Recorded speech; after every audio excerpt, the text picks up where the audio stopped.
that we finally can express. We don't have many rights left, so I will vote in the hope that Italy will come out of this swamp in which we are stuck. I'm hoping for change, for a really big change, because we really need it. I'm terrified that there will be changes because what's happening is really an earthquake, in my opinion. It's been a divisive election, not only raising questions of what will change inside Italy, but how Italy will present itself abroad. The main challenge eventually for Meloni as Prime Minister would be to be accepted by the main European countries as a credible and reliable partner.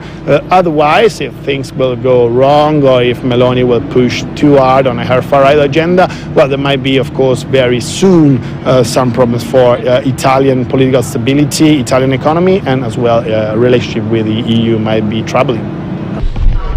There will be weeks for political consultations and appointments before the Italian president Sergio Mattarella appoints a prime minister.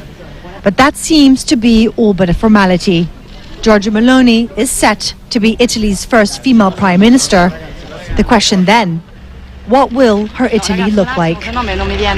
Stephanie Decker, Al Jazeera, Rome. A partial mobilization order announced by President Vladimir Putin continues to spark protests across Russia. This was the scene in Dagestan in North Caucasus where people blocked a highway. At another demonstration, people shouted "No to war" and blamed the Russian government for starting the war in Ukraine. Meanwhile, referendums are being held for a third day in 4 Russian-controlled areas of eastern Ukraine. The polls were organized by Moscow-backed separatists with ballots asking whether the regions should become part of Russia. Kyiv and its Western allies have dismissed the referendums as a sham.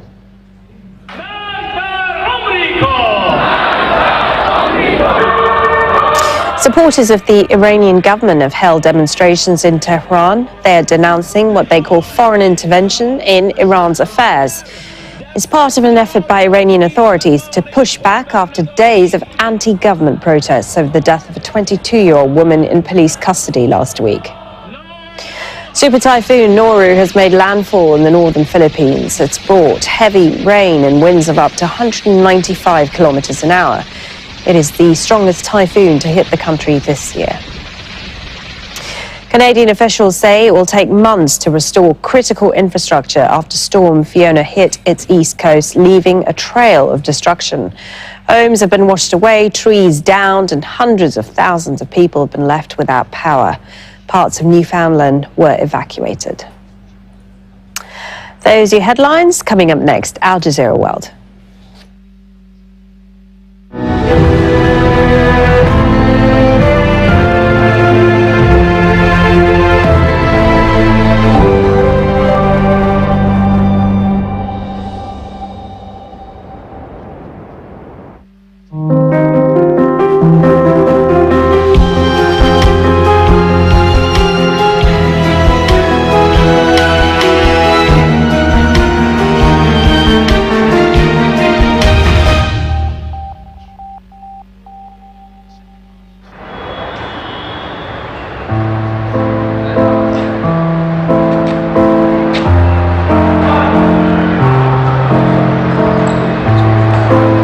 My name is Pietro Stefanini, and this is my journey.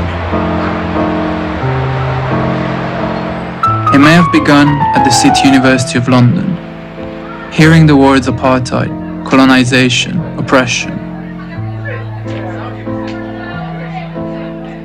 It may have begun with my readings and study of the Palestinian struggle, words from Shaima about their dispossession and loss.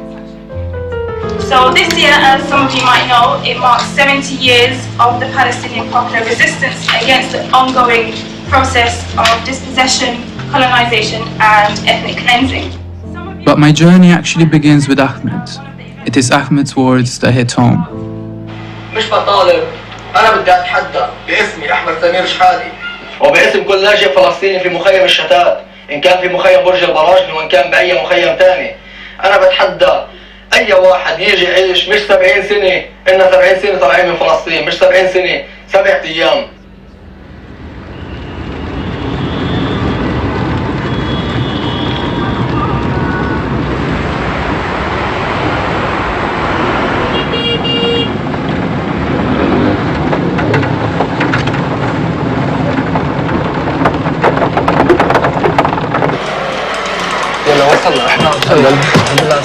السلامة.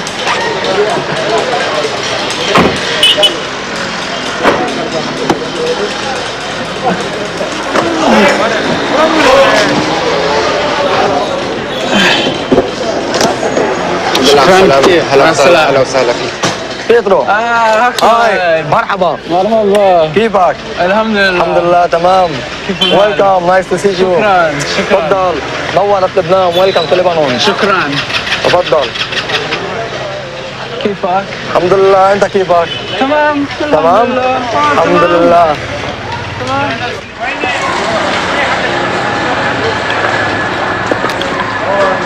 People always ask you, what are your first impressions?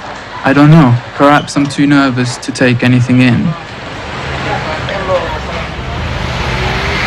It is a place I would hurry to leave. Electrical wires and rain mixing, I remember that.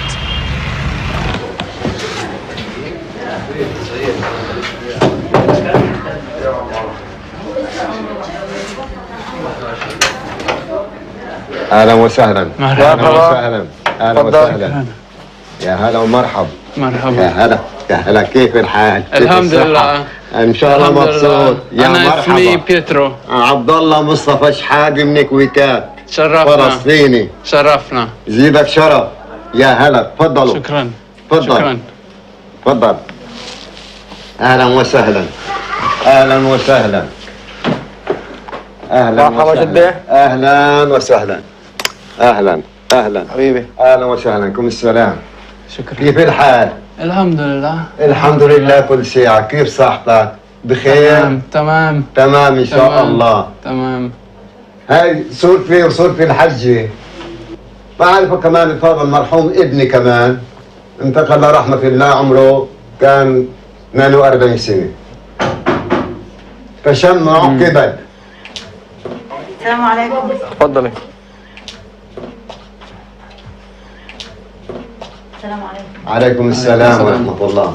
بنتي فاتن. بنت. عافية حالك. السلام عليكم. نعم فاتن. نبيلة. نبيلة. عليكم السلام. تمام. نبيلة. تمام. آية. السلام عليكم، كيفك؟ تمام. آمنة. يا حبايبي بصير ندلك شو هاي وشو هاي. Some words, not all words. أهلين. الحجة تاعتي بالمستشفى بالعناية الفائقة، وإذا الله بخير اسمه الله بتمنى كنت تكون هي الحجة معانا هون وبتحكيك عن قضية فلسطين ورزق فلسطين وتراث فلسطين. يعني في ناس بخافوا يبعتوا ابن مساء على لبنان. بخافوا. This is a good point. She's telling me that some people, okay, the British people, some of them maybe they afraid to send their children or their to Lebanon. Your parents, it's okay. My parents, yeah. My girlfriend, Yeah. she's scared a bit. Scared. Yeah. No need to be scared. يلا بدك شيء؟ بدي سلامك يلا. The family stay long enough to make me feel welcome. إن شاء الله. مع السلامة. It is a small place to have as home, but it is a home. And Hajj Abdullah insists to give me his room to sleep in. أهلا وسهلا. أهلين. هاي غرفتك هون. تنام هون. يا رب. أحمد. أحمد. في معك بشكير؟ نعم. معك؟ أوكي. معك. هذا بتحط لي إياه هون أو بتحطه هون عند.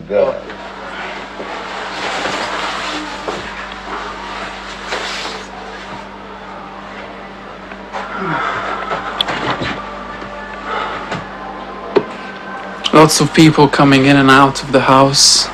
Must have seen at least 30 different people. Normal evening for them.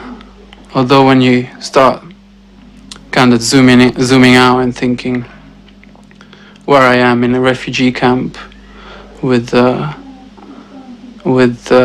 Hajj who's been here for 70 years and he's been a refugee almost all his life. Kind of feels feels strange that is so permanent for him to be in a camp and being a refugee.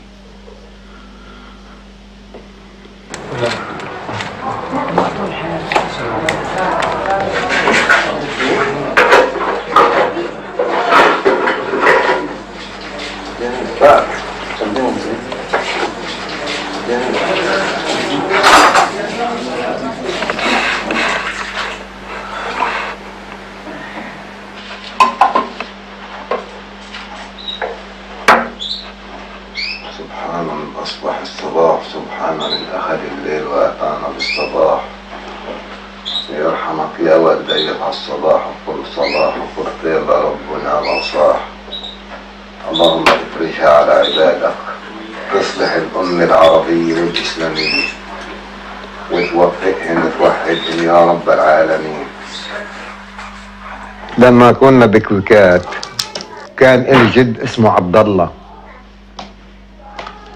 وعنده طرش معزة يعني وغنم. كان يزرع فول ويزرع من أشياء هالبيت يعني حنطة قمح.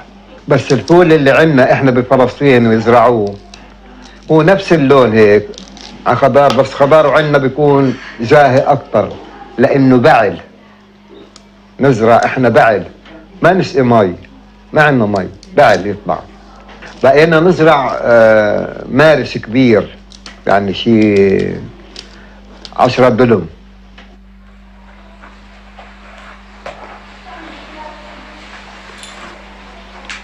أنا أصلا ما بتذكر شيء منيح يوم ما خلقت، كله حربات وكله حصار، كان مخيمات وإجا حرب الاجتياح. يعني طفولتي كلها كانت بالحرب. أنا يعني أكتر أوقاتنا كانت بالملاجئ، حتى المدارس يعني ندرس شهرين ويصير في حرب بالمخيمات، نروح على المدرسة يطلعونا صف. يعني كانت مأساة هون بالمخيم. يعني إحنا ما عشنا طفولتنا، أنا ما بتذكر عشت طفولتي.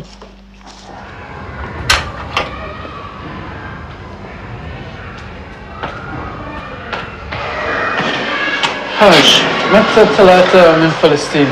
احنا طلعنا بال48، طلعنا على منطقة اسمها أبو سنان، على ترشيحة، من ترشيحة على المنصورة. جعت بقلب المنصورة بدي آكل. As he brings me to the nursing home, Haj Abdullah starts to tell me about his escape from Palestine when he was a boy and the beginning of his life in the diaspora. عبد الناصر يا جماله يا قهار الاستعمار فيكم حققنا الامال والمغايب وحدتنا. Here, for a brief pause in time, the people of the diaspora show me that when they are together, they can relive a life taken from them so violently in 1948. Around the others, Haj Abdullah shares the rest of his story. انهزمت وفت عن المنصورة، دقيت على هالقوات الحديد وإلا فتح لي شيخ لابس طربوش من إخواننا الدروز. قال شو مالك يا ابني؟ قلت له جوعان بدي آكل. قال خصص جوا، جاب 5-6 رقبة وحط لي إياهن وغرف بالقلاي. إحنا بنعرفها القلاي شو هي، من قلب الطنجرة مجدرة حمراء بتذكرها والله. قال يا ابني هاي الخبزات وهاي المجدرات ما تاكل هون يا ابني، كل بأرض لبنان قبل ما يكمل الطوب. احنا قلت لأبوي هيك، استعجل أبوي وإخوتي، نزلنا على أرض هيك الشعب بلبنان. ما وصلنا على هالأرض وقعدنا وإلا دبابات إسرائيلية اتطوقت. هاي النكبة، هاي نكبتنا بال48 يا بيتر. تفضل كيف عملت فينا إسرائيل، تفضل كيف عم بتشردنا وبتطلعنا.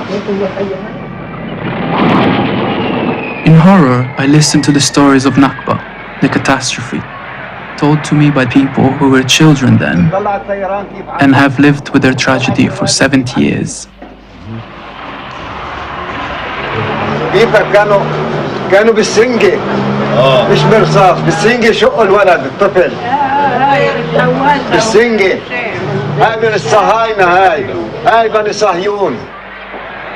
Haj Abdullah and his friends tell me the Zionists coming from Europe committed these massacres, these indiscriminate killings of innocent, unarmed people, not the native Jewish people who had lived side by side with the Muslims and Christians for over 2,000 years. It was the Zionists who stole the Palestinian homeland and made the people of the Nakba homeless. احنا مواليد النكبة اللي عشنا بالشوادر. كنا صغار الشوادر تطير عنا بالشتاء. كروت الأعاش اللي عطونا إياها إن نوقف بالدور الصفوف لحتى ناخد المونة. الحمامات كانت تبعد عن بيوتنا كتير. إحنا صغار نطلع بالشتاء. إن المدارس كانت بالشادر. المي نروح نصب بالليالي لحتى نزق نقلة المي. بالمخيمات بلبنان بالأردن بسوريا وين في تواجد فلسطيني ضربونا مثل ما عم بنضربوا بفلسطين كمان احنا هون انضربنا كتير ما يعني من يوم ما فتحنا عينينا واحنا على الحرب. حرب ال67 أثرت علينا، حرب 82 أثرت علينا، حرب ال86 أثرت علينا. كل الحروبات اللي صارت أثرت علينا نحن كأبناء الكبار. نحن ما محفوظة كرامتنا، نحن مدعوسة كرامتنا هون.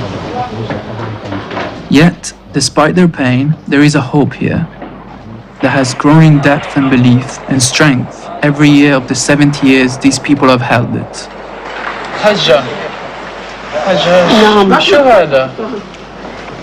هذا مفتاح بيتنا بفلسطين وهلا بيتنا بعده موجود وانا يعني رغم كل السنين وطولت سنين 70 سنة راح نرجع على فلسطين ومتأملة نرجع على فلسطين بإذن الله وبعدني محتفظة فيه لحد هلا. The key of return, symbolic I now realize of a sense of purpose and belief we do not always have. بيوتنا تهدمت، حياتنا كلها تهدمت وخربوا حياتنا ومحتفظين بمفتاحنا لأن عندنا أمل بإذن الله نرجع. إحنا بيتنا بالغبسية كله تهدم فيه بس الجامع.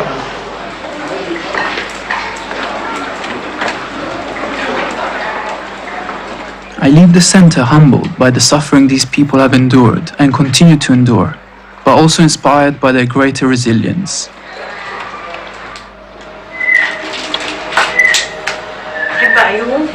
Like this you like? لبنة جبنة.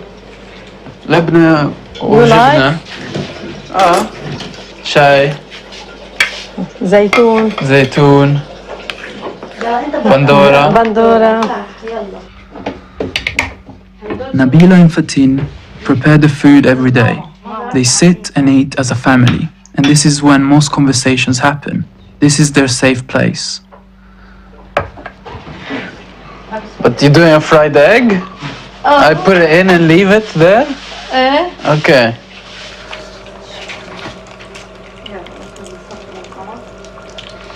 يلا انت واحد مننا يا بيترو. بيترو انت بدك يعني حطوا هذا الصحن عندك من غير. You like this or this? بوس خلاص اثنين بحب. اثنين بتحب؟ اهلا وسهلا فيك. طيب اللبن هون. طيب كتير. بيترو هيدا زعتر. زعتر من وين؟ من فلسطين.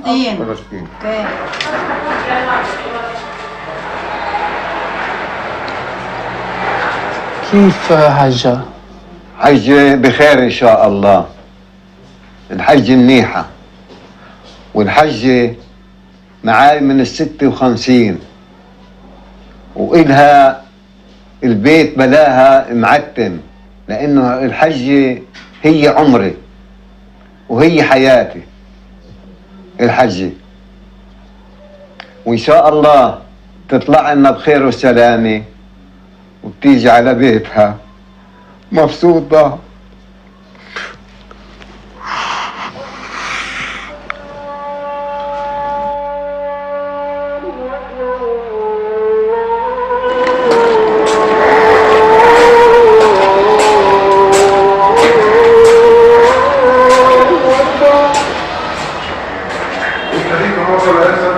This will be my second night sleeping here. One moment is like a very happy, intense, emotional moment. Then suddenly can be just very depressing, realizing where you are. The Old People's Center felt like a very unique experience to be with, I don't know, maybe 20, 30 old Palestinians, probably all or most of them who were in Palestine before 1948. You get used to it, but you don't, it's not a normal life for sure.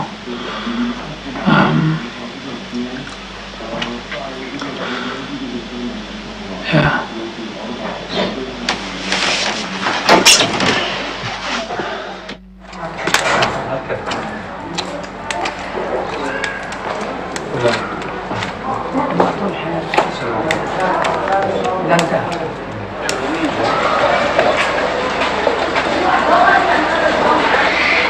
Ahmed was the one who challenged me to come here. I want to know about him. I want to see him in his world.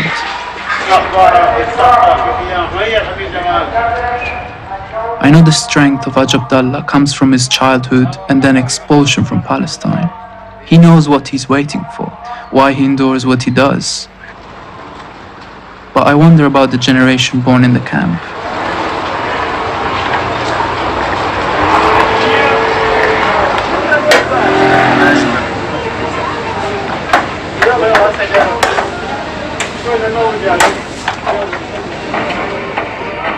Ahmed shows me another of his many skills when he insists on making me a coffee at his local cafe.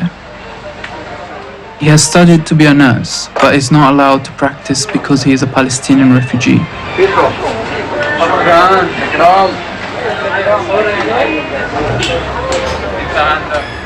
His friends, each of them with hopes and dreams and possibilities, are also thwarted at every step because they are Palestinian refugees.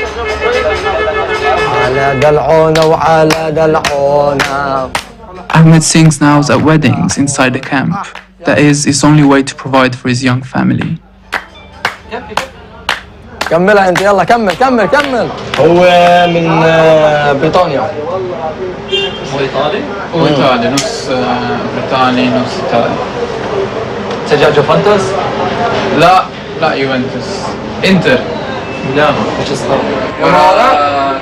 Ahmed was fortunate to study. Many of his friends did not have this chance. This guy just dance moving. ما انت؟ دبكة؟ اليوم بتشوفه. اليوم شوف إن شاء الله. I wonder what the future holds for these young men. How will they support a family? Do they dream of another life outside the camp?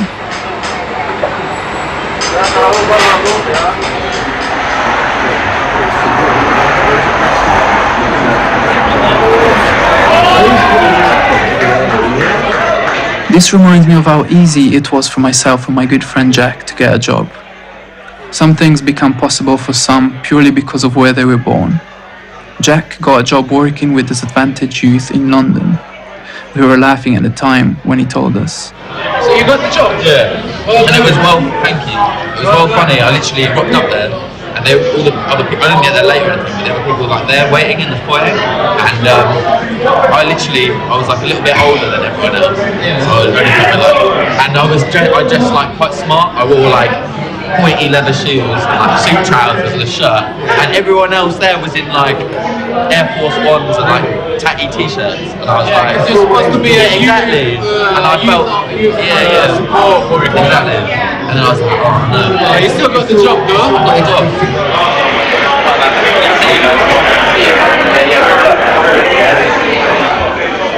I am happy for Jack, but right now remembering our privilege hurts.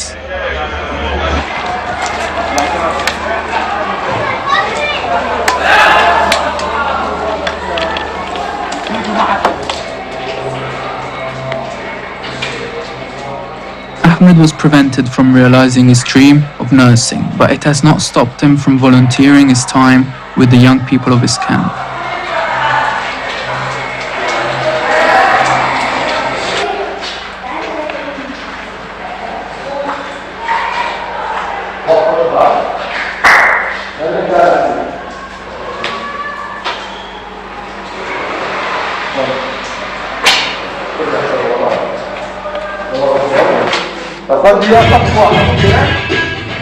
He's making a real difference in the life of these kids, even while holding on to such a disappointment in his own.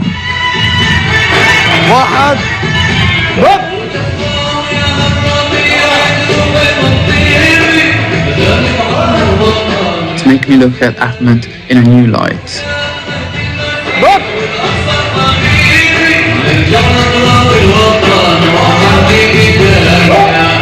You try? Anna? I'll try. Yeah, come. You teach me? Yeah, I'll teach you. Come.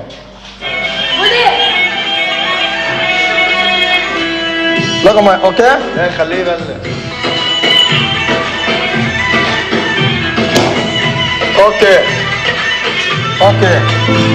Okay. October on Al Jazeera.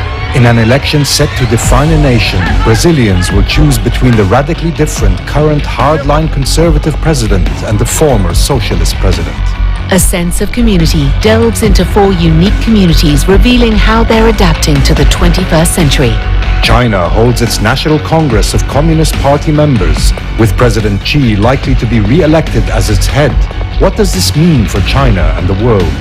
Bollywood Dreams takes you beyond the glitz and glamour, revealing the stories of those seeking fame and fortune in the world's largest film industry. Bosnia goes to the polls in an election that will be watched closely by both the EU and Russia. October on Al Jazeera.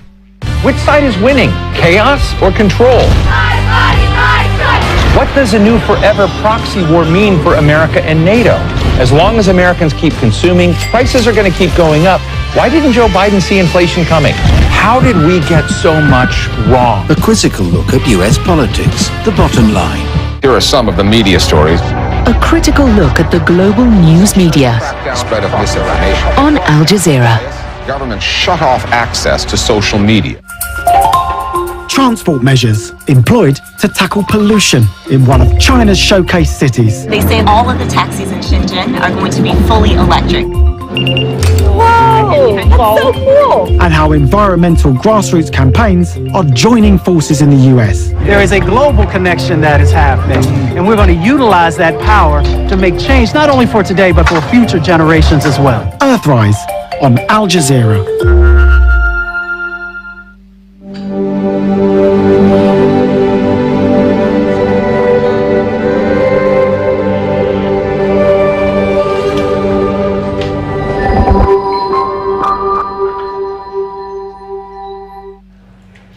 I'm Marlene Saeed in Doha. Your top stories on Al Jazeera.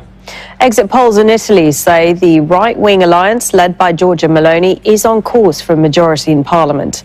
The bloc, which includes the parties of Matteo Salvini and Silvio Berlusconi, could win around 43% of votes. Now, if those results are confirmed, Giorgia Meloni could become Italy's first female prime minister and the first far-right leader since World War II. When this night is over, we will remember that this is a new beginning. From tomorrow on, we will have to show what our values are worth. If we are called to govern and lead this nation, we will do it for every single Italian with the goal to unite these people. Because our biggest goal in life is to make sure that Italians are finally proud again, to fly our flag high. A partial mobilization order announced by President Vladimir Putin continues to spark protests across Russia. This was the scene in Dagestan in the North Caucasus, where more than 100 people blocked a highway. At another demonstration, people shouted "No to war" and blamed the Russian government for starting the conflict. Meanwhile, referendums are being held for a third day in 4 Russian-controlled areas of eastern Ukraine. The polls were organized by Moscow-backed separatists, with ballots asking whether the regions should become part of Russia. Kyiv and its Western allies have dismissed the votes as a sham. Supporters of the Iranian government have held demonstrations in Tehran. They're denouncing what they call foreign intervention in Iran's affairs. It's part of an effort by Iranian authorities to push back after days of anti-government protests over the death of a 22-year-old woman in police custody last week. Super Typhoon Noru has made landfall in the northern Philippines. It's brought heavy rain and winds of up to 195 kilometers an hour and is the strongest typhoon to hit the country this year. Canadian officials say it will take months to restore critical infrastructure after Storm Fiona hit its east coast, leaving a trail of destruction. Homes have been washed away, trees downed, and hundreds of thousands of people left without power. Those are your headlines. Al Jazeera World coming up next.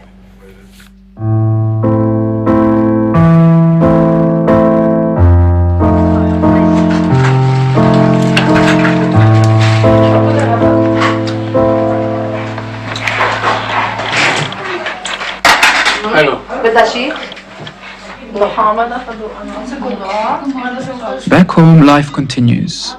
Despite there being no chance of getting a job, families still value education. I see the youngest generation now, filled with potential and brilliance. بدينا 50 انا ادي الاول بالعربي والانجليش الريدنج الكتابه ريدنج 10 عن 10 ما في غير انا اخذ 10 عن 10 بالانجليش كمان اخذ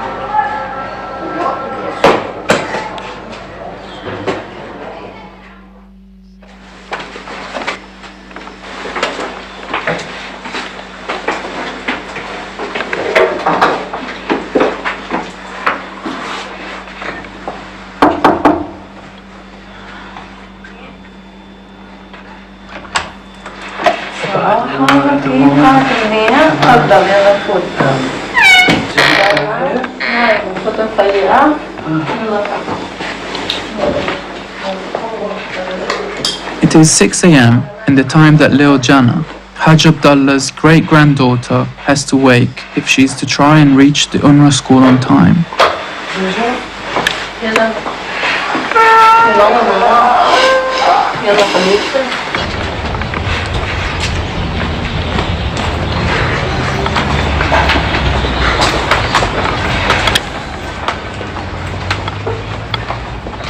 I walk with her as she makes her way through the camp to the place where the bus will pick her up.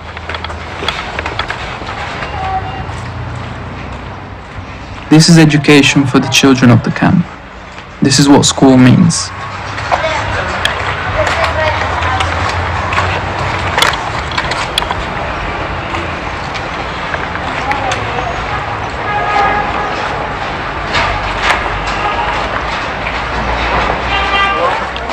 I feel like we're standing in a war zone as we wait for the bus that no one seems to know how long it will be before it comes.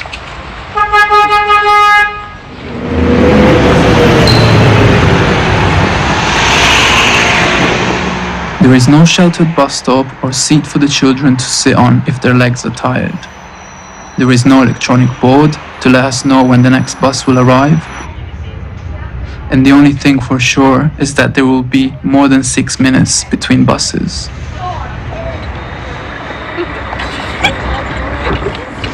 I wonder if I would have had the determination when I was 8 years old.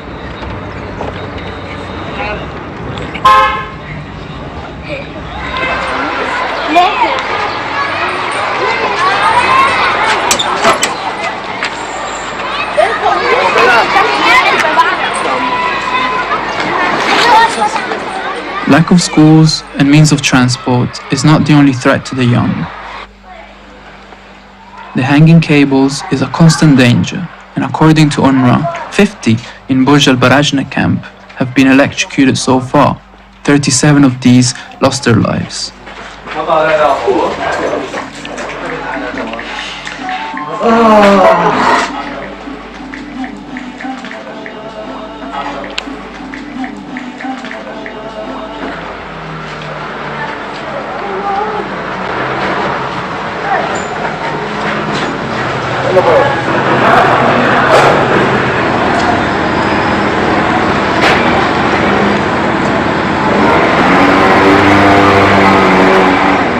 I I wonder how many people this clinic must provide for.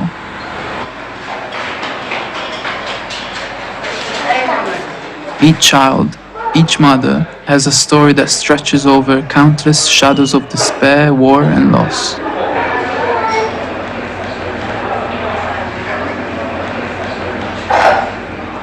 Everyone has faced the realities of dispossession and are refugees.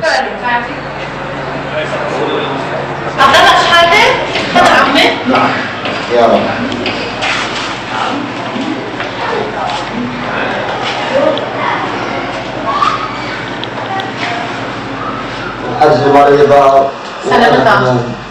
بس انت قد ما فيك عمو هلا كتر سوائل سخنه زورات شوربه شيء هيك دافي كثير منيح بس لعلمك. تفضل عبد الحكيم. اهلا وسهلا فيك عمي. ان شاء الله حبيبي دكتور. بوقت انك يا حبيبي. الله يحفظك. I wanted to know if this is the only clinic in the camp? Yes. Is it the only one? Yes. And it's serving 20,000 people? About 25,000. 25,000 Palestinians. Does it serve also Syrians? No. Yes. Oh, yes. Yes. Palestinian refugee from Syria. Yes. The influx of Syrian refugees has doubled the number of people the clinic must now provide for. The people with the least have been the only ones opening their doors to the needy. The good news is that Hajj Abdullah has just got a cold and will recover. But good news is seldom separated from bad here. And Hajj Abdullah learned some news he was fearing. ما حيطلعوها اليوم اجى الدكتور قال لا عندها سيلان الدم كثير عالي مع انه خلصوا لها الاوراق بالضمان وكل شيء بس شاف الدكتور فحوصاتها سيلان عندها عالي فحيخلوها لبكره اذا الله راد لبعد الظهر يمكن 12 ونص انه ما فيها يخرجها اليوم لانه رجعت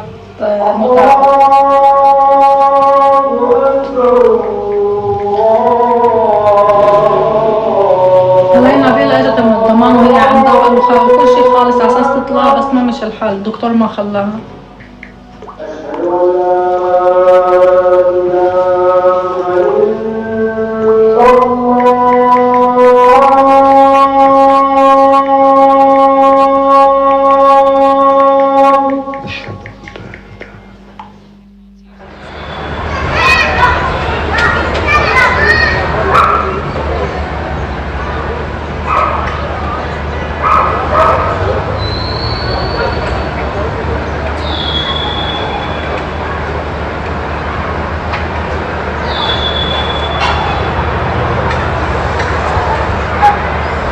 مين بتزور هنا في المقبرة؟ هون بزور جوزي سمير. جوزي كان كبير العائلة يعني عن جد عبد الله اللي احنا قاعدين عنده كان ابنه الكبير كان شاب ويلبق له. في انا عندي هون عندي ابوي هون وعندي امي هون مدفونة وفوق ابوي في اخواتي عندي 4 بنتين وصبيان. Dumur is her name. It means tears. I wonder how she remains so strong. Her siblings killed in a civil war, and her mother killed by a car at the entrance to the camp after finishing her work as a cleaner. الله يرحمها.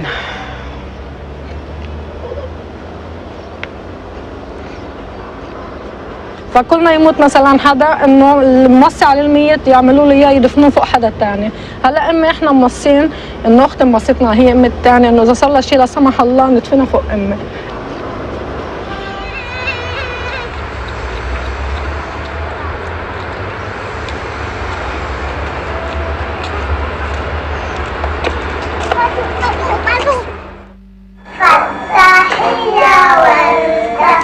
It's hard for the parents to see their children growing up here, knowing as they do that they will have to face a life without any rights as a citizen.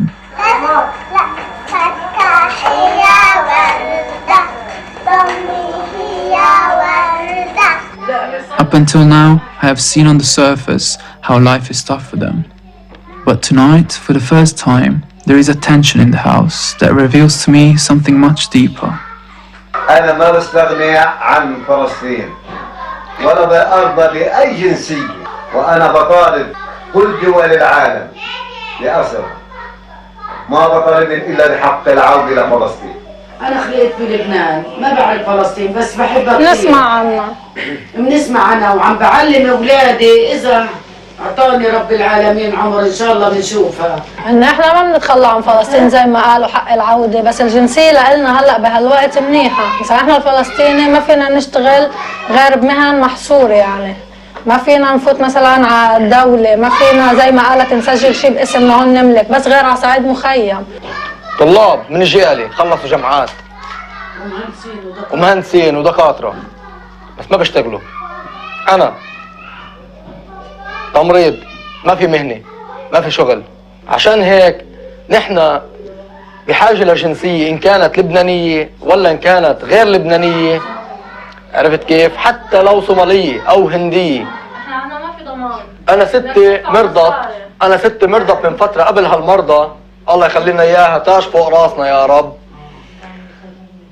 مرضت ممنوع تفوت على المستشفى إلا لما بدك تحط $7,000.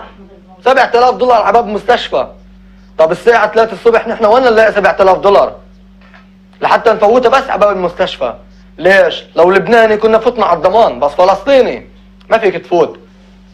نحن لما نروح على المستشفى هون you have money؟ معك مصاري بتفوت مستشفى، ما معك مصاري موت. مرة حبلة خلفت على باب المستشفى ما فوتوها على المستشفى لأنه ما معها مصاري. ما في حقوق. ليش؟ لأنك فلسطينية؟ لأنك فلسطيني؟ أنا ما بدي لبنان، أنا بدي أسافر.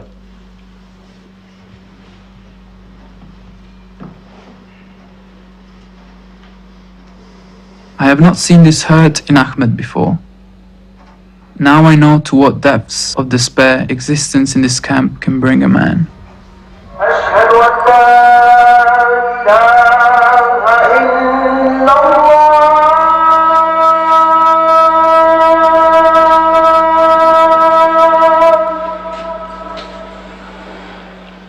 The camp is no longer a story for me. Pictures I can see in a book or refracted to me from the TV screen, from which I'm removed and can remove myself at any moment. The camp is in me. I wander through the camp and look. Images imprinted in me forever, beneath the deadly electrical wires cutting across the skylines and enclosing the treeless streets. The pulsing life of the camp is real, and the kindness and generosity welcoming.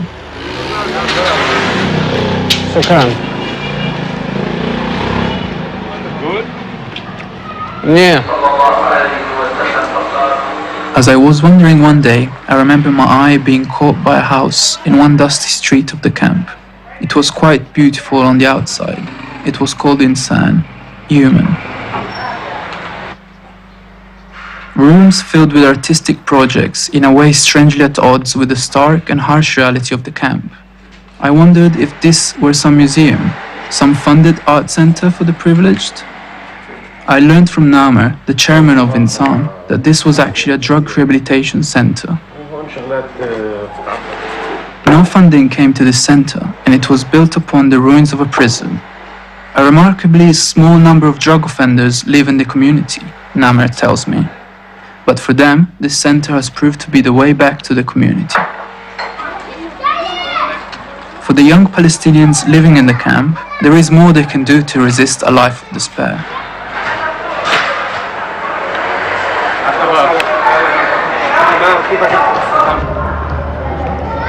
In the midst of the crowded streets, the kids keep playing football, ensuring their survival.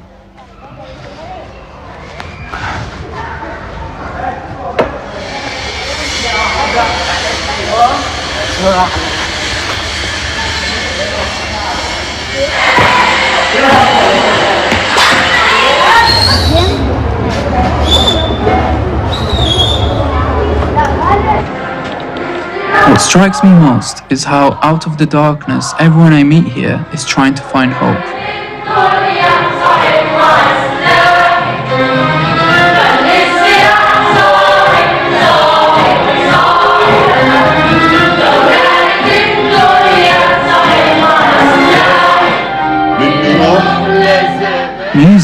nurtured by volunteer musicians, is bringing beauty back to an ugly existence.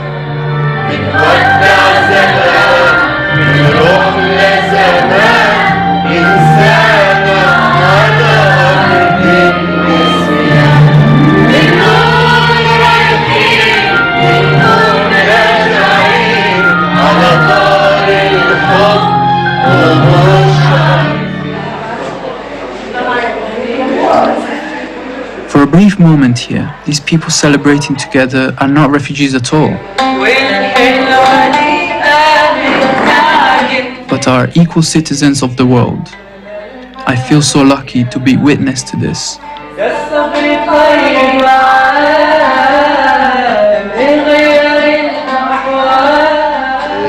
This is a sample from our people, from our camp. For your visit to our camp. It's very big for us, British man, to come to our camp here. Thank you very much. Thank you. Thank you.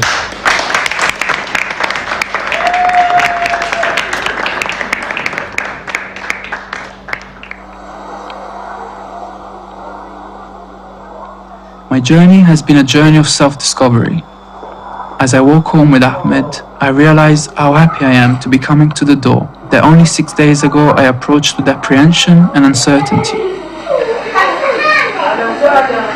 I love drinking tea with the family and helping Nabila and Fatin with the food. I love the sound of the children and seeing them smile and laugh. I want to be their advocate. I want to make what difference I can. Want everyone to feel what I've felt and to see what I've seen.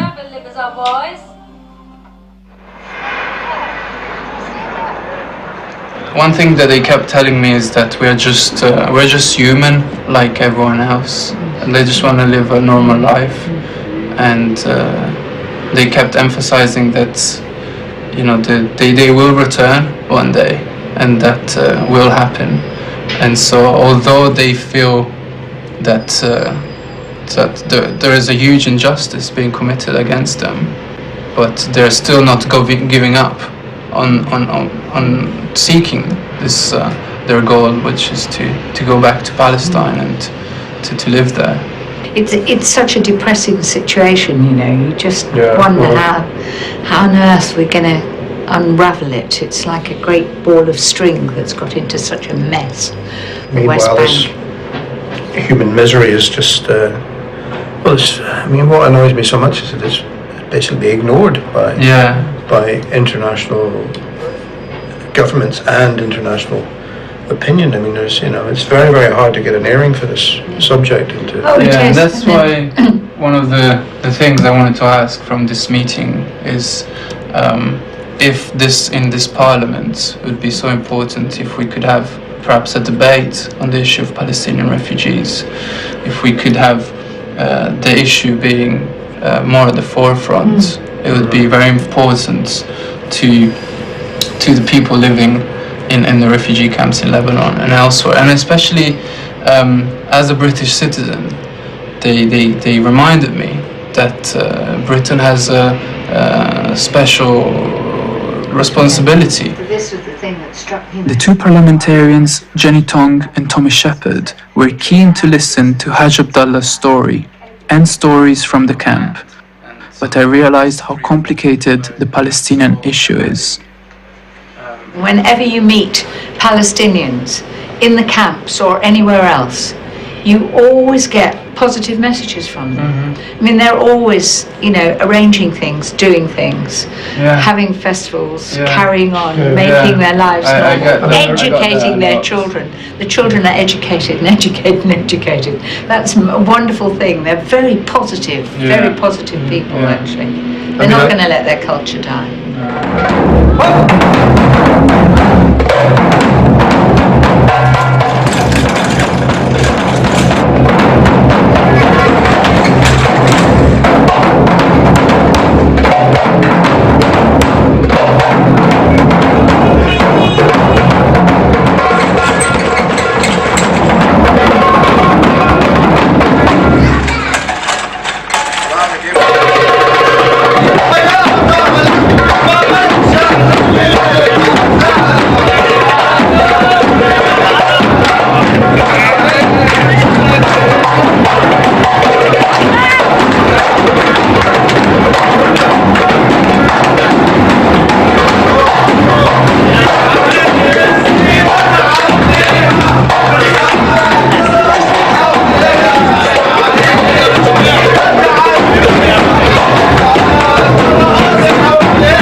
الله يسلمك يابا.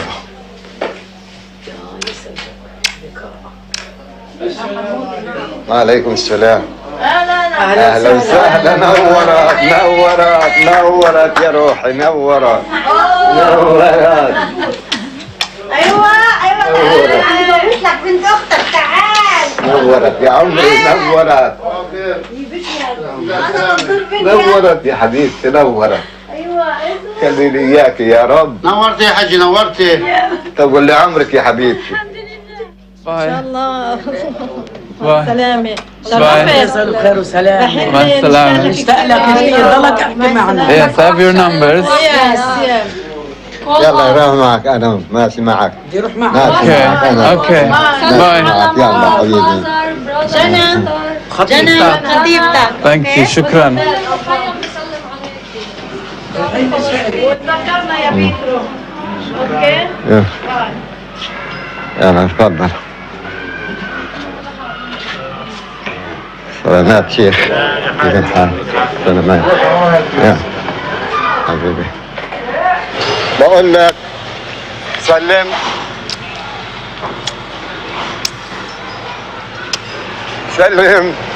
على الحبيبة، وسلم بابا وماما. شكرا. سلم كثير السلام. حبيبي. شكرا. الله يكون معك، الله يكون معك، الله يكون معك حبيبي. حبيبي حبيبي. الله يسهل امرك يا روحي، الله ييسر امرك يا حبيب قلبي. الله ييسر امرك، الله ييسر امرك، الله ييسر امرك. مع السلامة. مع السلامة. مع السلامة. باي باي.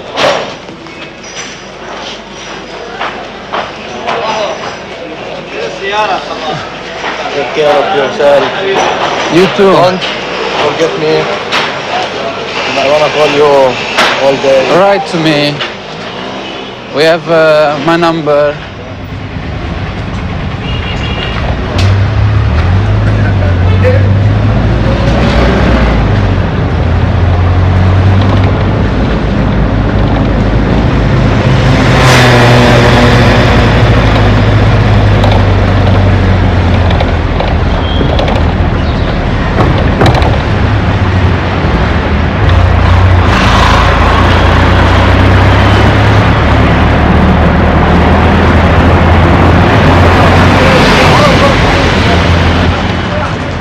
Is the Minister aware of families like that of Haj Abdullah Shahata from Kikat in Palestine, who were driven from their homes and prosperous farms 70 years ago and have been living in camps and temporary accommodation in Lebanon since then?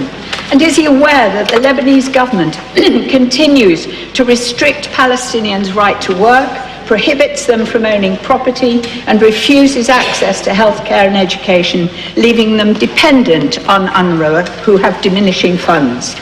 Can he really be content to let this continue for another 70 years? Or will the Palestinians be allowed the right of return to their homeland as prescribed in international law?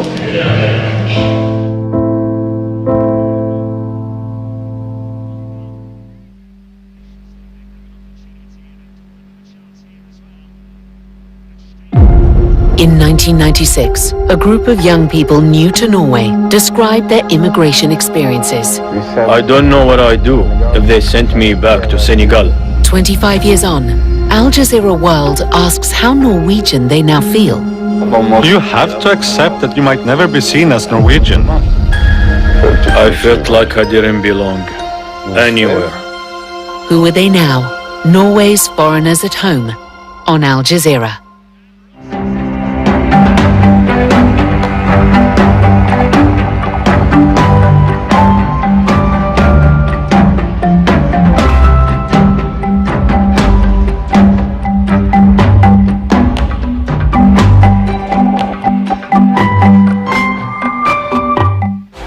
To lead your country onto the pitch is a special moment for any footballer. To do it as a Palestinian woman is a remarkable achievement. Footballing legend Eric Cantona introduces Hani Thalja. who broke through social and political barriers to inspire a generation of female players across the Middle East. Football Rebels. Let's do it. On Al Jazeera.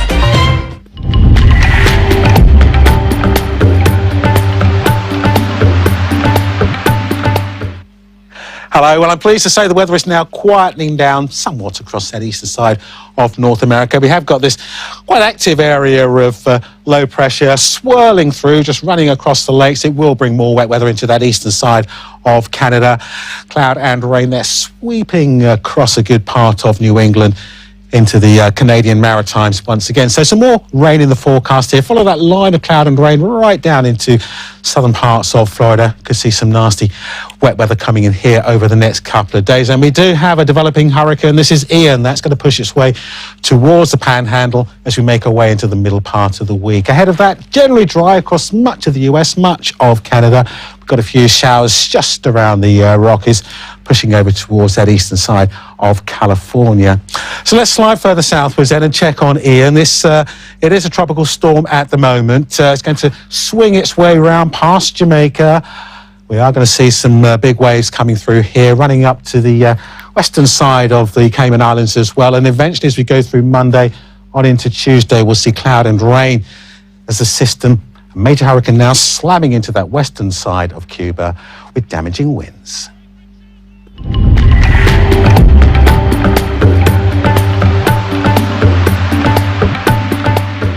On Counting the Cost, Lebanese depositors hold up banks to get their own savings. What's the way out of the financial crisis? China under pressure to help poor nations with debt burdens, plus Zimbabwean farmers resort to old farming techniques to cope with drought. Counting the Cost on Al Jazeera.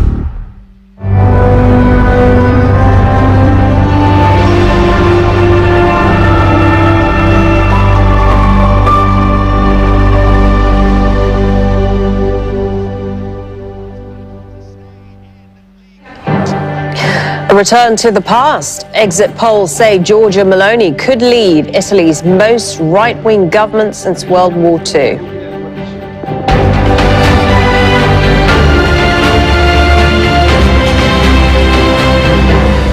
Hello, I'm Marlene Saeed. This is Al Jazeera Live from Doha. Also coming up, Super Typhoon Noru slams into the Philippines, bringing heavy rain and winds at close to 200 kilometers an hour. We'll have a live update. At least 25 pilgrims have drowned and dozens more are still missing after a riverboat capsizes in Bangladesh. And a crash in outer space that may come in handy for planet Earth. We tell you about a NASA experiment never attempted before.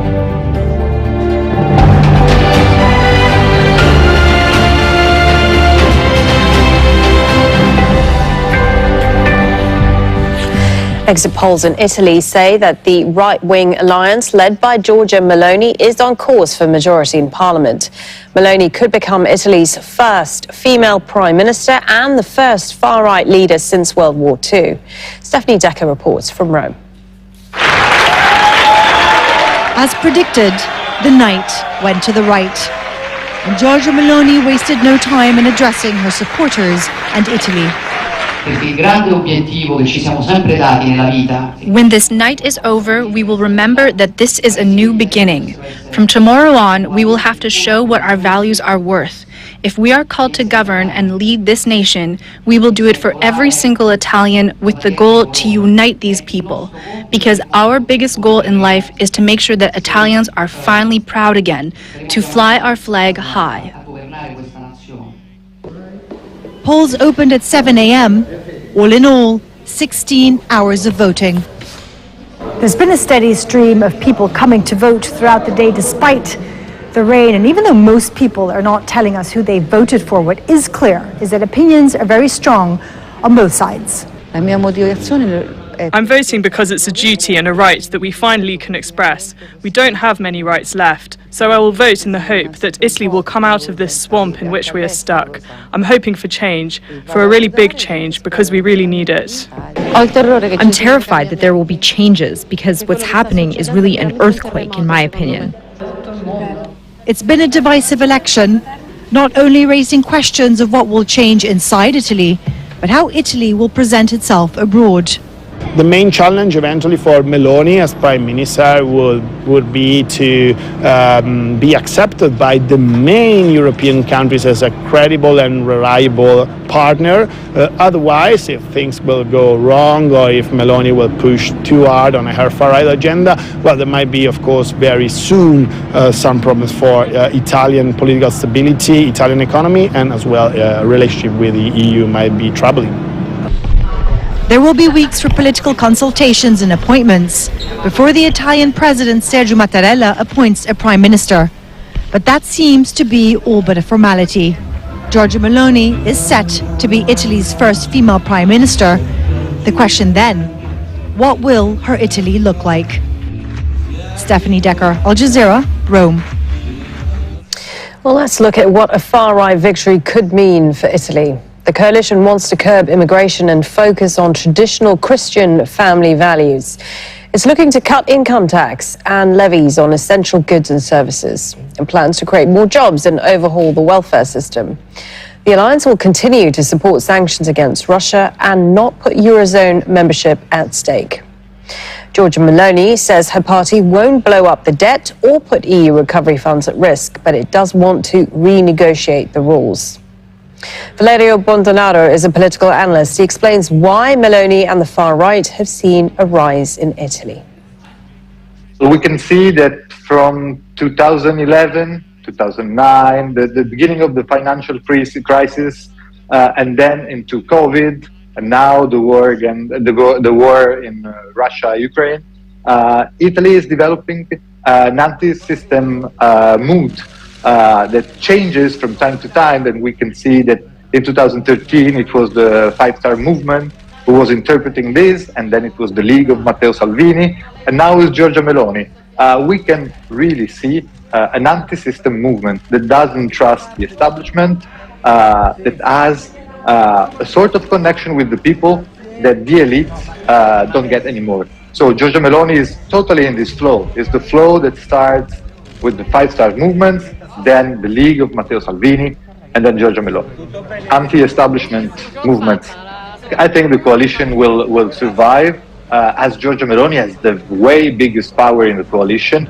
And we will see what's going to happen in the European arena, because there's a part of the European, of the EPP, that is Forza Italia, that can guarantee for the European alliance, that the Italian government is still reliable, and Giorgia Meloni is a reliable partner. And this is something that we will see in the names of the government. Imagine who will be the Minister of Finance, who will be the Minister of Foreign Affairs, who will be the Minister for European Affairs.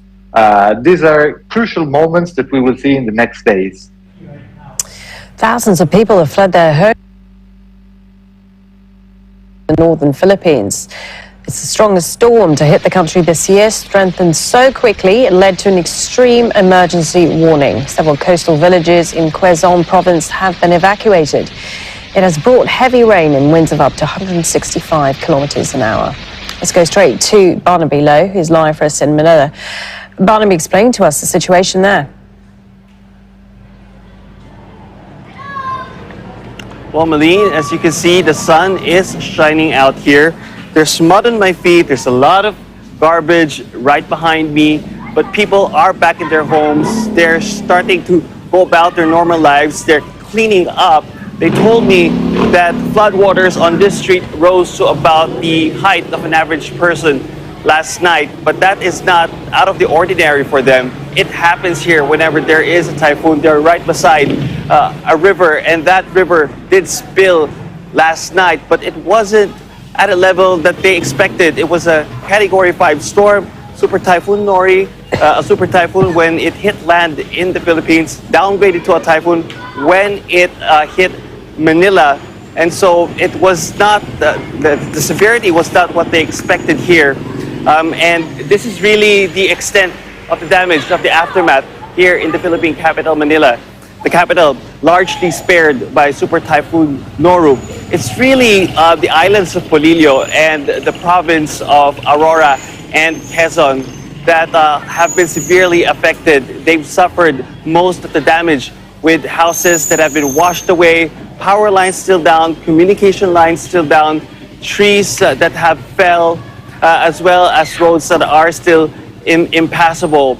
But again, this is a Category 5 storm that we're talking about, and the damage has been minimal. It's a Category 5 storm that swept through the main island of Luzon, but it did sweep through pretty quickly, and now it has been downgraded to a typhoon. It's now out of the Philippine landmass, it's out on the sea, and it's on the way to Vietnam. Aline? Well, it's good news that the storm's been downgraded, but as you say, a lot of damage still to pick up the pieces from. How is the government expected to cope with helping in the rescue efforts and the rebuilding?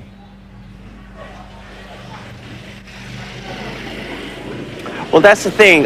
President Ferdinand Marcos Jr., he held a press briefing just an hour or so ago, and he was touting the preparedness of both the government and the residents along the path of the typhoon. And he said that he would attribute that for now, the zero casualty and the minimal damage to this kind of preparedness. Of course, this is a country that experiences an average of 20 storms a year, and so people already know what to do. Even if it was a Category 5 storm and it was only announced Sunday morning, and as you said, it intensified pretty quickly, people really knew what to do. People already have that memory, have that trauma of experiencing these large, catastrophic, deadly typhoons, and so they don't. Most of them don't really need to be force evacuated. They've evacuated out of their own volition, and so President Marcos, he said, this is what really made the damage minimal. And again, for now, there's zero casualty. Pre-positioned search and rescue teams, they're still there. Thousands of people still in evacuation centers. The government says that there is enough relief goods for all these people in evacuation centers. Malene? Okay, Barnaby Lowe there for us in Manila. Thank you. At least 25 people have drowned after their boat capsized in a river in Bangladesh. The boat was carrying more than 100 people up the Koroloa River to a Hindu temple in the north. Dozens are still missing. Tanvir Chaudhary has the latest from Dhaka. At least dozens of people died in a tragic boat accident in northern Bangladesh in the district of Panchagari in Koroloa River. The passenger boat was carrying more than its capacity. Witnesses and administration people said that there was more than 100 people in it when it collapsed in the middle of the river. The search and rescue operation is still on. The number of casualties easily could go up. People are still missing. There were among the victims, there were female as well as children. Now, boat accidents are common in Bangladesh. It's a country with hundreds of rivers crisscross. At least 30% of the people depend on inland riverine transport, and lack of negligence, enforcement, lack of manpower, and also the bad weather is some of the reasons why this frequent boat accident happens. It has several different authorities to enforce this, but most of the time we see even after the accident, there's a committee, there's an investigation. Sometimes they don't even see the end of the tunnel before this incident again happened the following year. Boat accidents can be prevented if it's enforced, boats are registered, and that those who ply this boat are trained properly, and there's more passenger awareness in the country. The trial of a 90-year-old cardinal and 4 pro-democracy activists is beginning in Hong Kong on Monday. Cardinal Joseph Zen is one of Asia's highest-ranking Catholic clerics. The defendants are on trial over their role running a fund to defend people arrested in anti-government protests. They were detained under national security law earlier last year for colluding with foreign forces. If convicted, they face a fine but no jail time. Supporters of the Iranian government have held their own demonstrations in Tehran.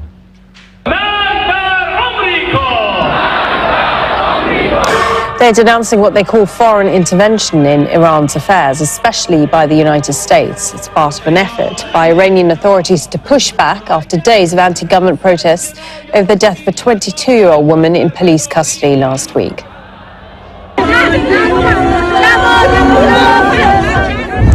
Meanwhile, emotions were running high at the funeral of a 36-year-old Iranian man who was killed in a police crackdown at those protests. Javad Haidari has been at anti-government demonstrations in Ozmin. During his funeral, his sister cut her hair in an act of solidarity with the protesters. Meanwhile, in London, rival Iranian groups have clashed over the death of Mahsa Amini near Iran's embassy. Crowds have been gathering there in the past week to protest Iranian authorities. Amini died after being detained by the so-called morality police for allegedly violating headscarf laws. Still ahead on Al Jazeera, as Palestinian prisoners detained without charge in Israeli jails begin a hunger strike, we meet those missing them on the outside. And hundreds of thousands of people without power in Canada, and months of repairs on the horizon after Storm Fiona hits the East Coast.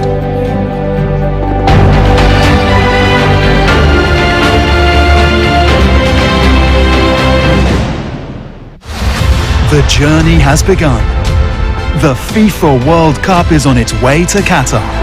Book your travel package today.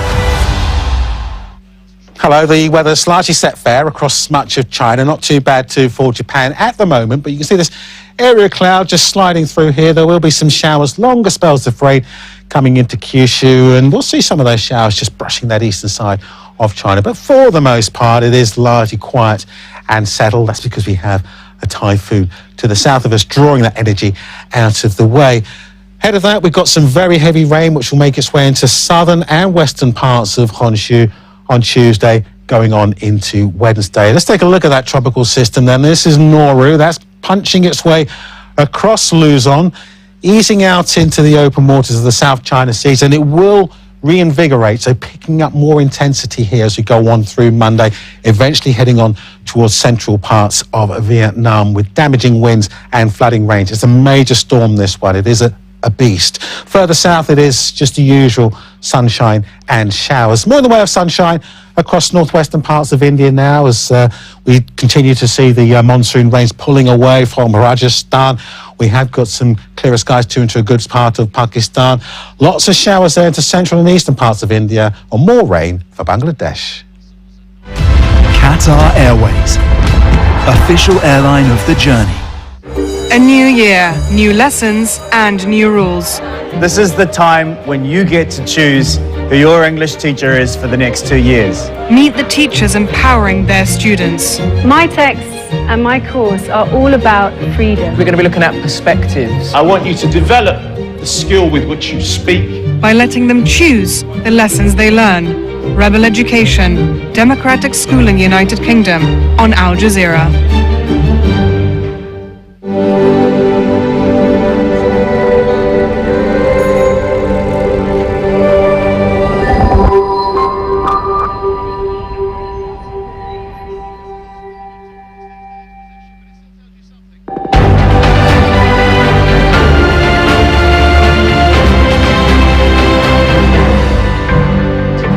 You're watching Al Jazeera. Mind of our top stories this hour. Exit polls in Italy say the right-wing alliance led by Giorgia Meloni is on course for majority in parliament. If confirmed, Meloni will become Italy's first female prime minister and the first far-right leader since World War II. Super Typhoon Noru has made landfall in the northern Philippines. It's brought heavy rain and winds of up to 195 kilometers an hour. It is the strongest typhoon to hit the country this year. At least 25 people have drowned after their boat capsized on a river in Bangladesh. The boat was carrying more than 100 people up the Koratoa River to a Hindu temple in the north. Dozens are still missing.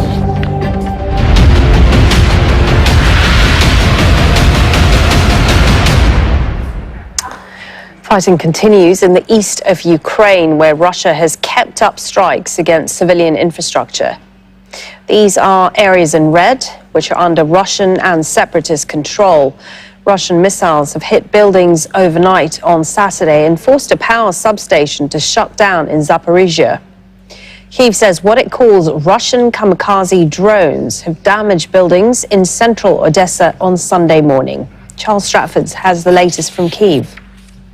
Certainly, according to the Ukrainians at least, a lot of moving parts, a lot of fighting along the front lines, both in the east and the south today, as these referendums continue in those Russian-occupied areas. The Ukrainian authorities saying that there were at least 35 what they describe as settlements that were hit by Russian missiles and artillery strikes over around about the last 24 hours. We're also hearing reports from Russian authorities. They saying that they are accusing the Ukrainians of hitting a hotel in the occupied city of Kherson. They're saying that at least 2 people were killed in that strike, including one former pro-Russian Ukrainian lawmaker. As I say, all these reports very difficult, if not impossible, to verify. Both sides constantly saying that they are avoiding trying to hit certainly civilian targets. Referendums are being held for a third day in 4 Russian-controlled areas of eastern Ukraine. People in Mariupol in the Donetsk region have cast their ballots, and the poll has been organized by Moscow-backed separatists. Voting is also taking place in Luhansk, Zaporizhia and Kherson. Kyiv and its Western allies have dismissed the referendums as a sham. The German Chancellor Olaf Scholz has met the Emir of Qatar, Sheikh Tamim bin Hamad Al Thani, here in Doha, as he looks for alternative energy supplies to replace Russian gas imports. Both leaders say talks are now underway to get liquefied natural gas from Qatar to Germany. The Russian attack on Ukraine threatens energy security worldwide.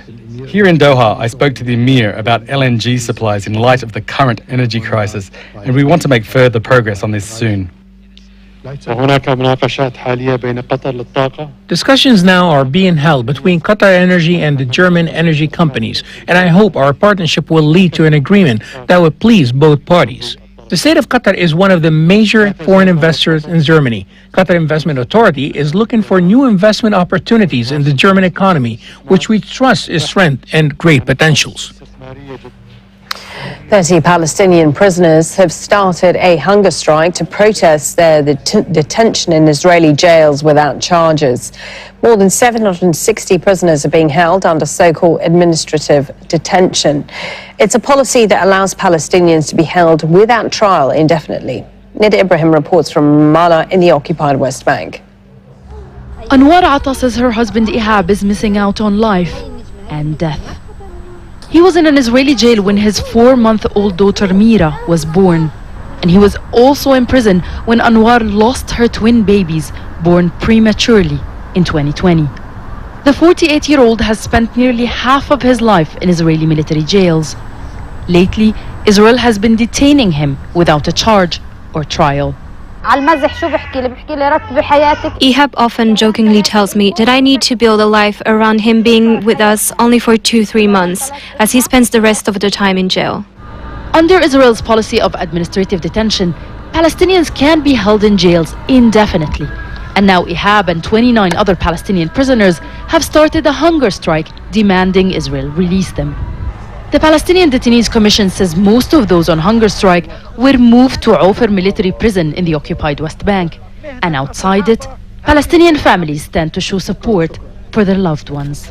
My son Ghassan has spent 14 years in prison. He was charged and sentenced to 5 of them only. He barely spends 3 to 4 months outside of prison before Israeli forces arrest him. He usually spends more than 2 years in administrative detention.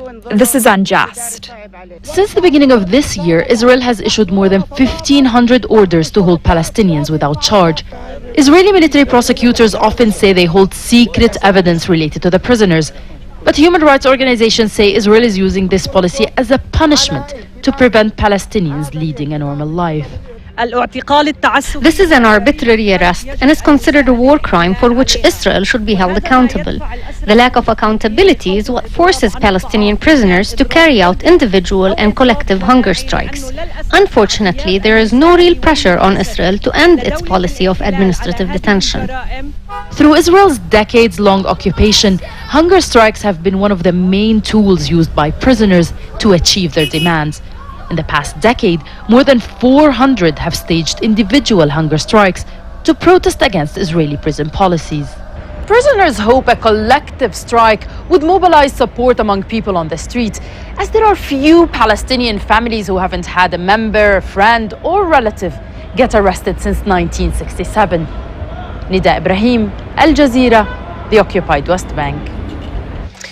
In the US, people in Florida are preparing for the arrival of Tropical Storm Ian. There haven't been any evacuation orders yet, but the governor is warning of disruptions to power, fuel, and critical supplies.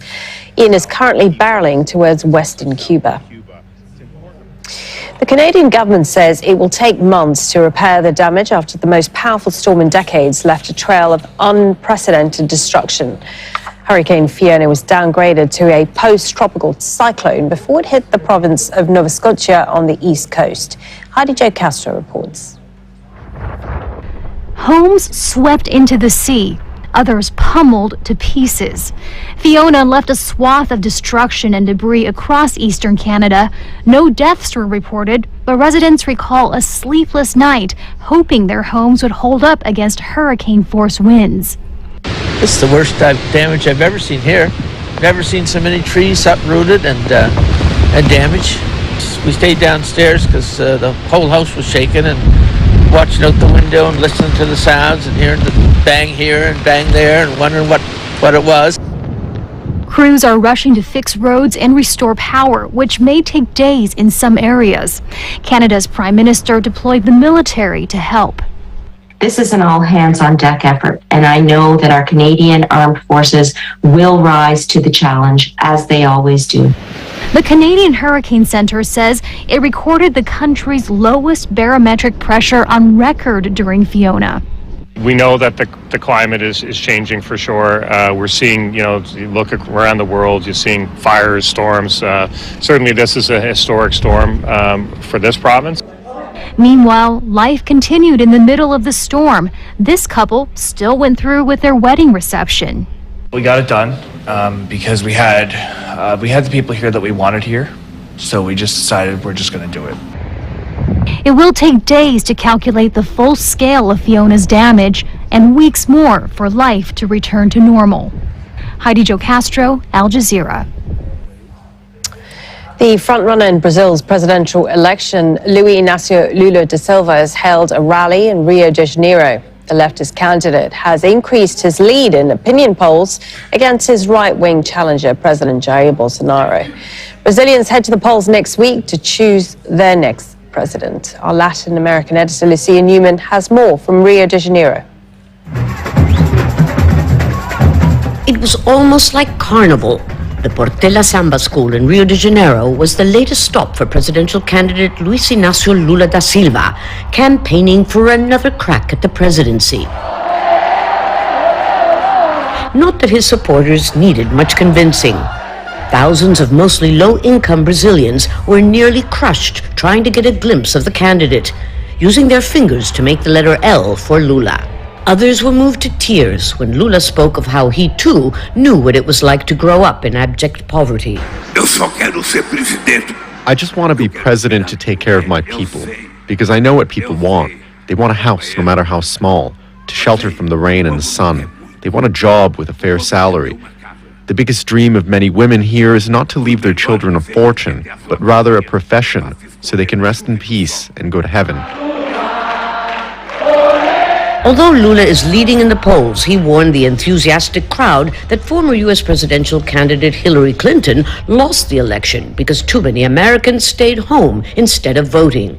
Lula compared himself to Gandhi and Mandela, whom he said, like himself, had been unfairly imprisoned but eventually got out to free their country. But unlike Gandhi and Mandela, charges that he had overseen the largest corruption scandal in Brazilian history while he was president, billions and billions of dollars, continue to weigh heavily on Lula. But people like Juliana believe his virtues are more important than his faults. It was Lula's government that gave people opportunities, like the chance for the poorest sector of society to go to university. I simply cannot defend the current president's policies. That's why we need Lula.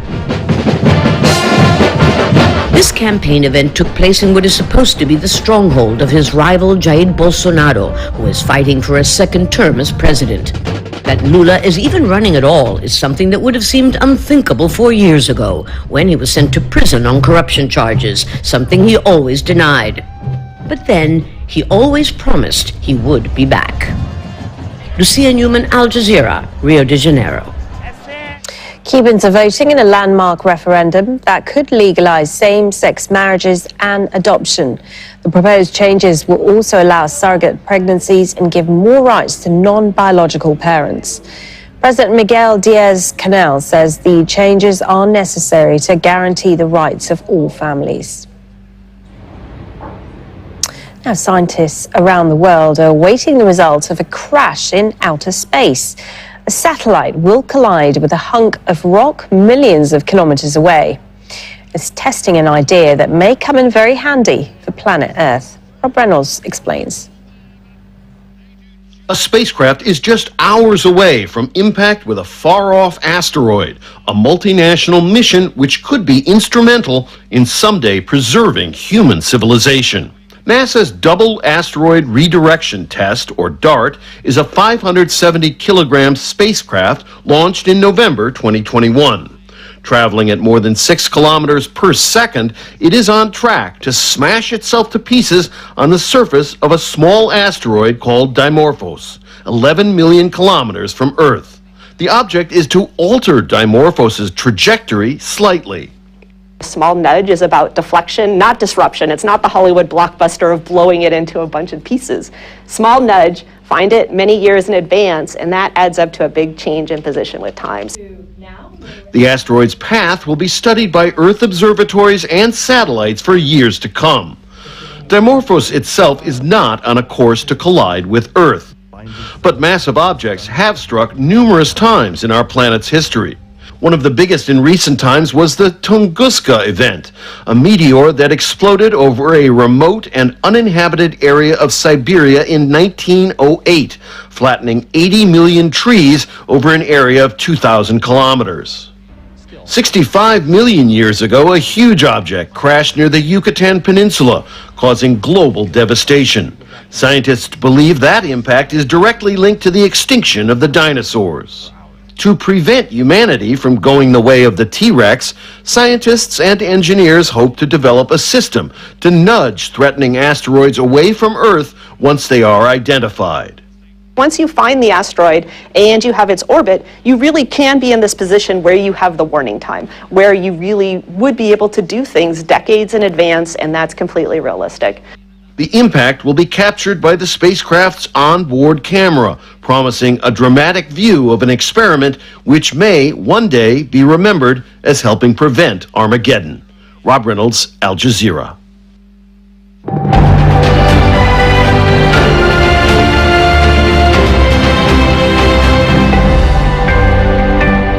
This is Al Jazeera. These are your top stories. Exit polls in Italy say the right-wing alliance led by Giorgia Meloni is on course for majority in parliament. If confirmed, Meloni will become Italy's first female prime minister and the first far-right leader since World War II. When this night is over, we will remember that this is a new beginning. From tomorrow on, we will have to show what our values are worth. If we are called to govern and lead this nation, we will do it for every single Italian with the goal to unite these people. Because our biggest goal in life is to make sure that Italians are finally proud again, to fly our flag high. Thousands of people have fled their homes as Super Typhoon Noru made landfall in the northern Philippines. The strongest storm to hit the country this year strengthened so quickly it led to an extreme emergency warning. It's brought heavy rain and winds of up to 195 kilometers an hour. At least 25 people have drowned after their boat capsized on a river in Bangladesh. The boat was carrying more than 100 people up the Koratoa River to a Hindu temple in the north. Dozens are still missing. The trial of a 90-year-old cardinal and 4 pro-democracy activists is beginning in Hong Kong on Monday. Cardinal Joseph Zen is one of Asia's highest-ranking Catholic clerics. They are all on trial over their role running a fund to defend people arrested in anti-government protests. They were detained under a national security law earlier last year for colluding with foreign forces. If convicted, they face a fine, but no jail time. Okay, those are your headlines. Next is Talk to Al Jazeera. We are all responsible. Even people far away are also helping with the environment problems in the Amazon because they are consumers. I teach kids about the threats that our oceans are facing today. I've been working in earnest, trying to find ways to get this language out to the kids. What do we do as the ocean warriors? And what are you going to do to keep our oceans clean? It's our language that keeps the Arapaho blood going. Women rights groups say that they have won several battles in their fight for equality in Latin America, and those protesting say that protecting women remains a challenge in the region. My body, my choice! I will not stop being pro-life. I want freedom. We don't have freedom in this country. These evacuees now face a 3-day journey to a shelter in western Ukraine. Someone destroys our country and someone needs to rebuild.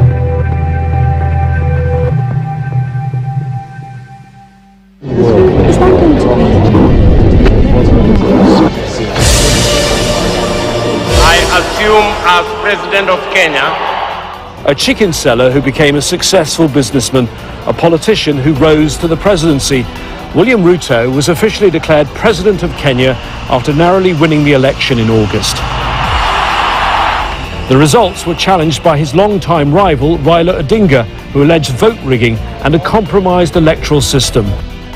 But Kenya's top court upheld Ruto's victory, dismissing the petition to nullify the outcome. While it's widely considered Africa's most stable democracy, Kenya has its fair share of burdens. I'm James Bays in New York, and it's here that the newly inaugurated President Ruto delivered his first address to the UN General Assembly. And that's where I caught up with him to discuss some of the challenges facing his country, from the deep ethnic divisions to a flailing economy, the threat of armed groups, and the worst drought in decades. The Kenyan President, William Ruto, talks to Al Jazeera. Dr. William Ruto, President of Kenya, thank you for talking to Al Jazeera. You've only just been sworn in as the 5th president of your country. Let's look back at the election. It was largely peaceful, but it was also extremely close. 14 million votes were cast. There was just, I believe, 200,000 votes between you and the other candidate, the veteran politician Raila Odinga. A disputed election, but then the Supreme Court backed the result and backed your victory. But you've got a country divided almost 50-50. How do you bridge that divide now? I think to say the country is divided is not the right words. I think what we are saying is everybody has a role to play. There will be those of us that I lead that will be leading the executive. My competitors will be doing an equally important responsibility for the people of Kenya by providing oversight over the government that I will set up. So they too will be participating in the governance of our country. And the government of Kenya is the government of Kenya for all people. Whichever way they voted, whoever they voted for, they have a government that will serve them equally. I've been reading lots of profiles about you. They all say you're very hardworking and determined, but also tough and sometimes uncompromising. And you've read these same things I've read. Some people are speculating you might have an authoritarian streak. So are you the right man to build consensus? I think I have a history of building consensus, and majority of the people who have worked with me have come to appreciate that, yes, I am firm, I am determined, I am focused, and is the only reason I have gotten myself here, by being resolute, determined, and focused, because unless you are that firm, you can get nothing done. But the consensus I have built to win this election should confirm to you and all that I am a consensus person. I wouldn't have put together the team that gave me the opportunity to win this election. We said the election was largely peaceful, but you remember 2007, a very bloody election. Over 1,000 people were killed. And I don't have to remind you that after the violence you were indicted by the International Criminal Court. And we have to say those charges of crimes against humanity, they were all later vacated. But I'm asking you now whether you worry that affects in some way the way members of the international community might view you now? Well, the members of the international community are knowledgeable people, or so I expect. And the law in Kenya, and I guess it's the law, universal law, is that allegations can be made about anybody. And allegations are allegations unless they are proven.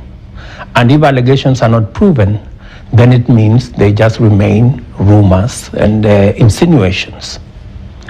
The people of Kenya, I didn't get here by any other means, but by choice. The people of Kenya went to the ballot in 2013, chose President Uhuru and myself as his deputy. The same thing in 2017. I ran in this election. The people of Kenya know me that well to make a choice as to what kind of a person I am. I know the international community may carry a bit of that baggage, but I think over the years, many of them have come to realize that I am not the person that was being described in those judges. In your election campaign, you differentiated yourself from other political figures in Kenya. The former President Kenyatta, who was the son of Kenya's first founding president, and your opponent Raila Odinga, who was the son of Kenya's first vice president. And you made the point that you came from a very humble background. You were selling chickens as a child. I think I read you got your first pair of shoes at the age of 15. How does this background, how's it going to affect the way you're going to govern? My background gives me the worldview understanding, if I may say it, of what the issues are.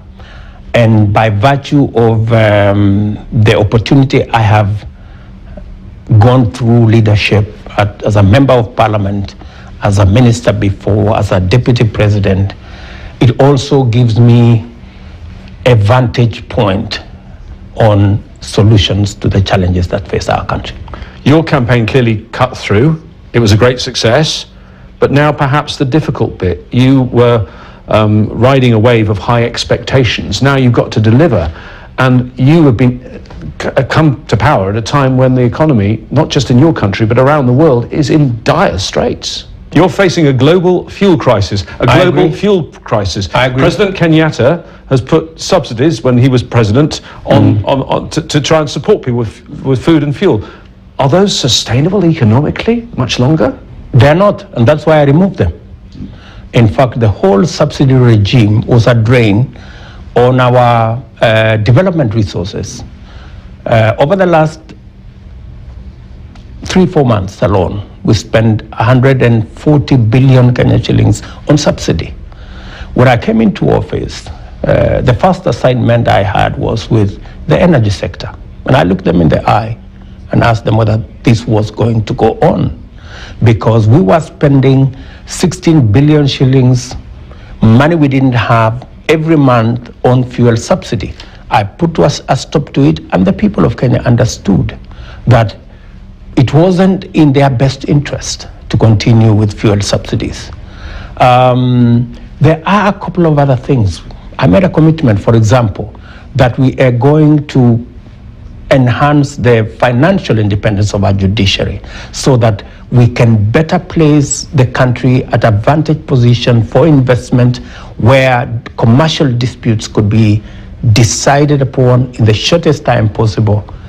I appointed 6 judges that were outstanding. I have had a discussion with our judiciary, and we intend to expand the scope of independence of our judiciary so that they can do more with the resources that they have. And now they don't have to depend on the executive. They have their own independent budget. I did the same with the police. For a long time, the police were dependent on the office of the president. And what officials did was, if they didn't want a certain case to be investigated, they didn't provide resources for it.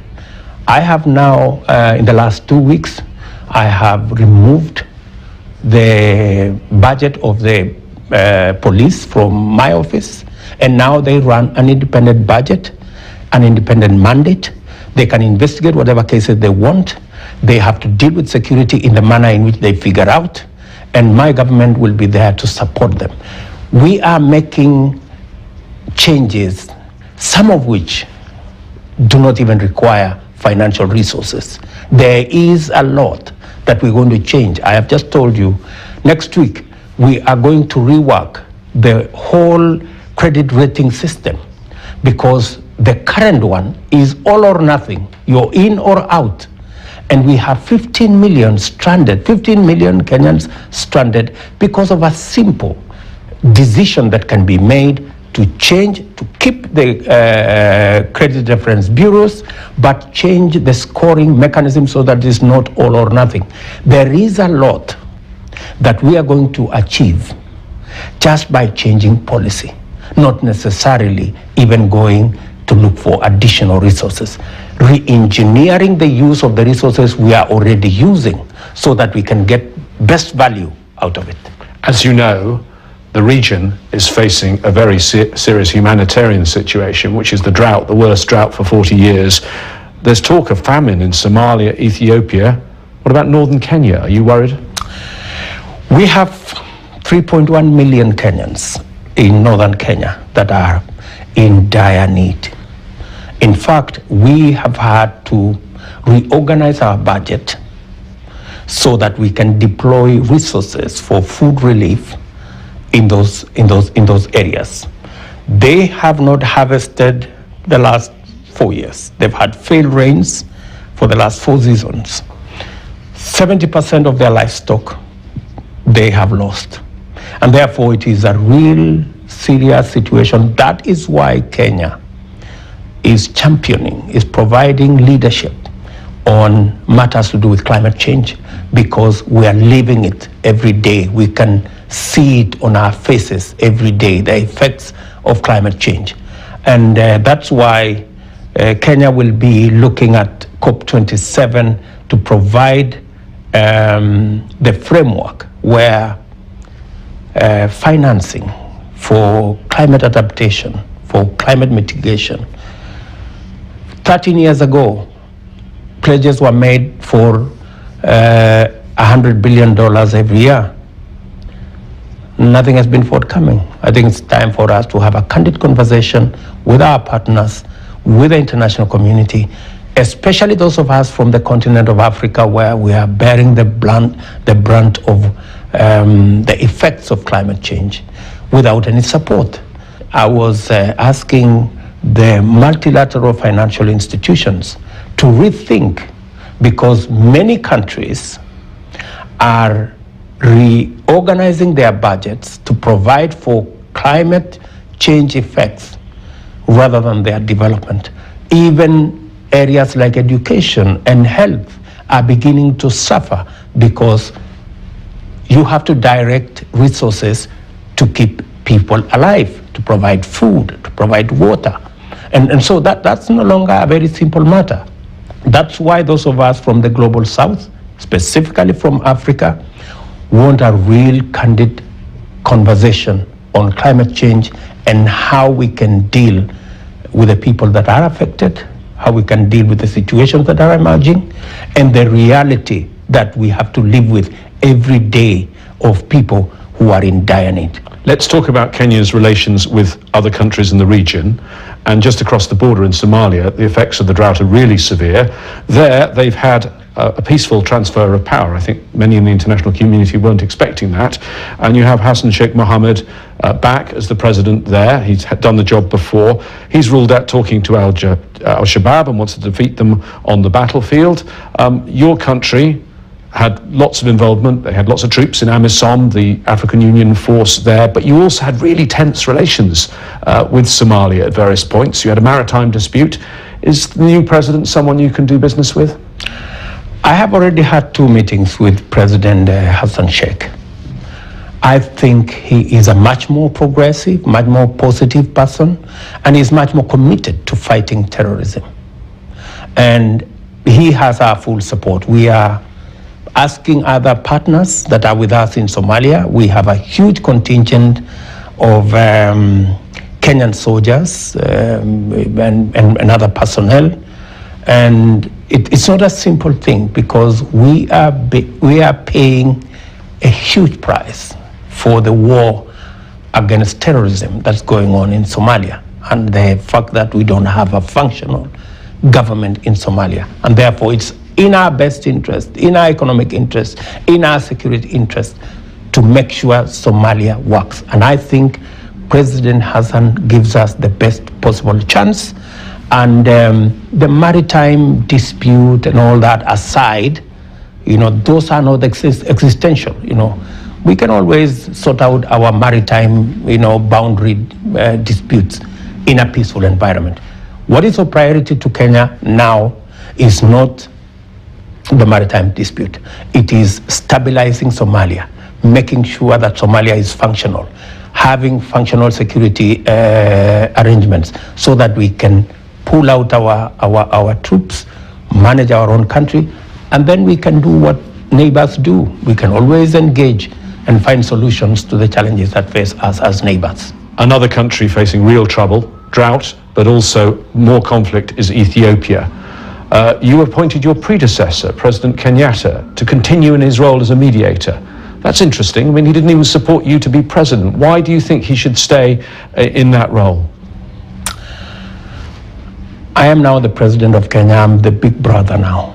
So, and it is in my place to work with him. I think it's the right thing to do. I will not allow negative energy to be built around our country. I do not want it was a competition. President Kenyatta had a candidate. His candidate did not win. I beat his candidate. That's a democratic process. That's behind us. We now have a country to govern, and we have a region to look after. And I believe President Kenyatta can bring value. President Abiy Ahmed, who of course won the Nobel Peace Prize in 2019, but he gave up on peace efforts and has been commanding a war now in recent years. Do you think for a lasting peace he should perhaps step aside now? I think that's not a decision that can be made in a place like here. I think matters of governance are much more complicated. They are not as straightforward as people look or as people watch from a distance. I think President Abiy is still will still play a major role and will be a stabilizing factor in that region. And I think we need to work with him, work with his teams for the eventual resolution of that conflict in that region. I'd like to quickly also touch on the Democratic Republic of Congo, because President Kenyatta is going to have a role there.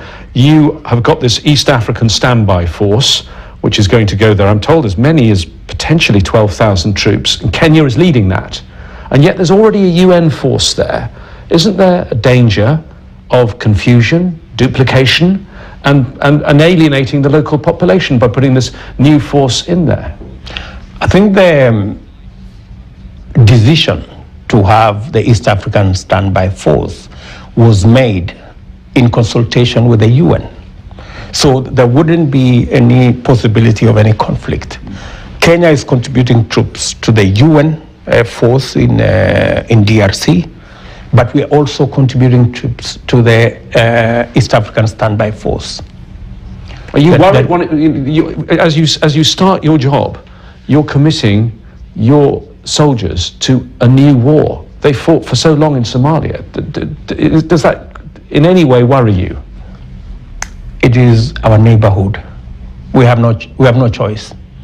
I mean, we wish this could be done by somebody else, but if we don't get involved, it will get to us. The conflict in Somalia is a Kenyan conflict by and large. The challenges we have in Eastern DRC are Kenyan challenges by and large. Eastern DRC is served out of Mombasa port. I think 50% of all imports, exports go through our country. We have a commercial relationship. We're neighbors. These are not responsibilities we can run away from. Therefore, peace in DRC Congo, peace in Somalia is equals to peace in Kenya.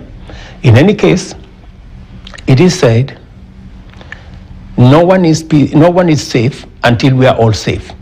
So on that principle, Kenya will always be available to deploy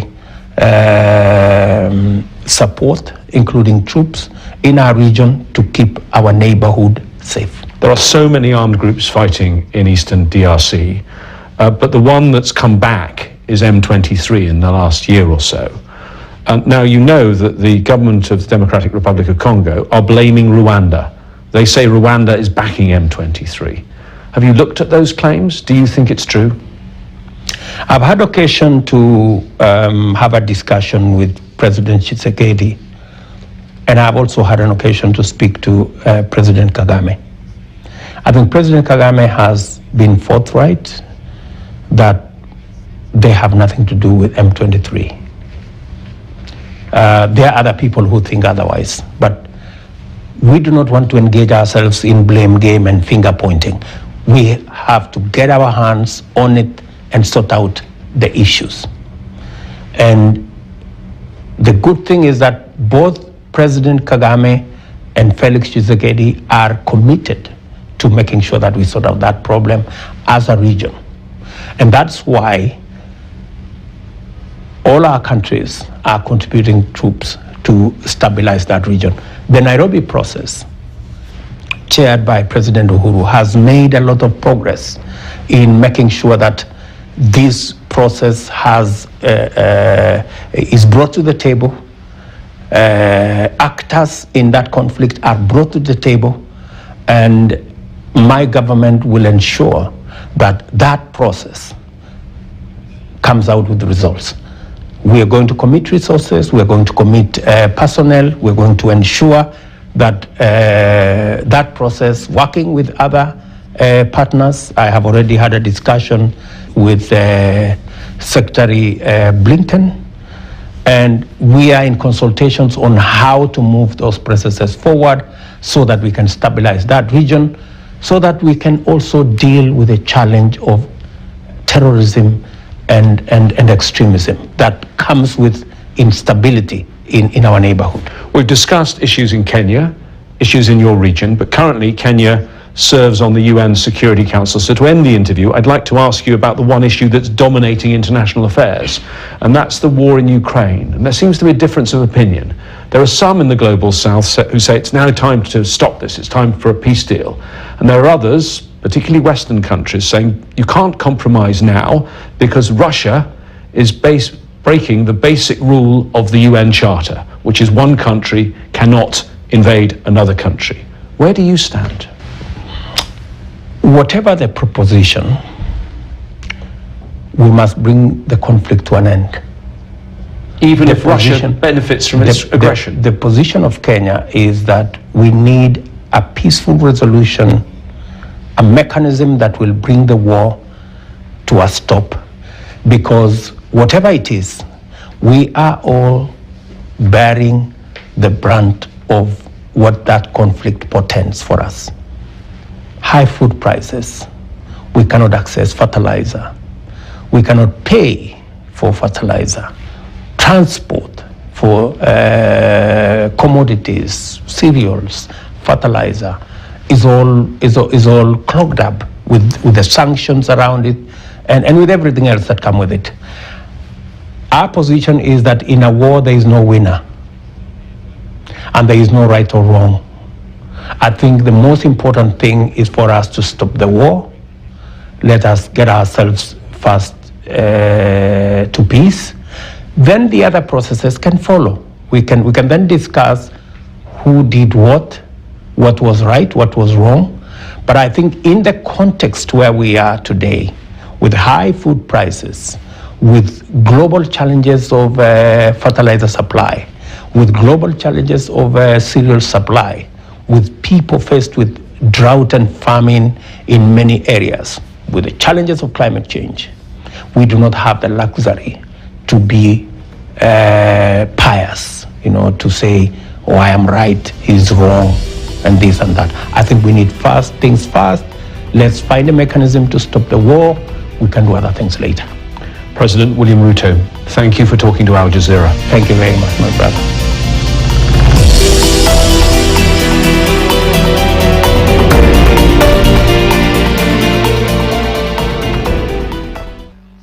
Bosnia and Herzegovina is going to the polls amid a dispute over election reforms that would enable people to vote along ethnic lines at all levels of government, right up to the presidency.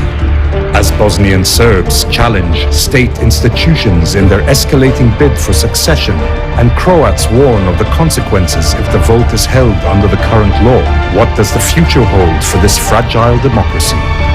Bosnia elections on Al Jazeera. This was a media moment, the likes of which we've never seen. This is important. This is historic. From breaking down the headlines to exposing the powers attempting to silence reporting. We're seeing media freedoms being threatened and attacked. It is basically criminalizing journalism. The Listening Post doesn't cover the news. It covers the way the news is covered. People have no idea what the source of news is. That became the truth, and that truth got further amplified on Al Jazeera. In Australia, Indigenous women go missing at disproportionately high rates.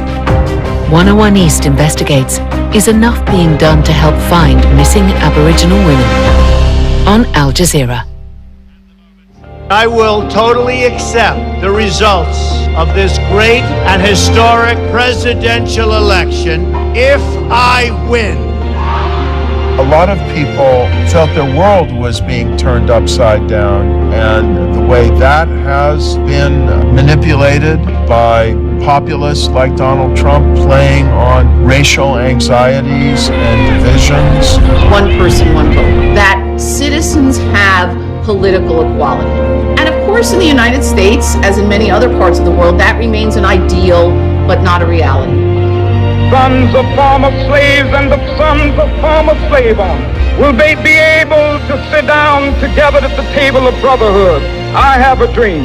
My dream is that people like my daughter, the young people, just have a full voice and don't feel targeted because of their race or ethnicity.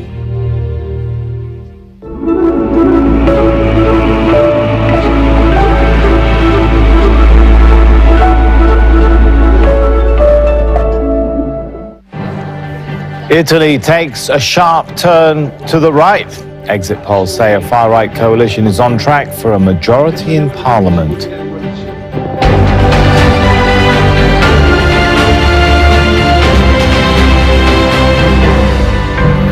I'm Sami Zaidan. This is Al Jazeera live from Doha. Also coming up, Super Typhoon Noru floods the Philippines and forces thousands of people to evacuate. At least 25 pilgrims drown and dozens more are missing after a riverboat capsizes in Bangladesh. And checkmate for cheating in chess, the saga that's been causing chaos in the chess world.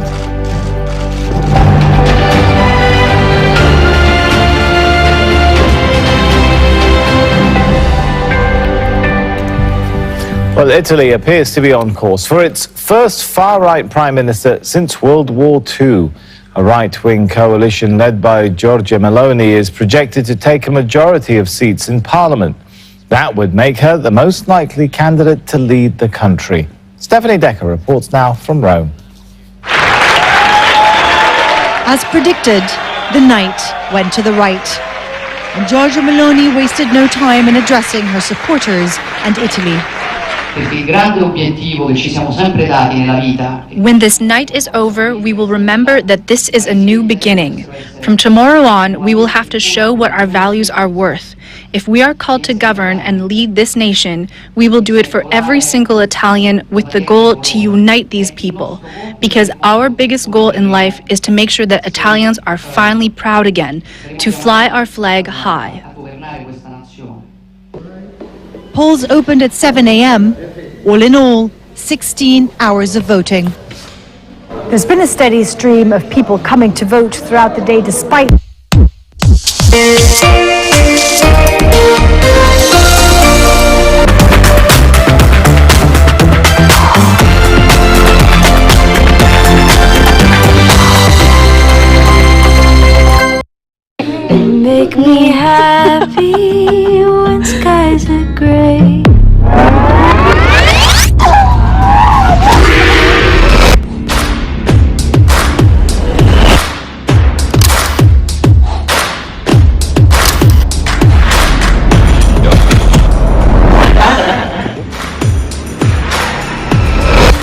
Please don't take my sunshine away.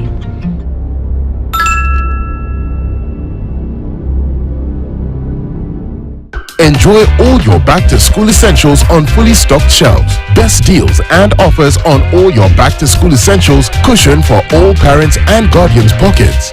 Go back to school like the hero that you are.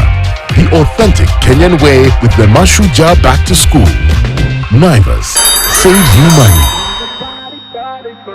That's brilliant from Mo Salah. And still, Salah! Oh, sensational! Naam! Masaa ni sasa. Formation imekubalika. Radio Maisha, Spice FM, Vibes Radio na Berur FM wakuletea the best of the 2022-2023 EPL season. Usikose kujiunga nasi kila wiki for the best of the Premier League, yani the full 90 plus all the extra. Ujumbe huu umeletwa kwako na The Standard Group PLC in partnership with the English Premier League.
My name is Boniface Gadinji. I'm 27 years of age. I deal with fashion, mostly shoes, jeans, matisho, zote tu look full. And I'm a millennial on the move. You have to have patience in business. Things don't move as fast as when you anticipate. Decide to do business, fear inafaa ikuwe zi kabisa. Make sure to catch my story on Wednesday 7:30 p.m. on KTN Home.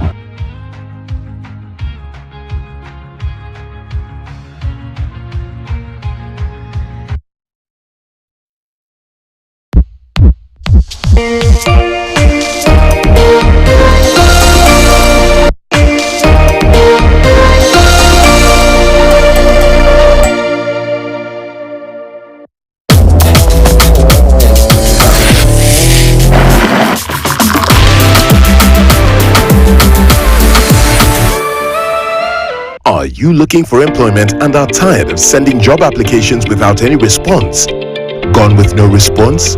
Tarmacking is now a thing of the past thanks to Skiza. Dial *811 *1 *21 hash and subscribe to a ringback tune that reflects your qualifications only for 1.5 bob a day. And your callers will know your credentials and send you opportunities they come across. Set the tone with Skiza. It's no secret that KTN is home to the best of local content. We bring the best of music, kids entertainment, lifestyle, Don't miss. reality, Time out! Monkey. sports, business. We do not do a design twice. We do unique pieces You have to be 100% disciplined. Not every time things go right. And gospel shows.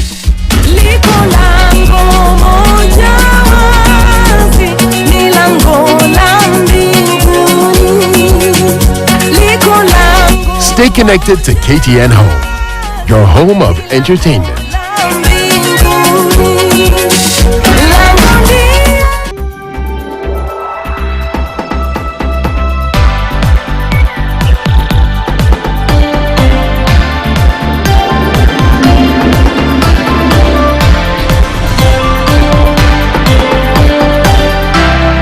This is KTN. Welcome home.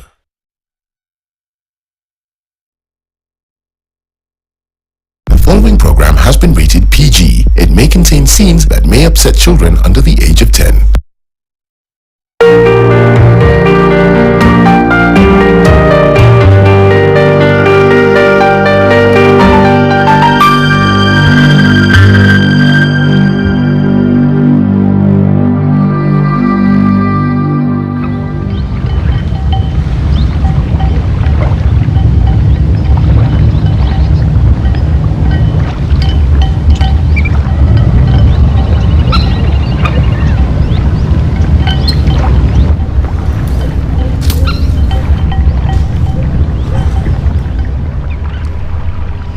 Gjakmarrja është diçka që jena rrit me ta, edhe çdo kush e din.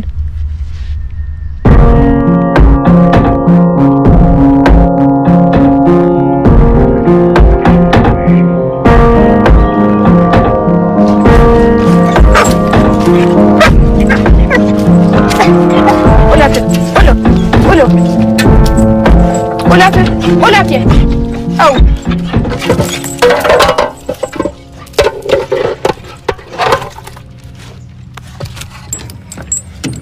Seri, ba marrë kushtin a diftën e si që një mirë qije, okej? Unë quhem Elizabeta, por familja ime me thërret Beta. Jam 13 vjeqe, kam një motër më të male, që ajo quhet Migena. Ajo është 18 vjeqe.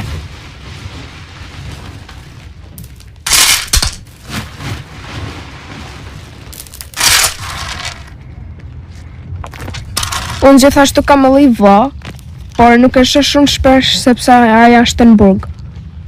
Ai ka vrarë një djalë që ka jetu këtu afër nesh, edhe tash familja e tij dën mu hakmar. Mrapa shtëpis mund shihet shtëpia atyne që don mu hakmar ndaj nesh. Zakonisht të vrahen burrat edhe djemtë, por në shtëpitë tonë s'kan me as i burr as i djalë që tanë ka nik. Një kjo gruo, kam e lajmë të mirë, kam gjyqin. Jam shumë optimist edhe që unë të fitoj. Inshallah. Shpresojmë. Do të fitoj sa më gjëresht. Shpresojmë. Për ne tash na bojnë kohë gjatë edhe shpresojmë këtë gjë. Baba jem, ai tash është në Londër.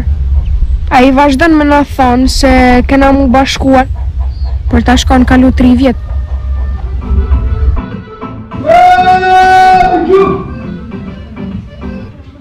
Dhe kur shove të që marrë këtu, në mësit i lartë atë, banë që do shumë rëzë, më ka sa, që t'je gullë, e hit. Jo, mërë s'po hikse, s'ke ka shkëllë të tësh. E po.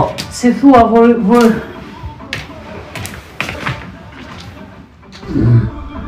Këtu ka met vetëm gjyshi, tash, por ata s'dojnë me e vra, sepse është shumë i vjetër edhe qarë. Në ata dojnë me e marrë hakun ku janë 3, sepse jo ka dek djalli të nashtë kanë shumë i ri.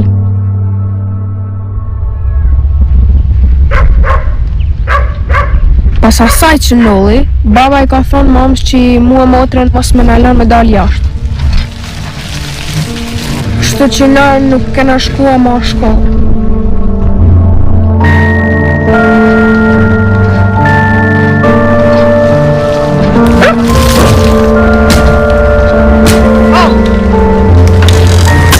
Ti qa ka, po kur i ditë s'ka do ishtu. Shmërani.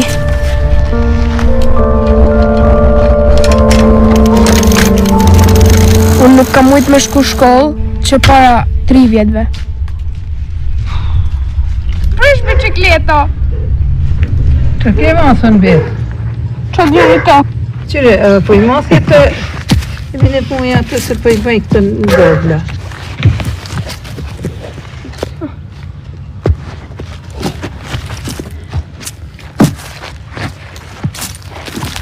Ka marrë malli shumë për shoqnin teme. Shkolla joni ishte në Bajz, një fshat afër nesh. Na shkoshim kam me motrën e me vajzat e Axhës.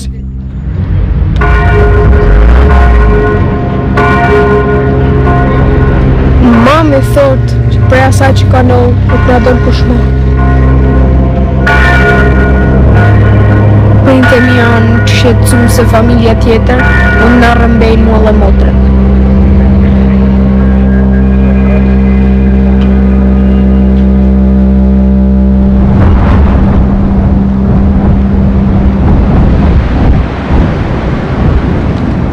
Tu kur erë dark kam frikë, më duket sikur kjo shtëpi nuk ekziston.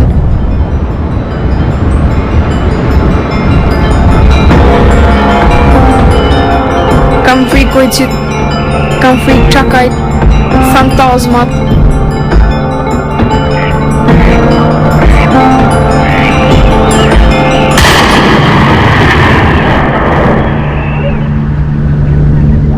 Kam frikë.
A i përnesh? Burri fort e i mirë. Si ja për je?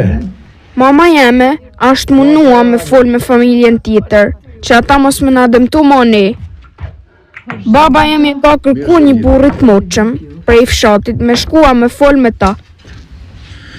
I herë ti e din më mirë se une që këta punë janë shtira. Deri sot me nuk ka rrit kërkush dhe më thonë me marrë një fjallë të mirë. Prej familjarëve tyne nuk kush shikohi, dhe më thonë, prej familjarëve. Njërës tu. Njërës tonë që kanë një të familje. Dikuj. Se me sa di unë jeni shumë me unë, jo vetëm... Po, jena krejt fare si tonë më kështu që inshallah se kanuni, burnie, njëzë dhe ku ka kanë dhe më thonë me i do proceset. A mu në marrë shlej dikon me shku shkollë? Faktikisht i bane pyetjet mirë, pyetje me vlerë se kanuni se ka pas me nalë vajzat me shku shkollë. Por tesh është që orientua, dhe më thonë, janë bashkua, dhe më thonë, ligje, kanune, kësi prava që ala zdi me dhanë muaj e kësaj punë. Se s'po ke besë kërkon. Se kanuni ka pas dame problemet. Pavarësisht është se koha në rënë, si maskos në rënë kanuni, por i ka pas dame burrinat. Ta shke frikë, si më thonë edhe vojë. Ta shke frikë. Dhe që je kanuni, ka shumë përqese, sa është bon para disa shekush.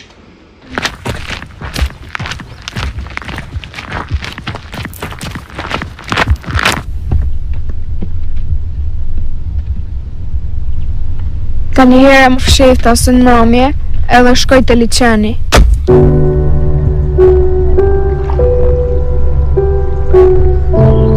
Kam pasartu me vark, me babën. Do të kishim shku për peshkim, e manej me dalë në breg.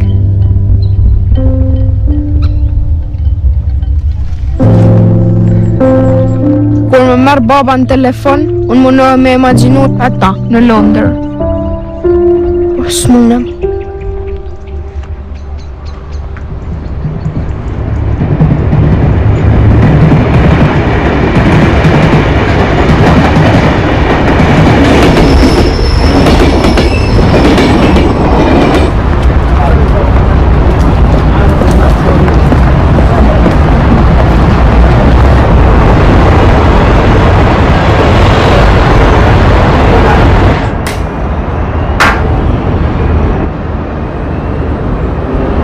Right, so you're back in court for your further hearing, okay?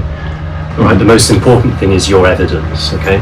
Të lutem ndeshta me ditë dhe cilat janë shanset e mia para gjykatës. It depends on who the judge is to some extent, okay? Because some judges are frankly known to be a bit difficult, okay? Ka gjyqtarë që janë më të vështirë, And some are not. dhe disa nuk janë. So in that respect it is a bit of a lottery, okay? Mundësi apo shans, lotari. Dhe më thonë me këtë gjyqë, në rast se këtë gjyqë fitore, dhe më thonë a fitoj vetëm unë, apo fitoj bashkë me familjen teme, si që unë e kam dhanë edhe në home office që unë këtë azil e kërkoj bashkë me familjen teme dhe kam çu certifikat familjare. Yeah, of course. No is the answer to your question. It won't affect your family because you're the only appellant. It's your case, okay? Në këtë fazë nuk e prek familjen tënde, sepse vetëm ti je azil kërkuesi. Dhe vetëm për ty po jepet ky përgjigje. However, if you win and if the Home Office then grant you refugee status, your wife and children under 18 will be able to apply for a visa to come here. Por në qoftë se ti merr statusin për atë refugjati tu, shoqja jote, gruaja dhe fëmijët nën moshën 18 vjeç kanë të drejtë të bëjnë një aplikim për bashkim familjar me qytetarin që ka status refugjati. Right. Në rastin tënd mund të marrë një aplikim për vizë hyrje të pastër. One of your children, I think, is over 18, is that right? I ka mosh 18 vjeç, por Yes, she's 18. atë lloj aplikimi që unë kam bërë, domethënë për në fillim që kjo ka qenë 16 vjeçë, po e bën 17. But when I did claim asylum, she was 16 because Yeah. she should also be. You could certainly argue it, but she doesn't fit within the rules because she's now over Sigurisht që 18. do të argumentojmë këtë gjë, thotë, por brenda rregullave siç janë tani, është mbi 18 vjeç.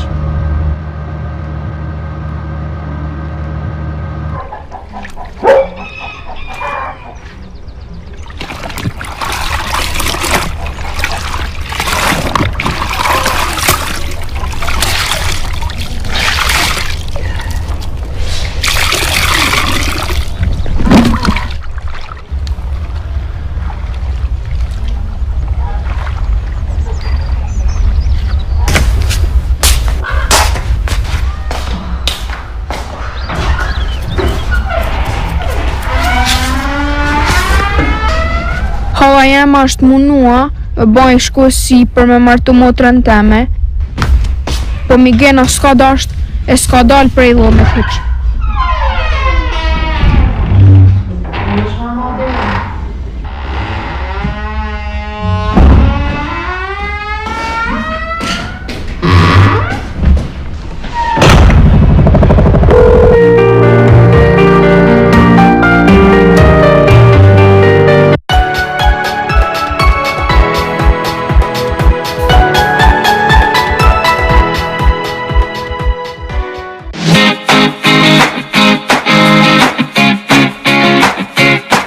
My name is Boniface Gadinji. I'm 27 years of age.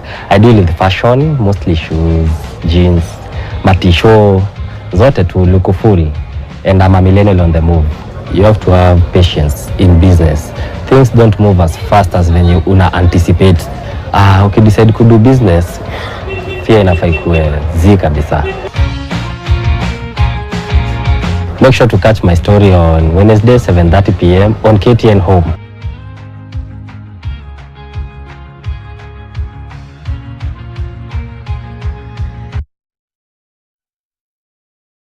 Standard Group's Farm Kenya initiative is the umbrella entity for all agriculture-related channels, activities and investments. The media platforms under the Farm Kenya initiative include the Smart Harvest Weekly Pullout in the Saturday Standard, KTN Farmers TV, a 24-hour agribusiness TV station. We've come to the end of Agri Talk.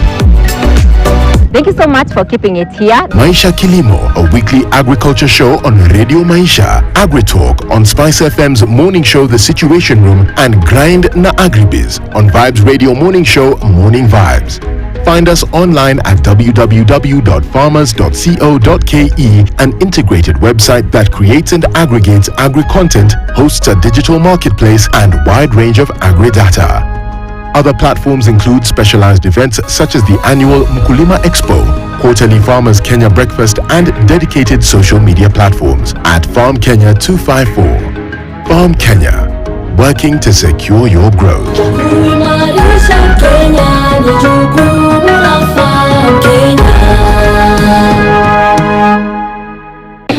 Make me happy when skies are gray.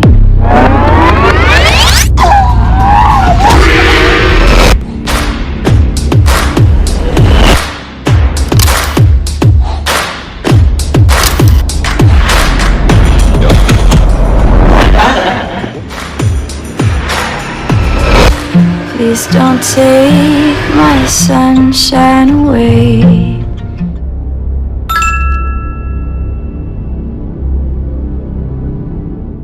Enjoy all your back-to-school essentials on fully stocked shelves. Best deals and offers on all your back-to-school essentials cushion for all parents and guardians' pockets. Go back to school like the hero that you are. The authentic Kenyan way with the Mashuja Back to School. Naivas, save you money.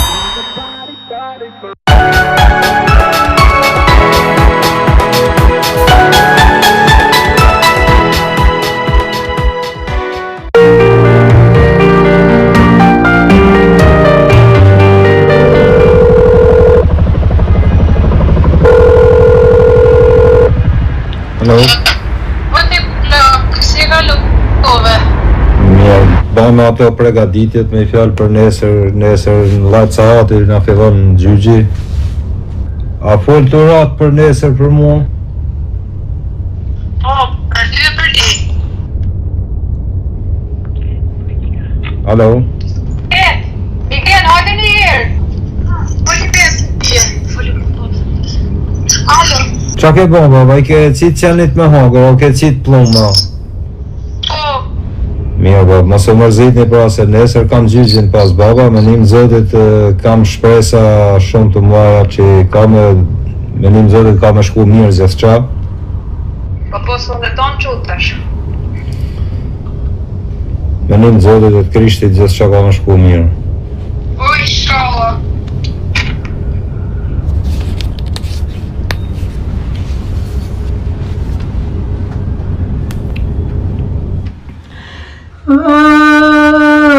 Me kamar madhi për shtepiem, kamar madhi për me shkua, kush ka nane, kush ka grua.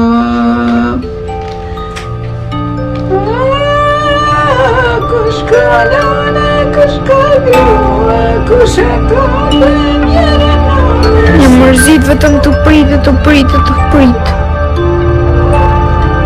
Do të kisha dasht me hypa njëse me ikë për Londër.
kena qifte tjetër në shtëpi. Ka kanë babs.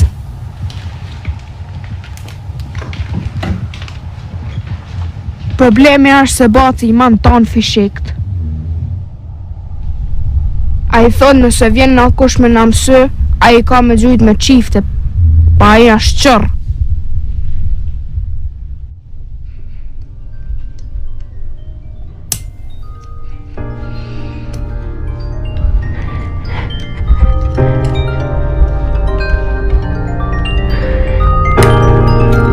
Dhe të kisha dash me marrë do pluma për qiftën teme. Mi thau lishta.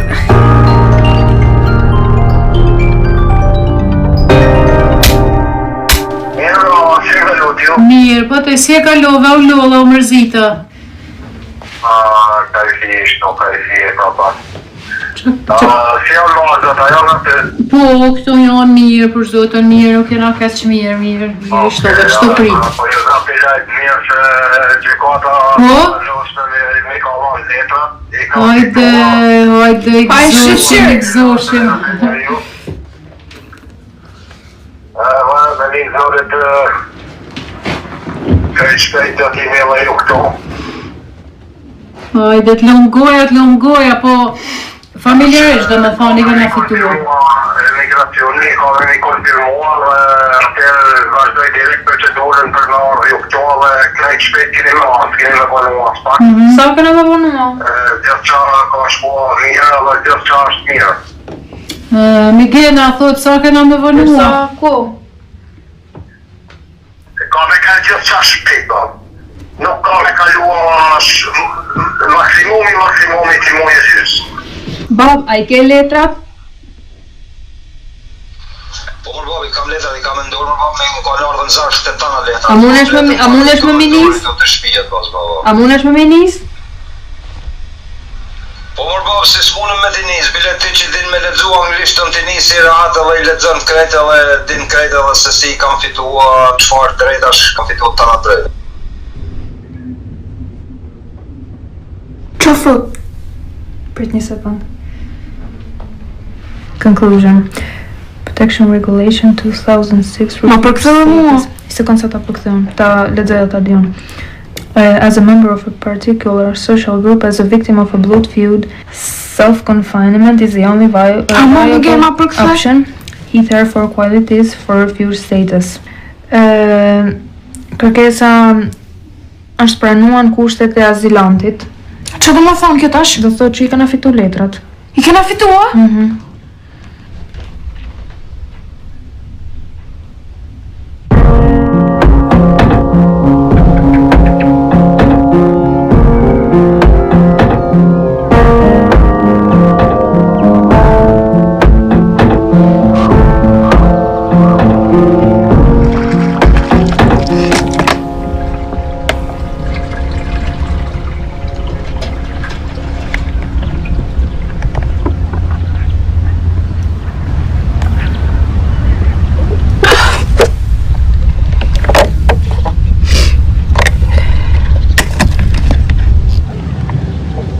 Ka unë mungu i fjore në që. Po, besa bërë. Për zotën edhe një bukur? Po, mërë, kështu. I emocionu më pëjtë se kemi një në lidhë. Po, shumë. Po, bërë shirë bëllë një projektive. O, zëtë më ojë.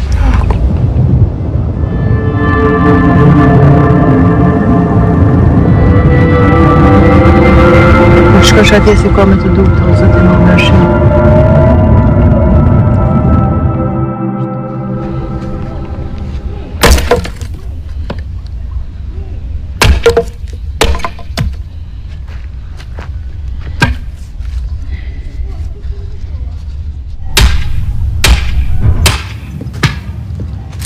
Po në nëgjyshe, ti si qa hëndru të ashtu? Si? Bje mua, bje! Jam ka i qoj qatë kjerit. Tash më shtu s'kom ta katë nesër, tash për këpahur.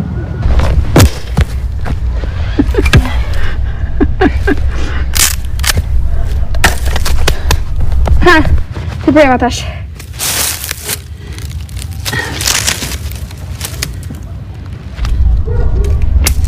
Që malit që është normalin me borë, ama poshtë, po, në rrëndë ati malit jam rritë.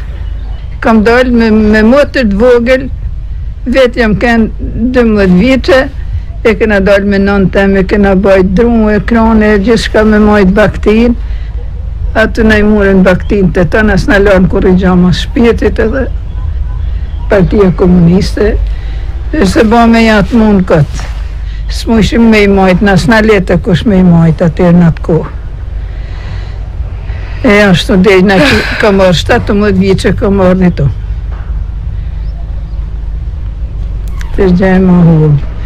E ca vujtet i kam bënë, dinë zote. Po për zotën. E sot jo, sot vësh, aj që s'punan hishtë, sot ke mundësi me pas. E tash dhe buk humble, e ushime majmë, se ke majtë bakti, ke majtë thine. Sa ka në shubota ta shëndit sotme.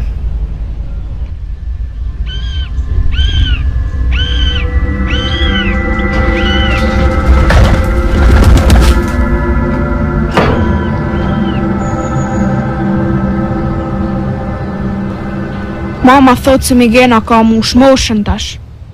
Kështu ndoshta se lanë me arë me ne.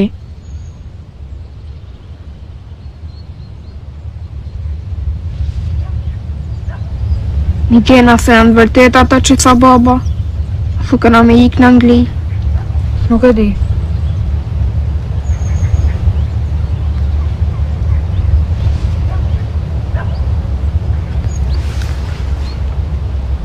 Nuk është çështja se besoj, por thjesht në këtë rast vetëm procedurat janë edhe thjesht do të presim tash, se thjesht me pas çfarë do të bëhet. Sepse bo këna menua se si ka më shkua ne edhe për mendimin tim është thjesht koha vetëm me prit. Keq. Gjithsesi na këtu nuk kena se ç'më bë, por edhe në këtë rast vetëm ja zgjedhë do të jetë martesa.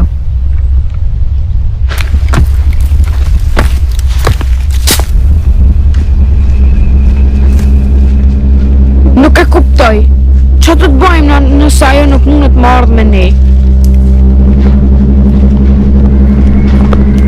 Tashu nuk di që më besua ma. Ndu vetëm me e pa atë papën, prapë.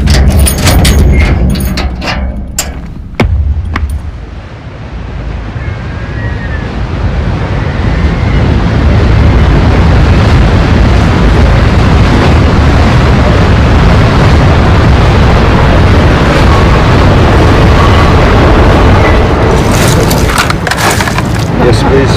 Thank you. Unë jam të shkry gjanat që do me ba me baben kur që kajnë Angli.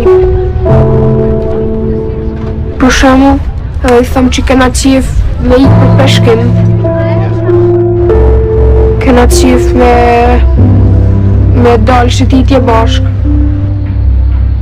Edhe me shëtit tanë Londrën bashk.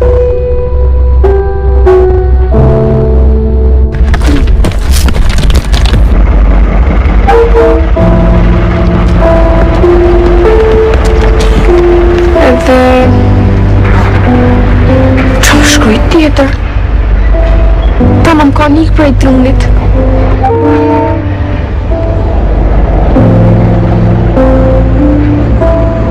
Më nuk do më hik prej këti venit.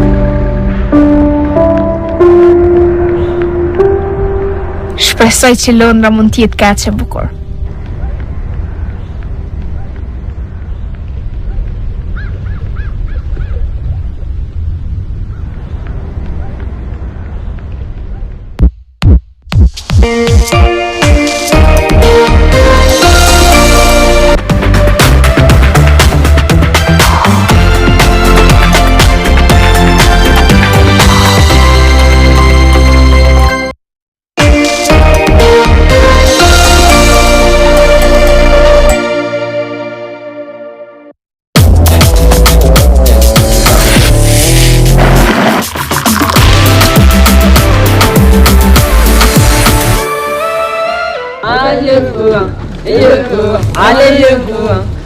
Hiyo nini uliambia Zipora mpaka akaamua kwenda?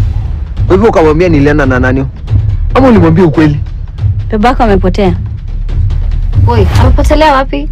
Yeye twende tukamtafute yeye. Twende tukamtafute. Wewe wacha wasiwasi. Wacha tumongoje tuone kama atarudi. Amepotelea huko town. Wewe na utakaa hapo ndani. Matumbo shikane mpaka ukufe. Ni kama kuna shida. Kwa nini? Achukui simu. Tabidi niende kumwangalia huko nje, pengine alitoka kaenda kutafuta kinywaji yake. Kasa una njia ya kurudi. Yaani uliamua sitawaishi na amani kwa hii nyumba. Sasa unani umeniletea hapa? Yawangane ngoloma. I roll line kile dilo sesen lai.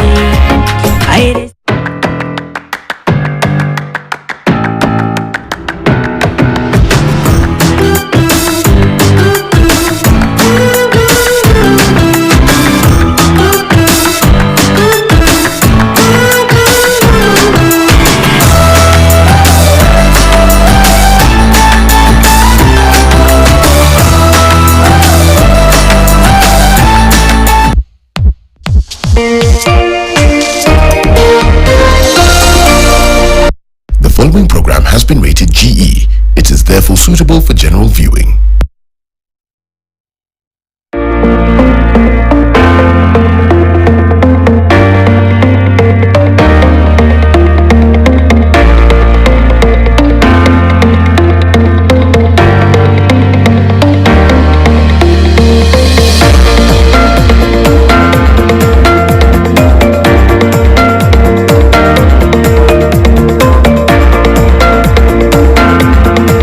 Located at the Hub Mall, one of Kenya's premium shopping malls in the leafy suburbs of Karen, is Jump Nairobi by Flying Fox.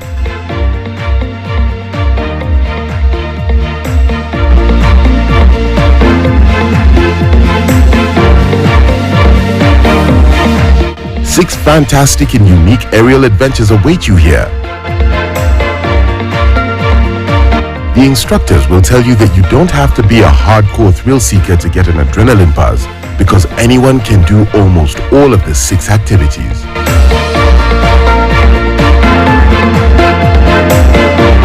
It just takes a bit of guts and faith in yourself and in them. At Jump Nairobi, we have 6 different activities. We'll start with ziplining, which is our mother activity. And then we've introduced new activities.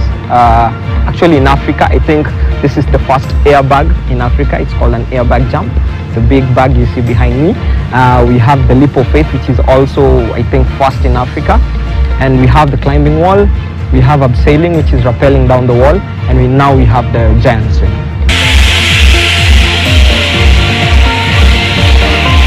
These activities definitely crank up the adrenaline on another level. And that's why safety has to come first.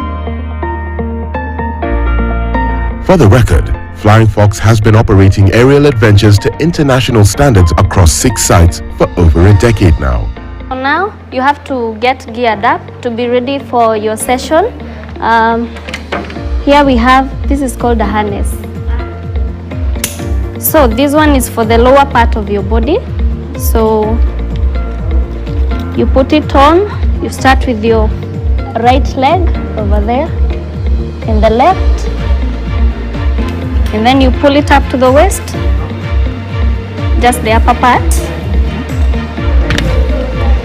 So now you have to hold here for me so that I can fix it. So I have to tighten it.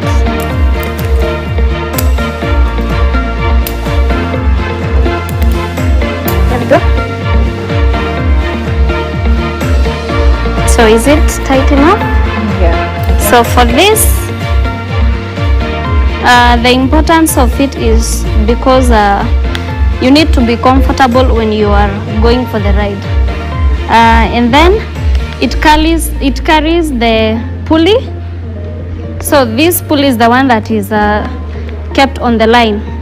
So it's the one that is supporting you when you are on the line together with this, okay? This one is to hold. When you are on the line, you hold it, same as this, okay? Yeah, so that's the importance of it. So we are done with that. So the next one is the helmet. This one is to protect your head. you can get hurt by the line. So you need it.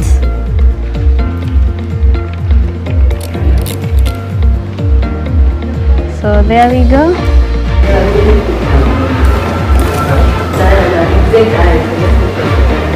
Can I do it? Yeah, sure. Okay, and the next one is the gloves. So the gloves help you during the braking or the slowing down. So once you're on the line, you have to slow down using your hand. That is just placing your hand and then it slows you down, okay?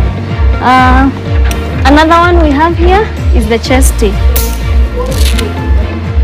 So this, yeah, it's called a chesty because you're just requiring it on the chest. So here we go. So it's okay. So this chesty is mainly used on the giant swing or the screamer, and also for the leap of faith. But we also put it on the people who seem kind of having some weight, just to put some extra protection, okay? So you see it looks like a chesty. Yeah. So we fix it and now you're ready to go. Set up around a 50-foot high tower, you get to experience racing zip lines, a huge leap of faith, a free-fall airbag jump, a giant swing, wall climbing and abseiling. The airbag jump and leap of faith are a first in Kenya. Based on the standards of operation at the site, you are accompanied by an instructor who takes you through various trainings. I want you guys to stand here, make a straight line, shoulder to shoulder facing me. Yeah. Alright, so what we're going to do, a few guys will sign the disclaimer at the office. Yeah, right. So we're going to recheck your gears once again. And once your gears been rechecked, don't tamper with the gears, yeah? If you need any adjustment of the gear, just ask me or my colleague Ross, and we're happy to help you out, okay? So apart from checking the gears and everything, what other safety measures are there before ziplining? Before ziplining. So the measures we take is just, first you have signed the disclaimer there, you have paid at the office. And once we recheck the gears here, we go into safety about ziplining. Yeah. So we can say we have 3 lines because we have a practice line. We're starting here for practice. And we go to the main course, which are 2 lines, zip 1 and zip 2 coming back.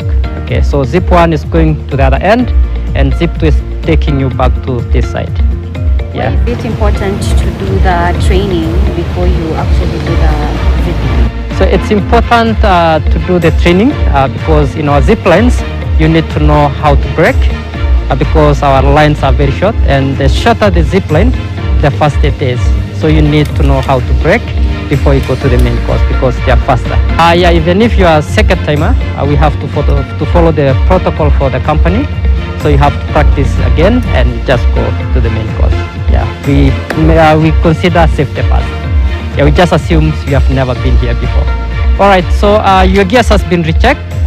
Don't tamper with the gears, and you guys will be staying here at the spectating areas, and I'll be calling you up one at a time to access the platform. Okay, so while accessing the platform, just take extra care.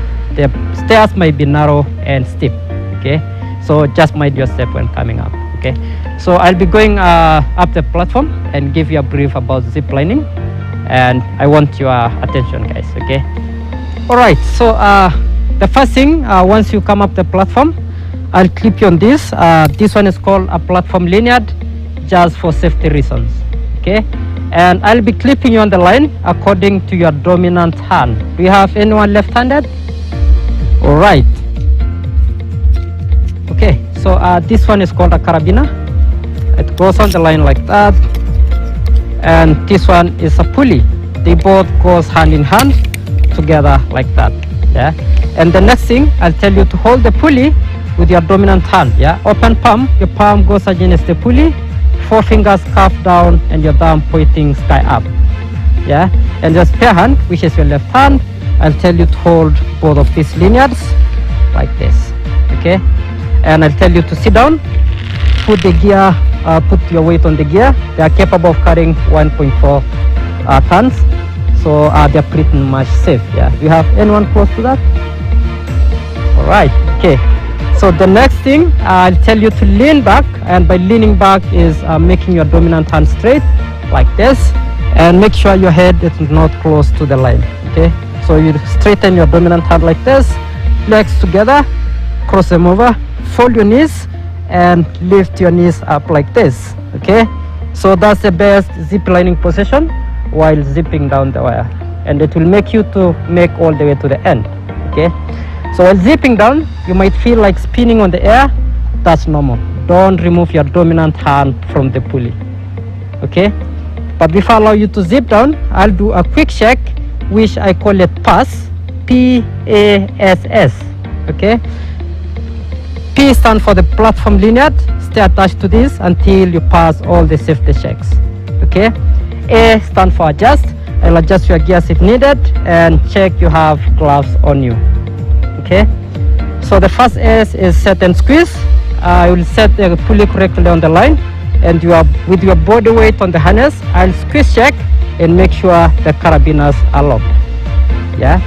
And the second S stands for step away and signal safe. I'll visually check that the previous zipper has stepped away from the bottom platform, and I'll allow you to zip down, okay? Or wait a radio from my colleague from the bottom to make sure the line is clear for you to zip down, okay? And if you have any concern that I haven't performed all the checks, don't allow me to remove this. This one means you're good to zip down, okay? So while zipping down, two things might happen. You might be going too fast and you need to brake, or you might be going too slow and you get stuck, okay? So let's talk about the first scenario where you're going too slow, too fast, and you need to brake, okay?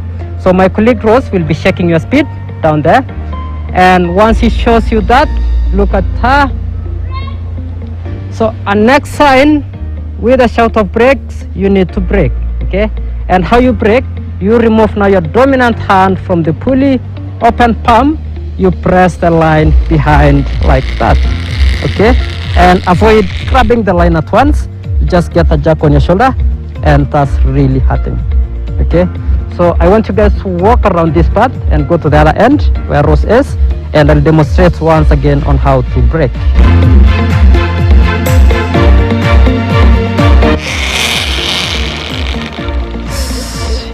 Yeah, you press the line behind, okay?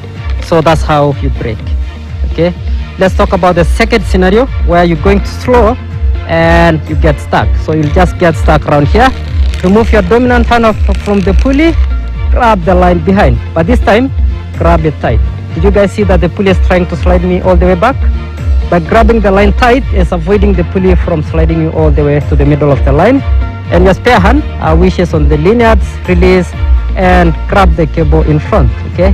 Straighten your legs and make our 90 degrees turn, and one hand after the other, you just pull yourself, okay? One hand after the other. Once you're there, grab the line and stand up, okay? But if you're unable to pull yourself, just keep holding the wire behind the pulley and shout instructor, yeah? My super lady here will come and help you out. Then off you go to whatever activity that will give you a rush, making you have fun, screams and laughter. And of course, you get a zing of achievement for conquering your fears.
make Monday count by reading Health and Science. It helps me eat healthy, live healthy, and stay healthy.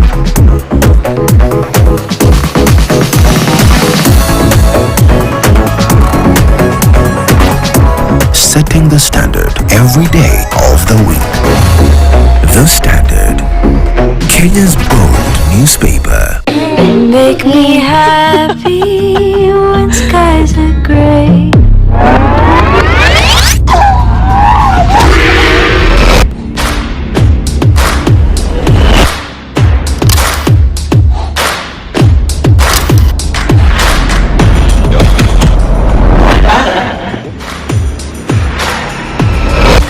Please don't take my sunshine away.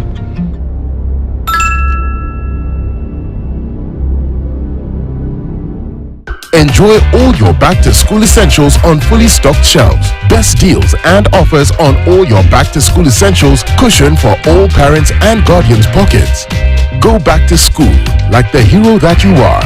The authentic Kenyan way with the Mashujaa Back to School. Naivas, save you money.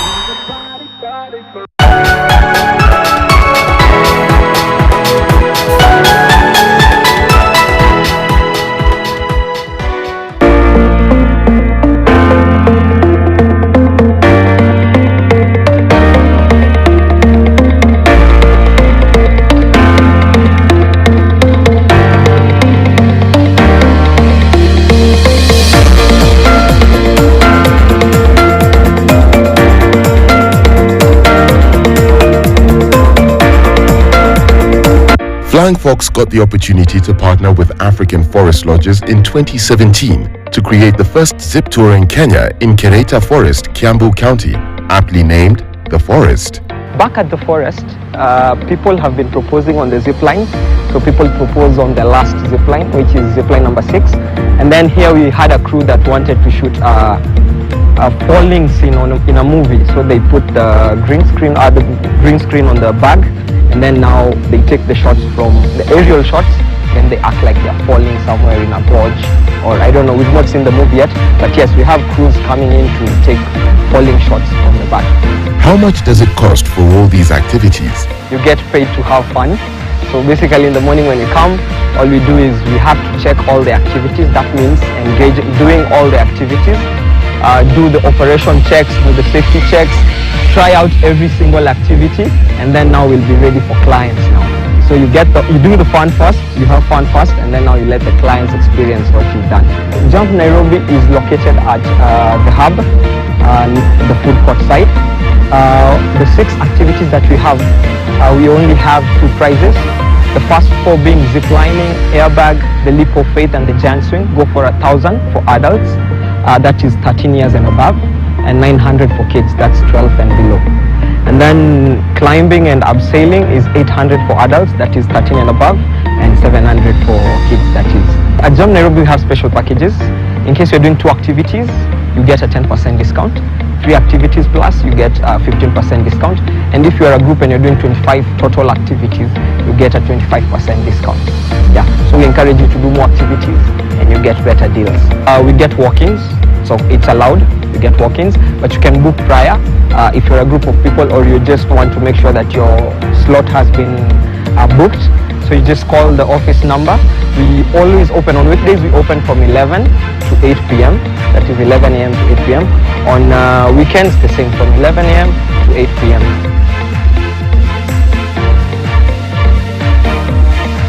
All our instructors at Jump Nairobi are in-house taught, so we take them through trainings, very critical safety trainings, and then we are a group of 19 people, 4 of them being in the office and 15 of them are activity instructors.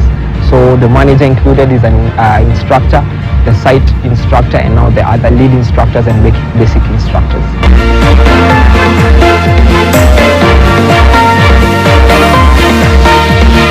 A visit to the Jump is terrific too. Each gives you a different kind of buzz. Climbing, it has 2 parts. We have the one mixed, the red and the orange, which is the easy mode, and we also have the blue part, which is the hard mode. Yeah. So this wall, it's 15 meters high. We're going to recheck your gears and get you ready. Readjust them if they're needed, and you get ready for the wall climbing session, yeah? So first, we're going to recheck your gears, yeah? Cool, I rechecked your gears, and she has also rechecked. If you need any readjustment, please don't tamper with them. Just talk to Rose or Rai, and we're gonna check them, yeah? So cool. I wanna give you a safety brief on wall climbing, in which after we're done with the safety brief, we are good to go, yeah? So get close to the wall, and we take the safety brief. So on the safety brief, I want to give you simple rules on climbing onto the wall. So we have the first one, which is the 3 points of contact. What do I mean by 3 points of contact? Either 2 hands and 1 foot should be on the holes at all times, or 2 feet and 1 hand should be at the potholes at all times, yeah? So what do I mean by this?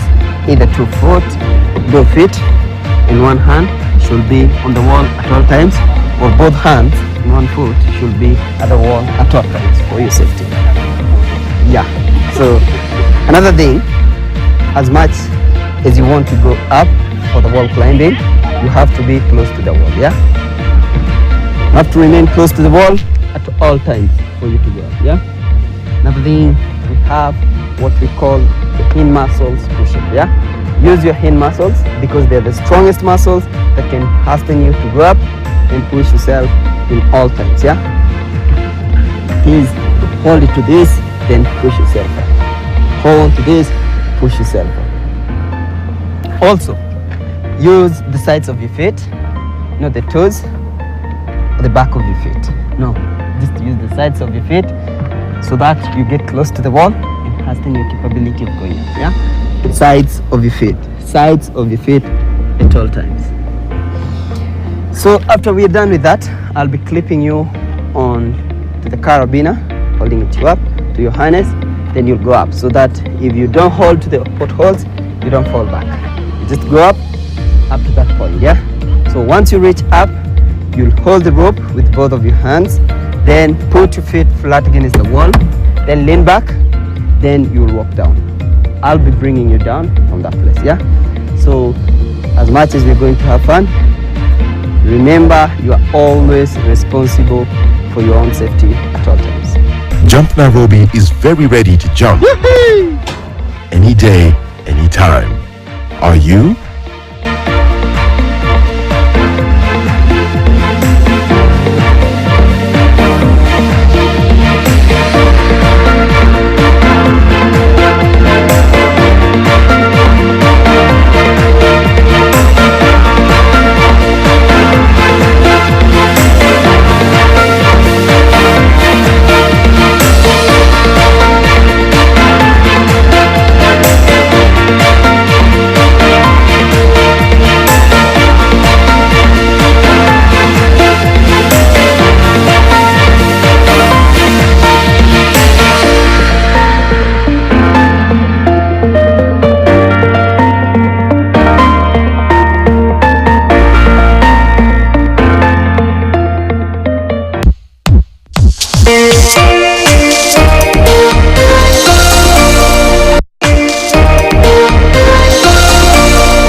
Hiyo nini niliambia Zipora mpaka akaamua kwenda?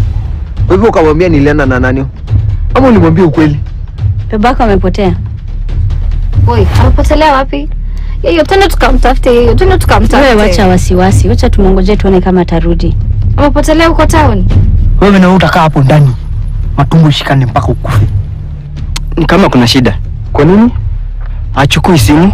Itabidi niende kumwangalia huko nje, pengine alitoka kaenda kutafuta kinywaji yake. Kasa una njia ya kurudi. Yaani uliamua sitawaishi na amani kwa hii nyumba. Sasa unani umeniletea hapa? Yawangane ngoloma I roll dolo lightning Kiredi losses in life It's back! Radio Maisha inakuletea Choma na Ngoma. Kuwa ready. Karibu ufurahie lineup ya maartists wa noma. Burja ni Mbakache. Tell a friend to bring a friend. Chome na Ngoma is back. Radio Maisha, radio zaidi ya radio. It's no secret that KTN is home to the best of local content. We bring the best of music, kids entertainment, lifestyle, don't miss reality, time out, monkey. sports, business. We do not do a design twice. We do unique pieces. You have to be 100% disciplined. Not every time things go right. And gospel shows.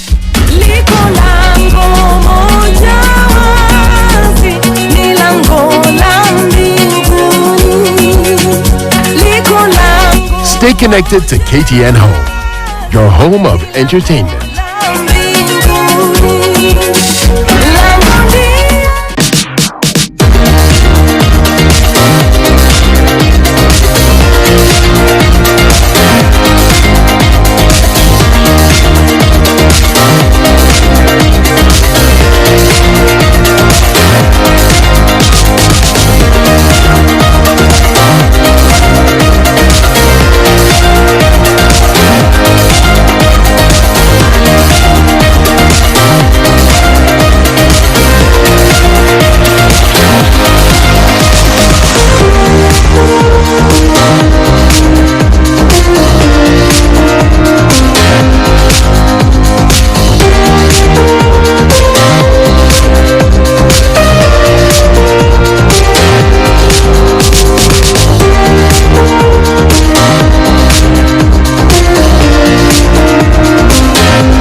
is KTN. Welcome home. Absolutely crazy. It's doing the same thing on Kiambu Road, and coming off of Limuru Road, it's already starting. James Gishuru is going to spill over to Wayaki Way, and that traffic is also bumper to bumper. Monday has started and it looks like it's going to be a bit crazy here and there, but let's try to keep our wits about. Tell us what's going on where you are. Spice FM KE on Twitter, and let's try to keep things moving this morning.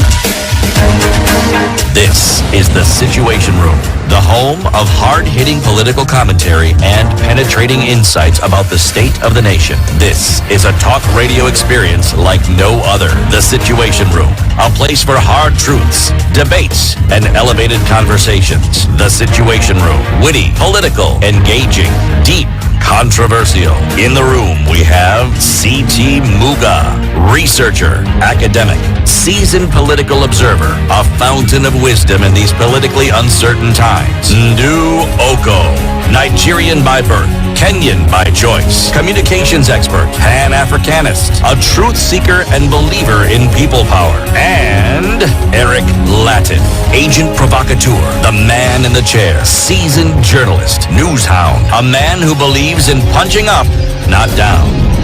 This is The Situation Room. The only way to start your day. How are you doing? Welcome to the second hour of Kenya's biggest conversation. It's The Situation Room this Monday, 26th day, of September 2022. Live on Spice FM, on KTN Home, on YouTube, on Facebook, and also having our conversations all over social media. Today, the 26th of September, is World Contraceptives Day 2022. We'll be talking about it, and we're joined by the Oga from the top, from the government. At the top. At the top, right up there. Before we welcome and introduce him, let's hear the day's Proverbs. CT? Yes, our Proverbs for the next few days from the country of Niger, I am told. It's not Niger, it's Niger. Ashes fly back into the face of those who throw them. Ashes do what? From what? Ashes, not ashes. Ashes. Ashes. It's not ashes. Ashes throw back. It would be interesting to see ashes falling from the sky. Yes. Jivu, in other words, in Kiswahili. Right. You chuck it. As you say, throwing caution to the wind. Now, if you throw ashes to the wind, it comes back to your face. And as I said, if perchance you had opened your mouth when you're throwing them, some of them will find their way back straight into the mouth. Yeah, exactly. Right. So it will be one moment ashes in your hands, then in the wind, and then some of it in your mouth and perhaps even your eyes. Okay. Dr. Andrew Mulo, Director of Medical Services, Promotive and Preventive Health. Good morning, Daktari. Good morning. Good to have you again on the show. Thank you for having me. Every time we see you, it's like a new year. So Happy New Year. I've been here in this year. Happy New Year. It's a long time, Bana. It was before August 9th. Yes. After August 9th, we have a new year. Okay. How are you doing? Thank you. Always my pleasure. Always a pleasure to have you. That proverb, does it make sense? Because I saw you nodding like, yeah, you could relate. I come from a community, and I grew up in a community where riddles, proverbs were shared by my grandmother. So, yes, I think there was one similar to that from the Kamba community. How did she tell it to you? It was about sand. That you throw sand in the wind, it comes back to you. And what did that proverb mean? What does it intend to teach? Every time you do anything, always be prepared that repercussions could actually affect you. Yeah. For every action, there's an equal and opposite reaction. Even Newton's grandmother told him the same. Yeah. Daktari, today is World Contraceptives Day 2022. What does that mean? In fact, somebody is even asking, so some of these days, how are we supposed to celebrate this day? By doing what? This is a global, an international day that has been set to celebrate contraceptive and the use of contraceptive family planning in managing population development and family and health. So it's a day that has been set aside globally to celebrate contraception and its value in the growth of society, basically. So it's a day of advocacy, so to speak. It's a day that we pose as a global community to do advocacy on the importance and the value of contraception. Okay. So do we look at contraception from global view of family planning? Yes, you cannot talk about contraception and the family planning, contraception are one side of the same coin. But in terms of, because the rights approach, because when you say family planning, it means one has to be in a family setup where family setup is husband and wife, and we know that is not the case always. So I think this is just terminology of use of terminology to describe the same thing. What this means is that persons or women and men of reproductive age are able to have a choice of when to have a child and the number of children that they want to have, when they want. And there are various methods that are available for them. Of course, we look at family planning contraception from I already mentioned two perspectives, from a population development perspective and a health perspective. Where population development, we are talking about the economy, we are talking about the resources that are available for a country, and the standards of living for a community. Then from a health perspective, you talk about the health of the mother, the health of the child, and the whole life cycle of an individual. That if, and research has shown that if spacing between one child and another happens, there is an increase there is a decrease in the likelihood of maternal mortality. There is an increase of 60% increase in decrease in child mortality if spacing of a child is done. Then now from the economic perspective, having number of children that one can take care of, education, nutrition, and all that. Yes.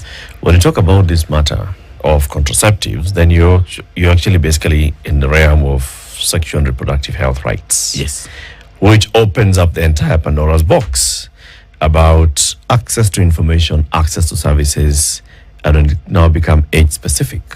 The conversation that has been taking place over the last couple of years in this country about people who are sexually active, and we know that children are sexually active below 18, and rather than should also have access then to information, access to services, includes contraceptives. Wade into it. I think it was just 3 months ago or so that we launched the National Reproductive Health Policy 2022-2032, which of course gives proper direction in terms of access to contraceptives for adolescents and young people.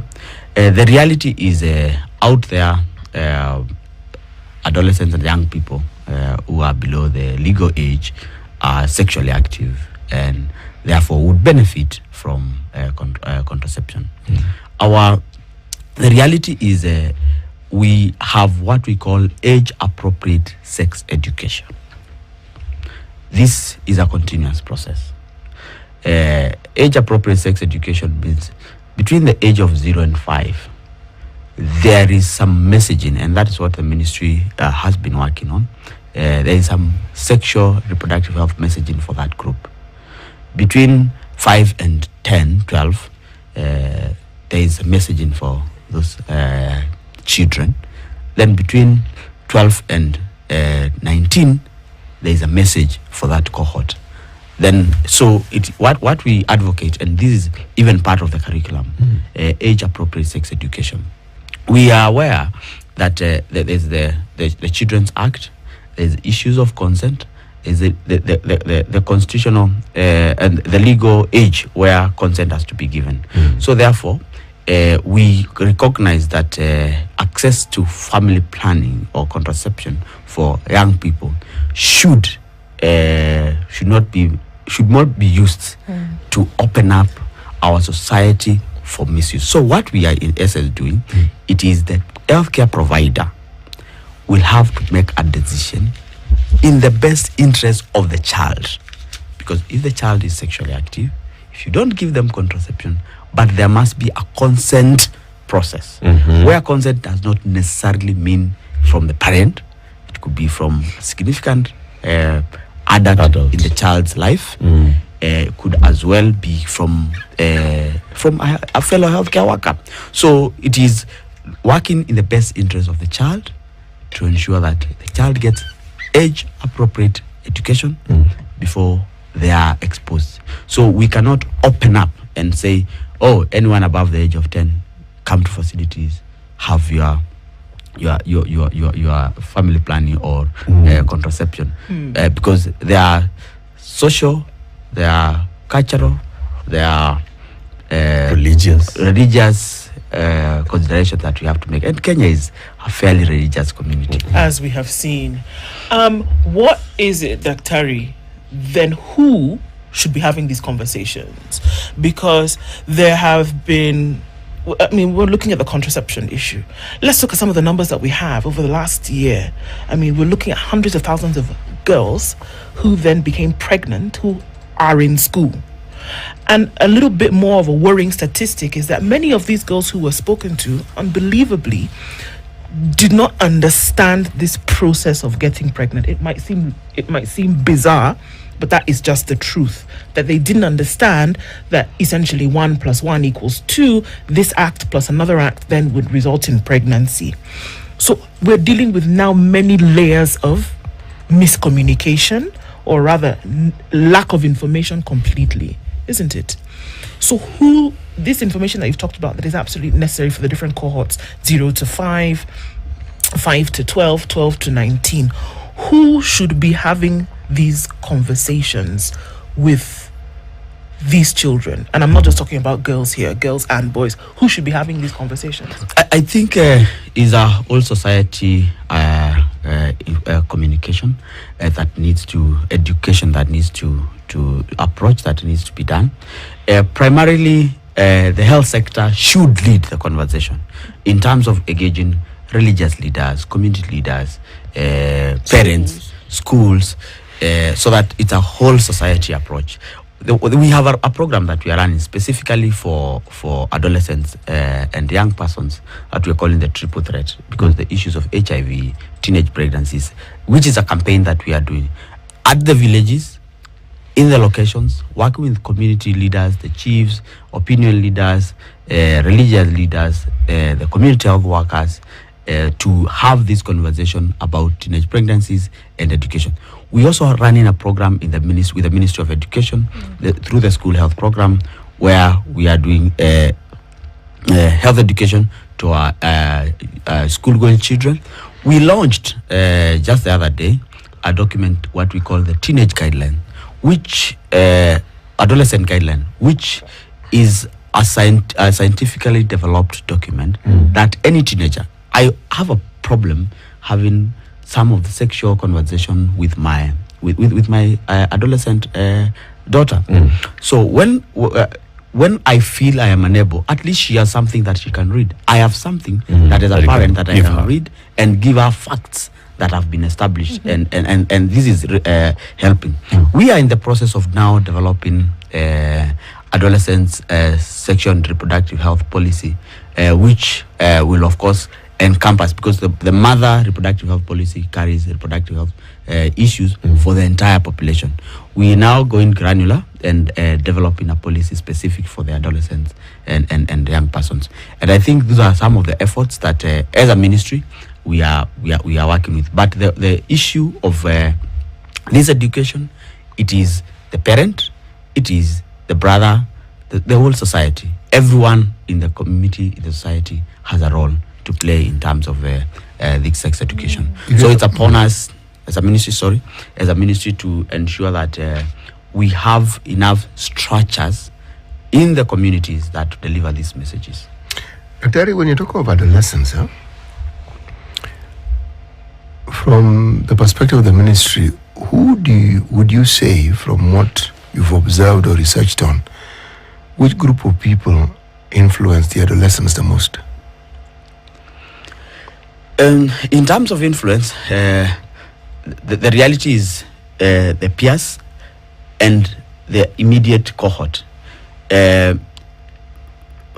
19 to 24 influences 10 to 19. Because they are closer, they interact more, they have a language, they even understand each other. They have a lot more in common. They have a lot more in common. So there is also that very important aspect of peer education. And we have a lot of young people who we are working with as a ministry, who we are working on, not just the Ministry of Health, as a government, because we are talking about the National Population Control Department, the Council. We are talking about Ministry of Interior. We are talking about Ministry of Education. We have a lot of young people that we are working with to ensure that they pass this message to their peer. But the reality is, us who are adults, I would say, be above the youth, the 24 years, also have a big role to play, because in most places where policy is being made, you will unlikely get this. But we have one principle that we don't talk about adolescents and young people without having them. Yeah. We actually have them in our technical working groups. The reason why I ask this question is, and the very concept of peer groups. If peer groups are the greatest influencers, each of these categorizations 10 to 19, to whatever the categorization is, the people who are most likely to effectively communicate what we want would be the peer group. But I'd like to find out what it is you have in terms of whether it's a curriculum or a program or a plan. And it's not just with the adolescents, but with every group, because the assumption is that when someone is an adult or is a parent, they will know how to communicate something. It's a fallacy. Being a parent just means you're a parent. The process of actually being able to communicate something as sensitive as that actually requires training. And it is a lot easier for somebody who is your peer to talk to you. You're more likely to take the information in. So if we take that categorization broadly, does the ministry have a plan to ensure that that is what happens so that it is effective? Parents are communicated to effectively, these age groups are communicated to effectively, then people have a far better chance of understanding what you want to pass along. Yes, indeed, you have brought up a very important point that actually we recognize that being a parent does not necessarily mean you understand or you have the know-how of how, especially sexual education is always very difficult for a lot of parents. Very many parents actually struggle with sexual messaging to their children. And that's exactly the reason why, as a Ministry of Health, we are actually working even on a parent guide. So that parents who have adolescents, while we have the teenage guide, which any parent can have access to and learn, we believe that the parent themselves need also education to know what messages are you or you. So the point of having peers, I mentioned about the school education. We have a lot of programs. We have a whole department of adolescent and young persons in the ministry, a division. So we have engagement with young people. Recognize that peer education is very important. How successful is that program? We may say, because one of the major, of course, we always have very good programs. One of our major shortcomings is we do not have all the resources that we require to have countrywide, from community to every village. Actually, I would like programming. Can I please disagree with you? Yes, please. Okay. I will listen. What resources do you need? You're talking about messaging. You need the humans? Yes. Yes. We have enough humans? Yes. The humans have to be facilitated. Facilitated how exactly? They're in a school environment. They have to be. And the schools exist? You have to get the humans to the school environment. Unless you have to get the humans to the school environment. You have to get someone to capacity build. You have rightly mentioned that they need training. That they need training. You need training, and you are talking about a country. So you are talking about schools in this country, for example, are close to 25,000. The disagreement is not to put you on the spot. The disagreement is to say that the ministry may be hampered because of those resources, but this isn't something that only the Ministry of Health can work on. You can't work independent of the Ministry of Education. You can't work independent of all the other ministries that are there. You can't work in silos. And if you're talking about trained personnel, the Ministry of Health has access to people who work in the NGO sector who do these things because they partner with ministries. You have people who've trained trainers who've trained other trainers. You have master trainers. The government has an enormous capacity, some of which in my mind just lies idle. It's not fully utilized. Now, what I'm saying is, yes, you're right when you talk about personnel being facilitated. COVID taught us that you don't need to physically be there. Now, the gains we made during COVID, can this not be used to do the very same thing that we're talking about? Because the story of resources, that one will never end. That's why there's an entire discipline called economics that tries to figure this thing out.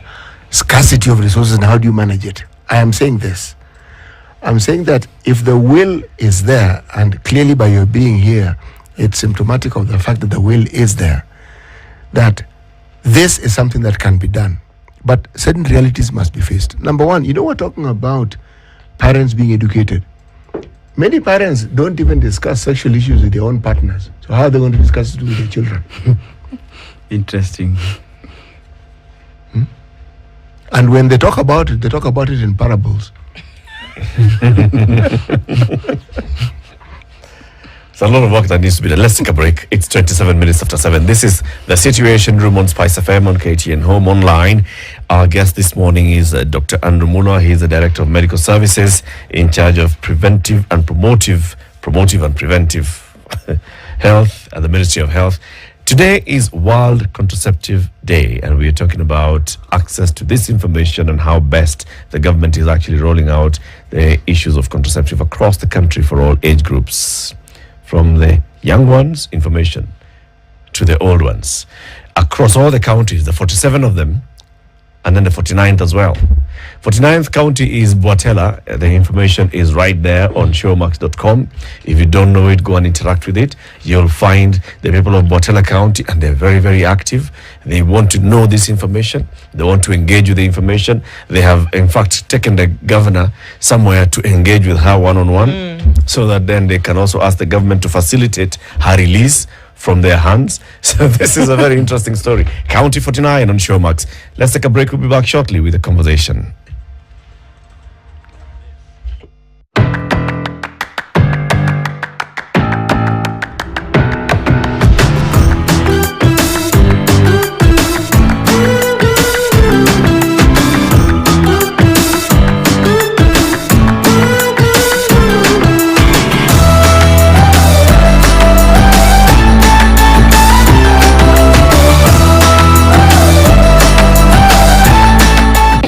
Make me happy when skies are gray.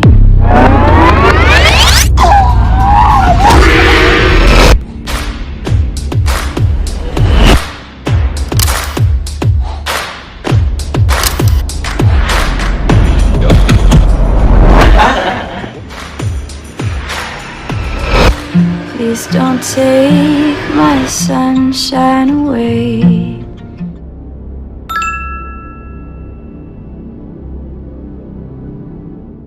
Enjoy all your back-to-school essentials on fully stocked shelves. Best deals and offers on all your back-to-school essentials cushion for all parents and guardians' pockets. Go back to school like the hero that you are. The authentic Kenyan way with the Mashujaa Back to School. Naivas saves you money.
Are you a farmer and want to learn new ways to grow your harvest?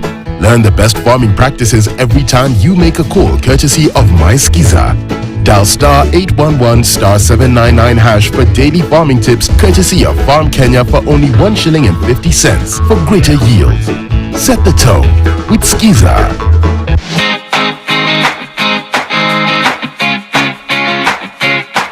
My name is Boniface Gadinji. I'm 27 years of age. I deal with fashion, mostly shoes, jeans, matisho, zote tu look full. And I'm a millennial on the move. You have to have patience in business. Things don't move as fast as when you anticipate. Decide to do business, fear inafaa ikuwe zi kabisa. Make sure to catch my story on Wednesday 7:30 p.m. on KTN Home.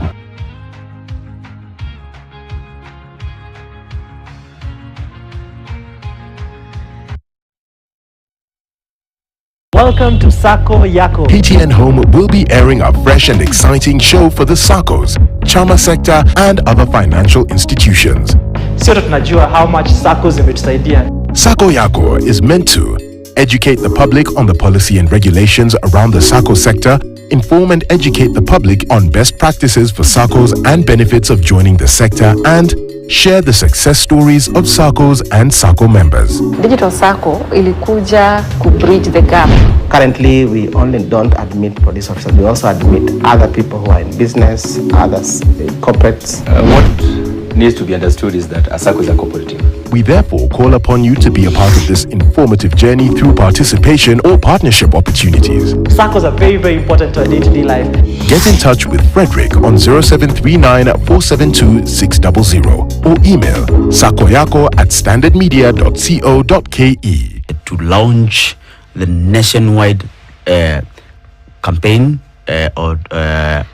that will require a little bit more resources than what is available. So we try to optimize what is already available through the partners, but there's still gaps that will exist. And I think not to defend and say we have done optimally, but just to say we have done it, we are continuing to do it, but there are still some resource gaps that exist. The challenge is when you're looking at things as government, you have to look at things holistically. You have to look at the entire country. And the risk of looking at one part of the country and then leaving out others is you will be accused at some point of discrimination. Yes, and we have to look at prioritization. When I get my first coin in this space as a government, my priority number one is to ensure that the products, the commodities are available. The people to deliver the commodities are available. And once that is done, now you establish an infrastructure to deliver it to the people, which essentially should be you identify the communities, engage the communities, know their demand, then plan backwards. But if you did the prioritization, then you will have greater demand, and when they come to the facility, there is nothing. There is no one to deliver the commodities or the products to the person. So it's a question of prioritization. It's a chicken and egg story. Chicken and egg story. So we have to get your priorities right, so that you don't create a demand, and the demand. When people come for the services, they don't get the people to deliver the services. They don't get the commodities that they require. So it's I would say there is a lot of balancing act that has to be done in the circumstances that we work in. Okay, I want to go back to these hundreds of, these thousands of girls that we saw get pregnant, especially just before COVID times, and then up until this time, where we're still looking at high numbers around different counties. Obviously, the contraception conversation comes in here, because we're not going to start with issues of, I think we're too far in the conversation to now bring in the issue of, why are they they're having sex anyway, right? They're pregnant. So where then would the interventions come? Is it to say, introduce the contraception conversation, introduce the sexual health conversation so that they have information? Or are we saying, look, since they're already engaging, let's now make sure that adequate contraception is available, and in terms of information, then they know how to use it? Where are we in that conversation? I think the best approach, and this is our primary approach, is sex education. And I mentioned age-appropriate sex education. Yes. So that when, by the time a girl is 10 years, they know the secondary sexual characteristics and how adolescents, how they develop, they are able to get pregnant, how to relate with boys, how to have healthy relations, so that they are empowered with information about sexuality and all that. Then because most of these teenage or underage girls who get pregnant actually get pregnant in their first or so sexual encounter. Yes. So we cannot possibly have presumptive contraception because they are not sexually active. But because they do not have information, when they attempt it, they get pregnant. We are talking about huge numbers. We're talking about 320,000 girls between the age of 10 and 19 who got expectant in the last 1 year. That is a high number. Yeah, it is. So it's quite high. And I actually keep saying every 3 years we have 1 million children with children. Yep. Yeah. And this is a situation that when you look at the statistics from 2019, 2020, we are actually on a downward trend. There was a time it was 374,000. Was 400,000 at some point. So while we appreciate the effort that is being done, a lot more can be done. We also need to have very, very candid conversation and ask ourselves, who are the people who are getting these children, these young people pregnant? So you have to also direct your education there. The young men between the age of 19 and 24 are responsible for this. So you need to have education amongst this, so that they also understand that one, it is not legal. It's not legal to have a sexual encounter with any girl below the age of 18. So I'm sorry. So essentially what we're saying now is that of this, let's just take that 320,000 because that's the number that we're dealing with right now, has come down lower. So essentially we're saying any girl under 18 years who was pregnant essentially then is a victim of a crime. Most of the 90% of the time, of course, there are those even when sex is between underage and underage. Yes, it's not crime per se, but it is there are moral issues there. So it's still you cannot say it's okay. So and that is exactly what we are doing with the community leaders to make them aware that any underage pregnancy is a problem. May not be criminal, but any underage pregnancy is a problem.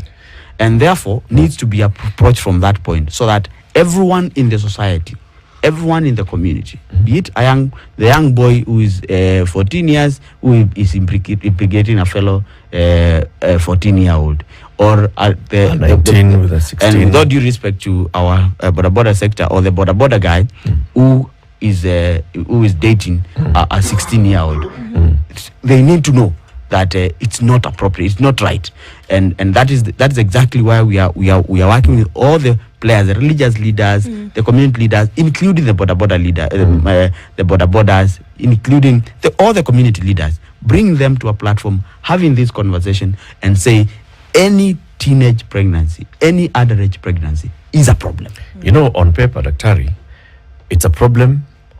300,000, like you're saying, in 3 years' time. But we have 1 million children with children. It's a big problem.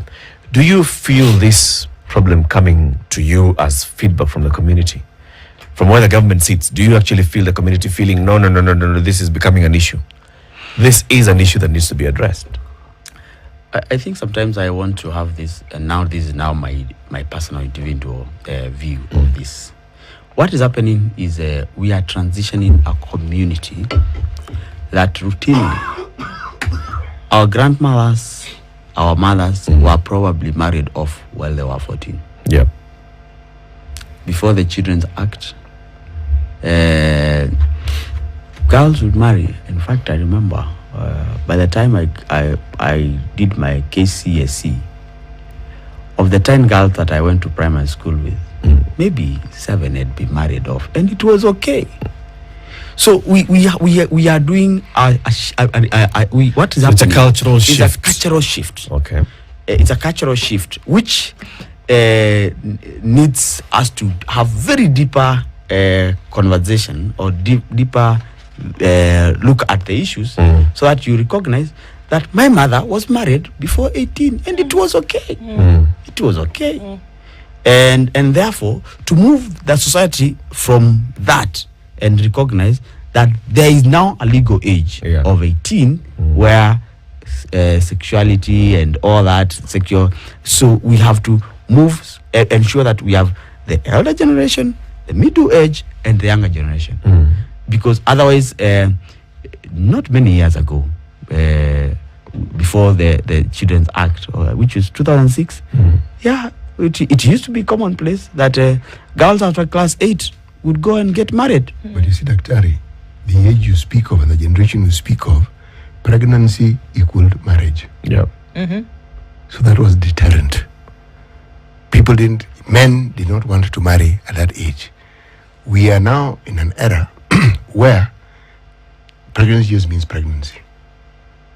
There's no responsibility attached to it. And that is why it is creating a problem. Because just because something is common, it doesn't mean it is right.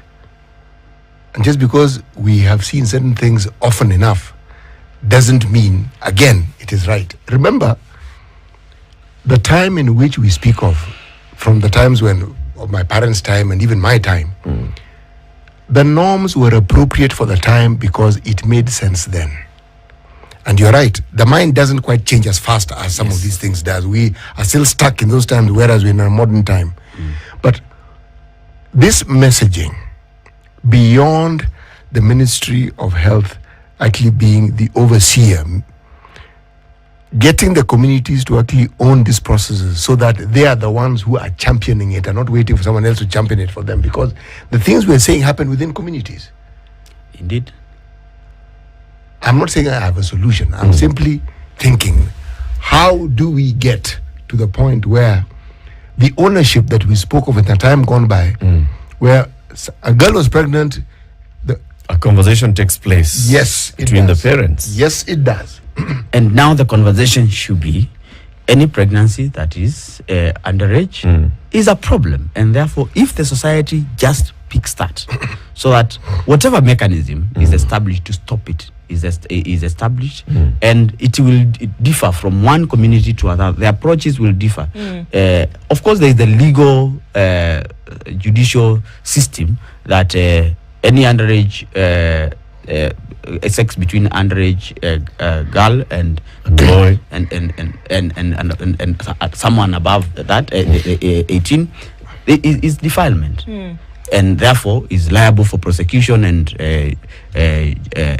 incarceration. That is one conversation, and therefore the legal judicial system comes in. But now we even with that, we need to have the religious leaders from a young age inculcate these messages. The young boys, as we produce more and more, and I'm not saying we had a lapse, but it only means there is, in the transition, he has rightly said, the transition happened too fast for us to have it inculcated in the spirit of everyone, member of the society. You talk about any underage pregnancy being a problem, and I think sometimes, I mean, we can say these things and it could be clear to your understanding, but then for others who are not understanding, okay, so what? An underage girl gets pregnant, she'll have the baby, then we move on. That's what plays out in the minds. It could be simple thought, fine. But what are the problems that are associated with an underage pregnancy? I think I'll begin by we have talked about the in terms of the legal part, that having sex with underage girl is not proper from a legal perspective. But now every teenage pregnancy comes with complications. First, the girls don't attend antenatal clinic.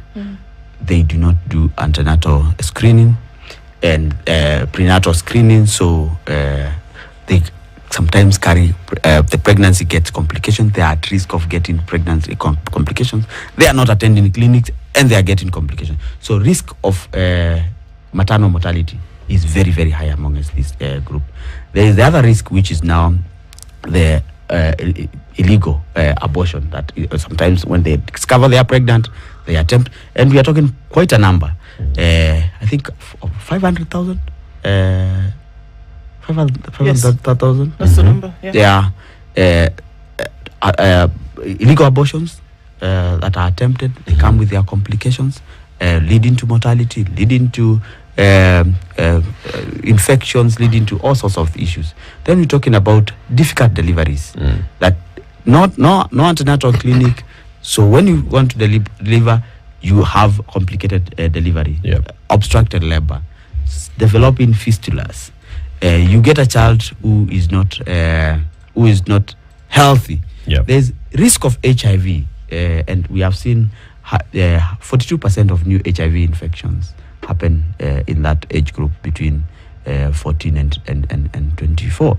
So we have all these health complications, all health risks that accompany teenage pregnancies, and therefore and now the child that is born, these underage girls are not working, so they are unable to provide the nutrition that is required for that child, and we have children who are malnourished, and the poverty cycle basically just continues. Yes, because the mother is unable to give good education, the child gets pregnant, the child of the child gets pregnant again at the age of 14, and the cycle continues, and that's why we it's very important for us to ensure that we have this conversation. Do you think the government needs to take the bull by the horns and basically just elevate this conversation to a high level that it deserves? When you talk about 350,000 children getting pregnant in a year, 500,000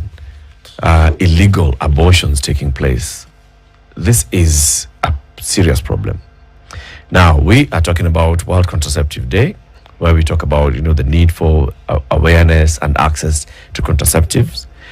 But then we're also talking about being aware of the society and the cultural, religious, and all those hindrances that deter us from having an open conversation about contraceptives, especially among adolescents and young people. This is a problem. We need to find a way of addressing it. We need to have a way in which we talk about if it's contraceptives, if it's like what you're calling it, age-appropriate sexual awareness, and reproductive health awareness, fine, but also access to information, access to the services, access to these conversations. The communities, the society seems not ready to have this conversation as moving. Maybe it's because you approach the society with law, this is right, this is wrong. And you're telling someone this is right, this is wrong, and they are trying to figure out, okay, this is right, it's wrong. How wrong is it? What's wrong about it? What's wrong with it?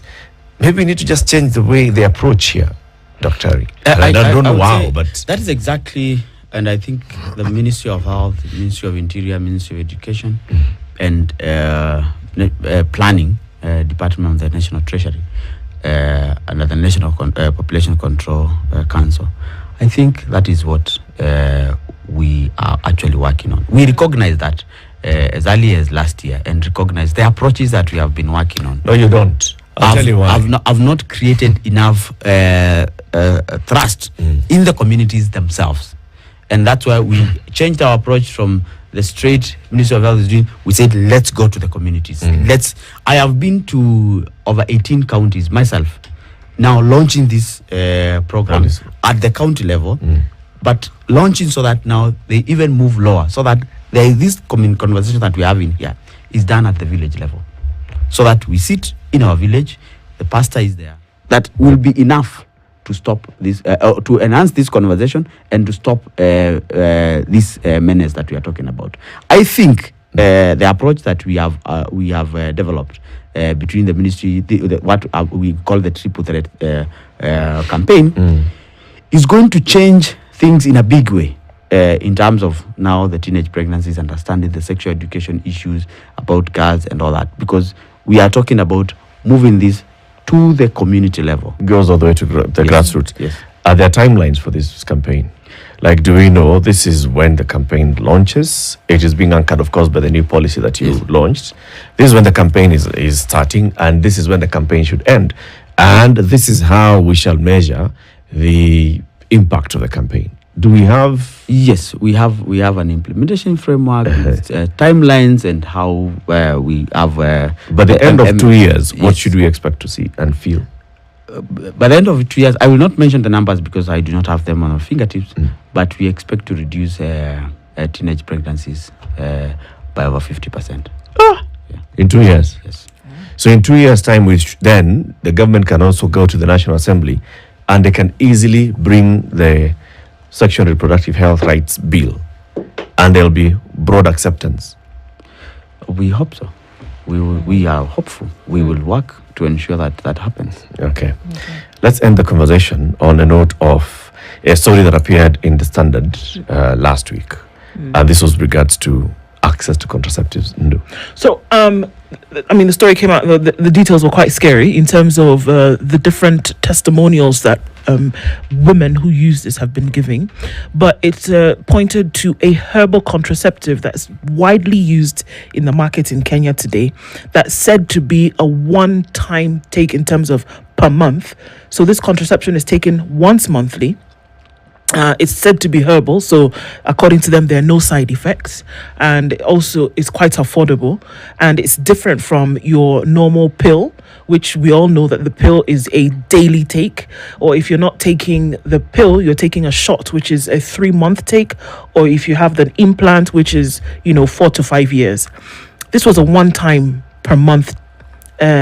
But then also health practitioners were talking about the side effects, which they have seen, the early onset of sexual development. Also, unfortunately, the onset of, the opposite sexual organs. If a girl was born, they would see that there was also the development of male genitalia. So obviously there was a problem there, and they were able to link this to the mother having taken this contraception. Another issue was that a lot of these women got pregnant anyway, even after having taken the contraception. So what's your take on that? Because it was actually quite, popular in the market, and quite a number of women have taken this and continue to take it. I think we, as a ministry, we had we had a media roundtable, and we raised this as an issue of concern that out there is the Chinese medicine, so to speak, that is being sold as a herbal medicine and as an herbal contraceptive, as a herbal medicine, so to speak.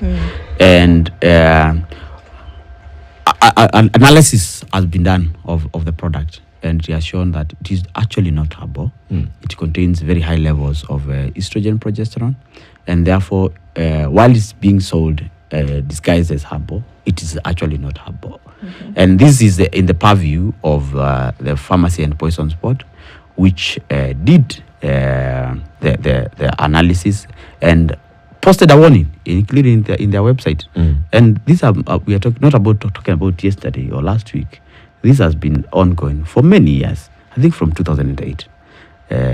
This from 2008 that this product is not a medical product, and therefore, by regulation, the Pharmacy and Poisons Board has a role to enforce that this product should not be in the market. Available in the market. Of course, we know, and I keep saying that there is a difference between the legal provisions and the realities on the ground, because this product coming to this does not follow the rightful channel in terms of being declared as a medical product, being inspected by PPP. So it's coming through the back door, so to speak. And therefore, we have warned the members of public that this product is not good, is not herbal, and like you rightly said, has been linked to adverse effects on the mother, on the child, on the unborn child, and therefore it's important that we ask our women out there to desist from the use. When a product is not registered, what are you banning? It is already getting in through an illegal means. Okay, let me ask the different question. How do you make it illegal? Because how do you make it? How do you ensure that it is illegal to even have it? I think that is exactly that's the status. The Pharmacy and Poisons Board says this is not allowed in the Kenyan market. That means it's illegal in the market. That means it's banned, right? But it finds its way through these other channels. So maybe it's about enforcement. Enforcement is about Border surveillance, port surveillance, and then public information. Yes. Because if people knew publicly that, well, there's this that's being sold, it is dangerous and these are the consequences, or these are the side effects of it, then they will distort the market because they will not buy. So whoever is bringing it here illegally will not have a market for their product, and therefore. So is that something that you want to do as a ministry? You know, have a complete nationwide public awareness campaign. Please avoid this. Do not buy this.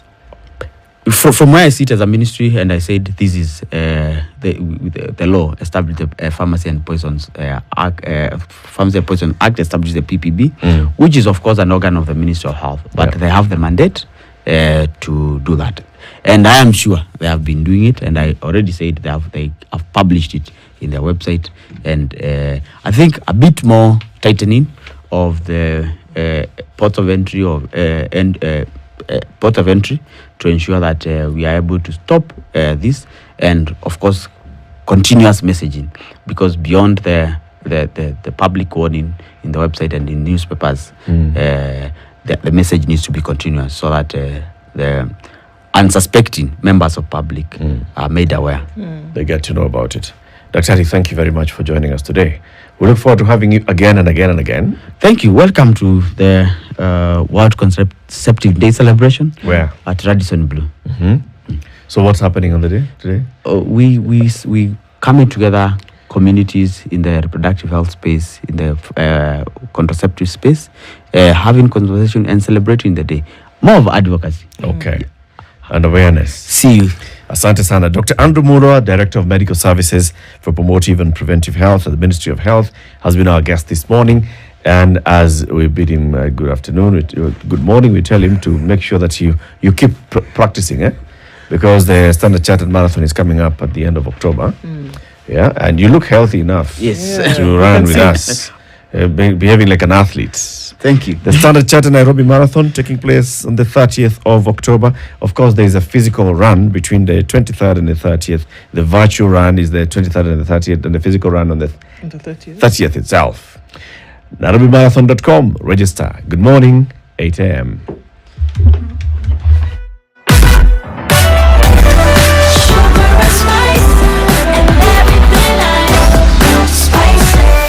Spice up your life.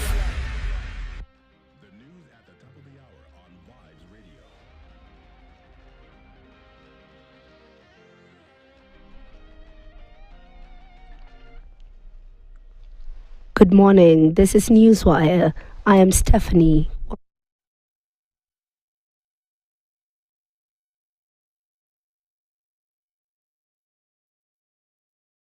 October at Uhuru Gardens, or the virtual race from 23rd to 30th October from your preferred location. Join us and let's run as one to support our Future Makers initiative, which is geared to help young people, especially girls and people with disability, to learn, earn and grow. Register at www.nairobimarathon.com. Early bird discount of 2,000 Kenya shillings. Offer valid till 10th October. Standard Chartered Nairobi Marathon.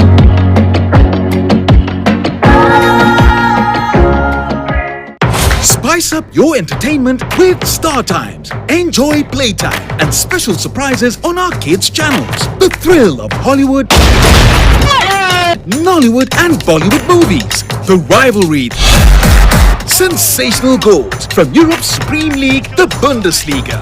Win hearts with passion from the best telenovelas. Whether it's wildlife or lifestyle, you get maximum on Star Times with no price increase. Subscribe now to the Aerial Classic Bouquet at only 899 shillings for over 75 channels. Or Dish Smart Bouquet at only 999 shillings for over 105 channels per month. Maximum entertainment at a happy price.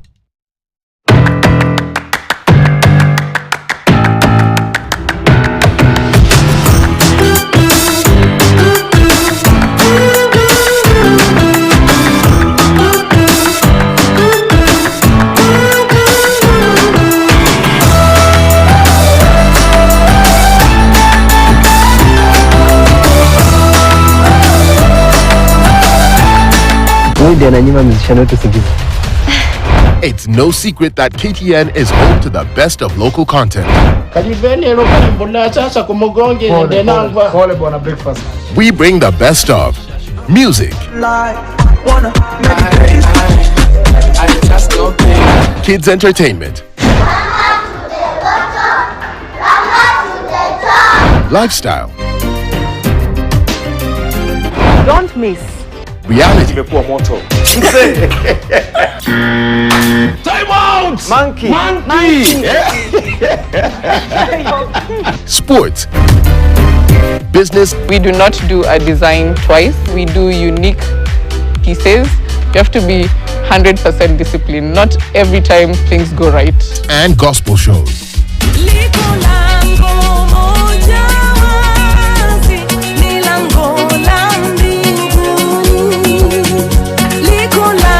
Stay connected to KTN Home, your home of entertainment.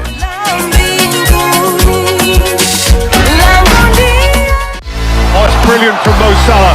And still, Salah. Oh, sensational! Naam, masaa ni sasa. Formation imekubalika. Radio Maisha, Spice FM, Vibes Radio na Berur FM wakuletea the best of the 2022-2023 EPL season. Set up nicely. Usikose kujiunga nasi kila wiki for the best of the Premier League, yani the full 90 plus all the extra. Ujumbe huu umeletwa kwako na The Standard Group PLC in partnership with the English Premier League. It's no secret that KTN is home to the best of local content. We bring the best of music, kids entertainment, lifestyle, Don't miss. reality, Time out! Monkey! sports, business, We do not do a design twice. We do unique pieces. You have to be 100% disciplined. Not every time things go right. and gospel shows.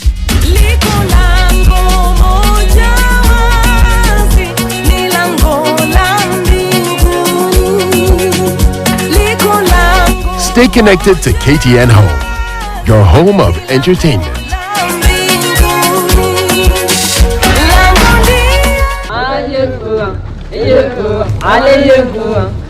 Hiyo niliambia Zipora mpaka akaamua kwenda. Kwa hivyo ukamwambia nilienda na nani? Ama ulimwambia ukweli? Babako amepotea.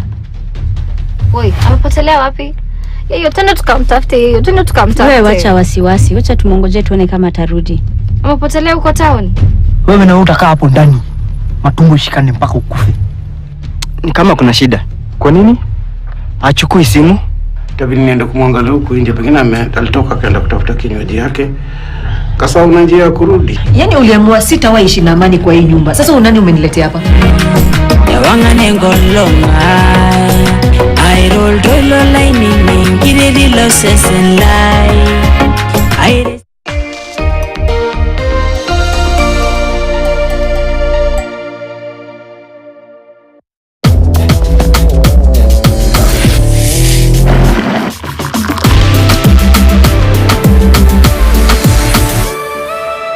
Going to see all of it come out through then Limuru Road this morning. Got to keep our wits about, folks. Let's know what's going on where you are. We're going to be in traffic hour for a while from all indications. Let's be careful whatever it is that we do. Let's talk on Spice FM, KE on Twitter.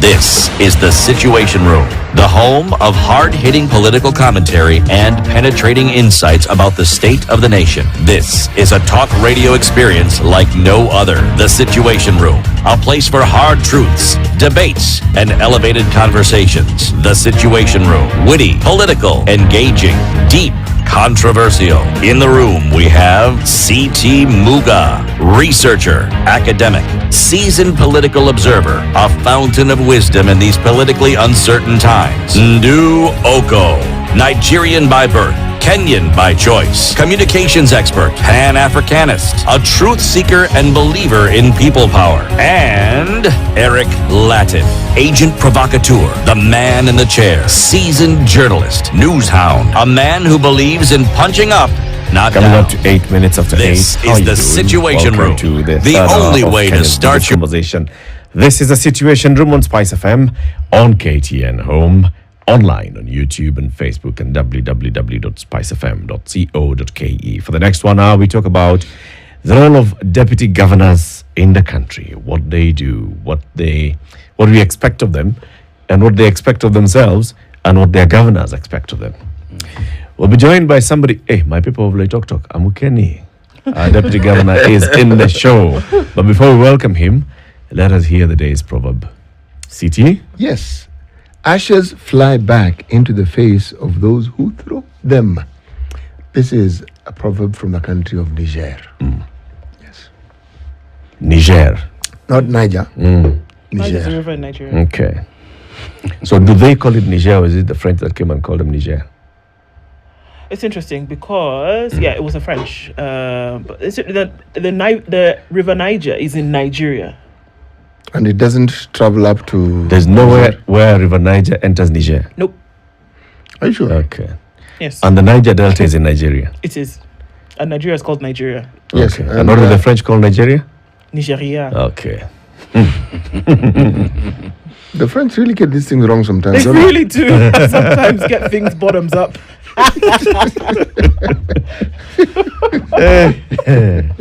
Sawa, repeat the proverb, please. Ashes fly back into the face of those who throw them. Ashes fly back into the face of those who throw them. Dr. Muller told us when he was growing up in Cumberland, his grandmother had a similar proverb, but it was with sand. You throw sand into the air, the wind blows it back at you. Comes straight into your eyes. His Excellency Martin Moshisho Martine is the Deputy Governor of Kajiado County. Good morning. Good morning. Karibu sana to Kenya's biggest conversation. Asante sana. There must be a Maasai proverb that's close to this one. I'm trying to remember. It doesn't sound strange when you hear this. It sounds like something that you have heard of, right? Yes, I'm trying to relate. I only know maybe a Kiswahili one that is closer to that. Which one? Usiache mpachao kwa msala upitao. This means do not do something negative because it might end up hurting you. Yeah. Unaacha mpacha ni mafi kwa njia ambayo wewe unapita na unaacha ukifikiria itaumiza wale wengine ambao wanapita. Kumbe hata wewe unapita hiyo njia. Pia wewe pia unapita the same. Karibu sana to our show. Asante sana. Like I'm saying, the people of my neck of the woods are happy to have you here. Thank you. To hear the Deputy Governor speaking. Yes. On top of that, being the Deputy Governor of Kajiado County, you are also the new chair of the Deputy Governors Forum. Yes. Tell us about the Deputy Governors Forum. What is it? Why is it important? And does it have a secretariat like the Council of Governors? Yes, thank you very much. As I said, my name is Martin Moshisho, Deputy Governor Kajiado, and the new chair of Deputy Governors Forum. Deputy Governors Forum is anchored in the COG, Council of Governors. But generally, this forum was formed to ensure that it champions the rights of deputy governors. We complement the efforts of the Council of Governors, but now there are specific issues that relates to deputy governors and that are well articulated by deputy governors alone. But we work hand in hand with the Council of Governors. Yeah. What are some of these issues, and then what are those things that you hope to achieve? What are some of those issues that are, just deputy governor issues that then need handling? And then what would you hope to achieve by having this council? Let me start by saying that the Constitution mandates or requires a governor to nominate a running mate, and they would be elected as in a joint ticket.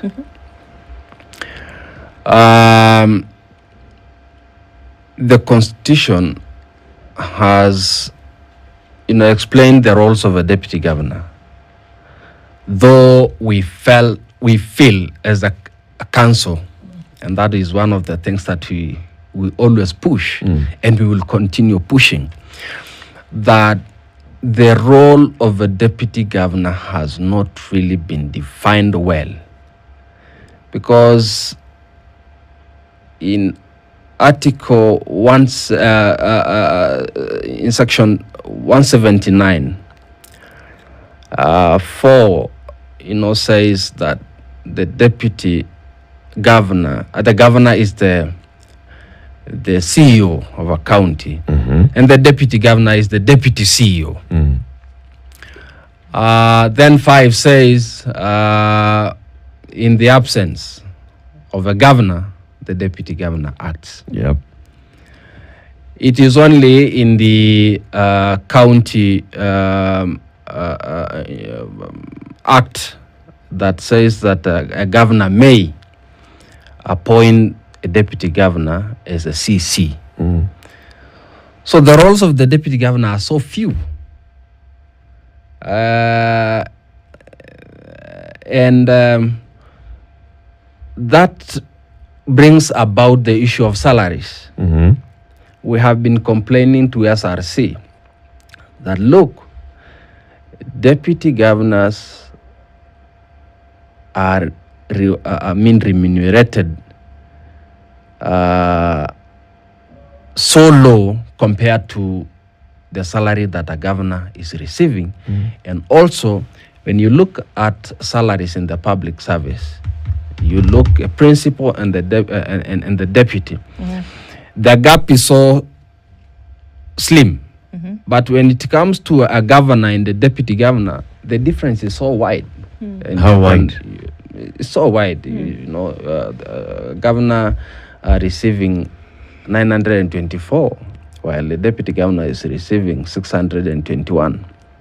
Yeah. Look So at there's the a gap between the 300,000 president difference. and the deputy president. The gap is so small. Look at, say, the commissioner of police and the deputy. The gap is so small. And while upon inquiry, we told by the SRC, the roles of the deputy governors has not been anchored in the law. You cannot justify. So this time round, we're looking forward to ensure that we push and see how best the roles of the deputy governor can be anchored in law, so that it can justify, An increment in salary. Okay. Yeah. So what would those roles be? And I think that is the question that we continue to ask. I remember in the last administration, we had your predecessor, who was the deputy governor for Nyeri County, and we asked some of these same questions because this agitation started then. Yes. Right? Yes. So the question is, beyond deputizing the governor, right? When the governor is not there, certain things to be done, but he still only have then power over the purse per se. What are the roles, so that we can all understand them here? Well, what are the actual roles in the absence of this appointment as a CEC, for example, which I don't know if any have done at this point, where the law allows you to be appointed as a CEC as deputy governor? I don't know that any of the 47 have done that yet. They haven't appointed CECs yet. Exactly. So even in the previous administration, did we see a number of those happen? And then the Was it question is Meru that had CEC Finance being the deputy governor. Yes. one, right? So then what would be the role? In the absence of that, what would be the role? Deputy governors play a lot of roles, but unfortunately, is not recognized in law. Let's use you as an example. Yes. This is your second term as deputy governor of Kajiado. Yes. In your first term, What did you do? those 5 years, what did you do? I do a lot of things, and number one, the working relationship between the governor and the deputy governor is very, very important. I'm glad to have one of the best bosses in the country. We have very good working relations. When you have a good governor, he allows you to, work without limitations in the county. Okay. Myself, for example, I chair subcommittees of the cabinet. I foresee, developments in our county. The governor allows me to commission projects, on his behalf. He requests me to, chair meetings of the county government. So I do a lot of things, but unfortunately then such are not anchored in the law. Can I ask this question? Yes. What would be ideal if we were to stretch our imagination? What would you like to see as being the definitive role of the deputy governor anchored in the law? What should we have? Because everything you say is it's at the behest of the governor. Yes. If the governor wakes up on a good day, it is. If he doesn't wake up on a good day, yes. So what would it be? Number one, we have been really pushing that a deputy governor be assigned a role. One, if it is the CC position, let it not be the governor may, let it be the governor shall. Because it depends with the kind of governor you have. If he decides he will not appoint you, that's it. That is it. But the law should be very clear. Number two, just like the president, the deputy president who chairs IBEC meetings, the deputy governor can also be assigned to chair things like, and it becomes in the law, subcommittees of the CEC of the cabinet, subcommittees of the cabinet. There are also some intergovernmental committees in the county that brings the county commissioner and his line and the county government. Those meetings should be chaired by the deputy governor. So the deputy governor becomes the liaison between the county government and the national government. And the national government at local level. At the county level. Okay.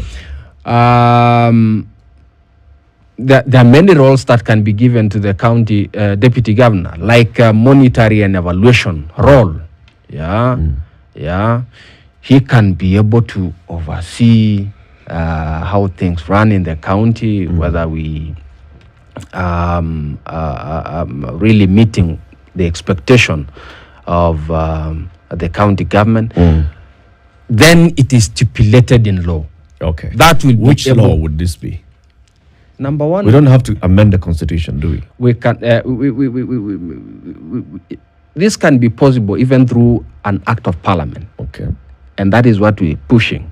Through the Senate. That is one of my first responsibilities. I'll be meeting a few senators to be able to push that an act of parliament can be passed to really put down the roles of the deputy governors. And that is when we will be able to justify our pay. You know, I see a problem. What's the problem? You see, a law has to be passed. Senate, National Assembly. Now, people in these two houses, at some point or the other, entertain the idea of being governors themselves. And it appears to me that the idea of having an all-powerful governor is something that those who are in those legislative houses like. I would dare say love. So the likelihood of them changing it so that they can actually share power, I see it as being very remote. We have seen most of these leaders, trying to sabotage another office.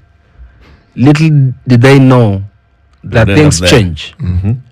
We now have MCS who are now governors. We now have MPs who are now governors. We now have senators who are now governors. I think the best thing, make a law as if you are the next holder of that office tomorrow. Yeah, because anything is possible. Yeah, anything is possible. In fact, we now have governors who went back to become senators. This is my advice to every leader in our country, whether in the legislature or in the county. Try to better another office because you are bettering Kenya, and you can also be a candidate of that office tomorrow. Yeah.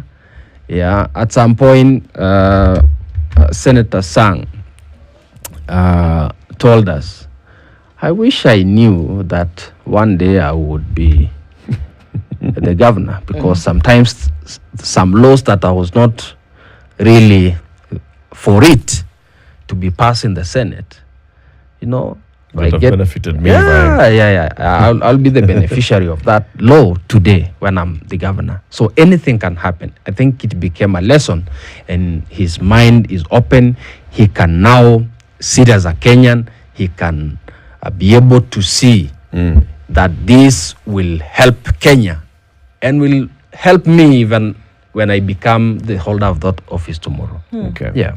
So I see the advocacy that you're talking about, as the Deputy Governors Forum, starting from the previous government into now you taking over as the chair. You've been given a mandate by your members, all the other 46 Deputy Governors. Let us champion that our role is anchored in law. Do you have a draft bill that you're presenting when you're meeting with the senators as you champion this? Do you have something that you have? This is what we have ready. You can discuss it. You can amend it going forward. Yes. We have written proposals that we have presented to SRC, not once, but the argument of SRC is that when we put and take them through valuation, and then they will take through valuation. They do not find reverence in the law, and then becomes null and void.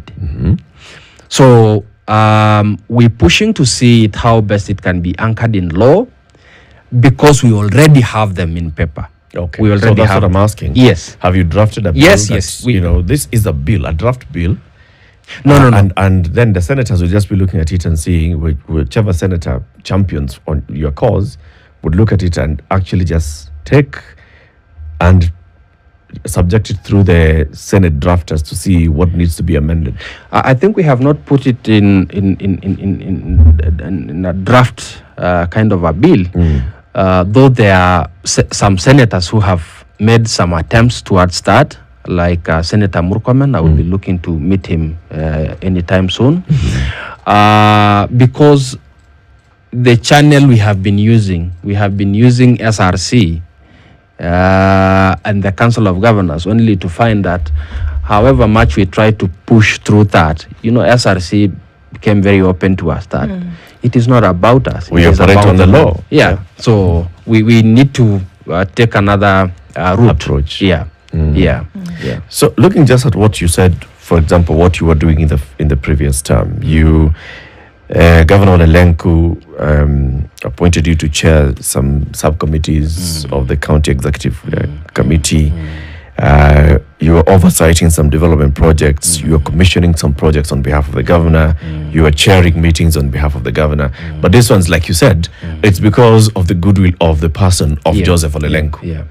If Olelenku did not feel it, even in this second time, you felt, Martin is just too much. You can actually lose any job that you wake up and you have no job you have done at the end of the day.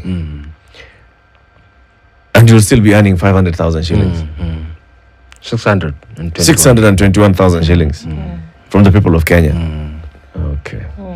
Let's continue that conversation after this break. But anyway, so that we then understand. I mean, this is the push that the deputy governors have been asking for. This is the push that the deputy governors have.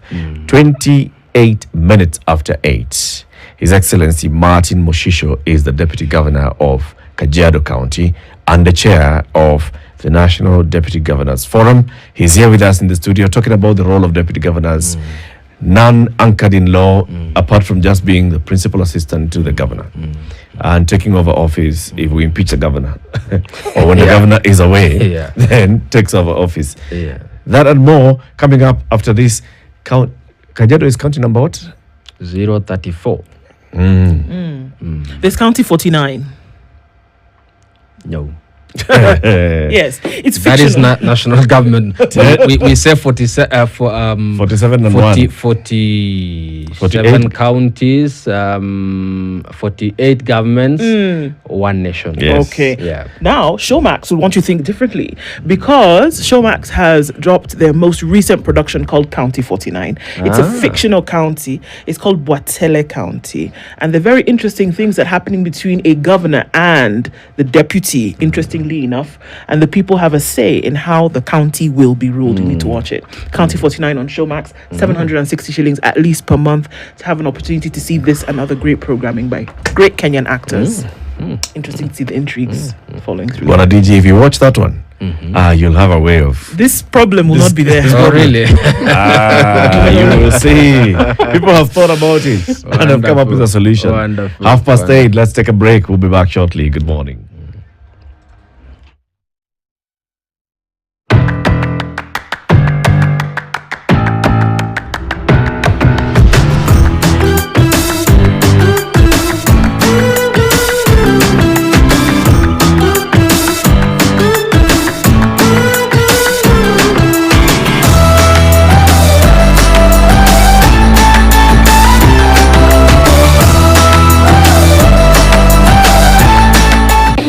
Make me happy when skies are gray.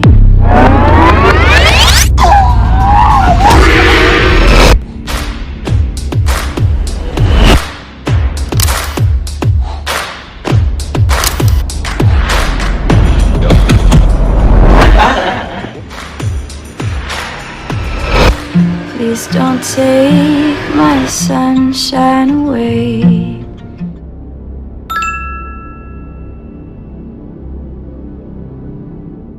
Enjoy all your back-to-school essentials on fully stocked shelves. Best deals and offers on all your back-to-school essentials cushion for all parents and guardians' pockets.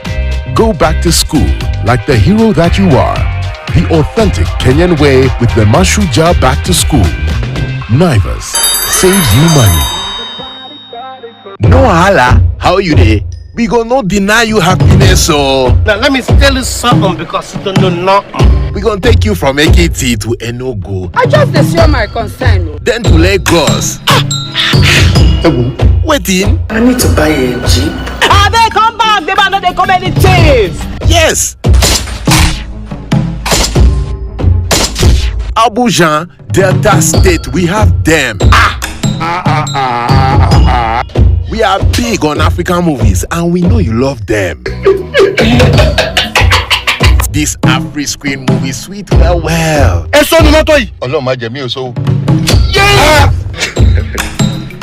Naso Mama Afri-Screen on KTN Home. Hala! Pull on.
Are you looking for employment and are tired of sending job applications without any response?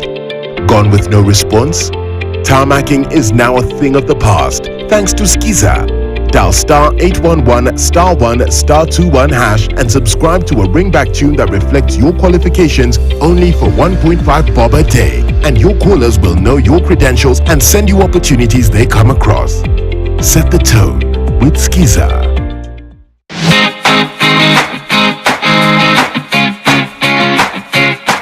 My name is Boniface Gadinji. I'm 27 years of age. I deal with fashion, mostly shoes, jeans, matisho, zote tu look full. And I'm a millennial on the move. You have to have patience in business. Things don't move as fast as when you una anticipate.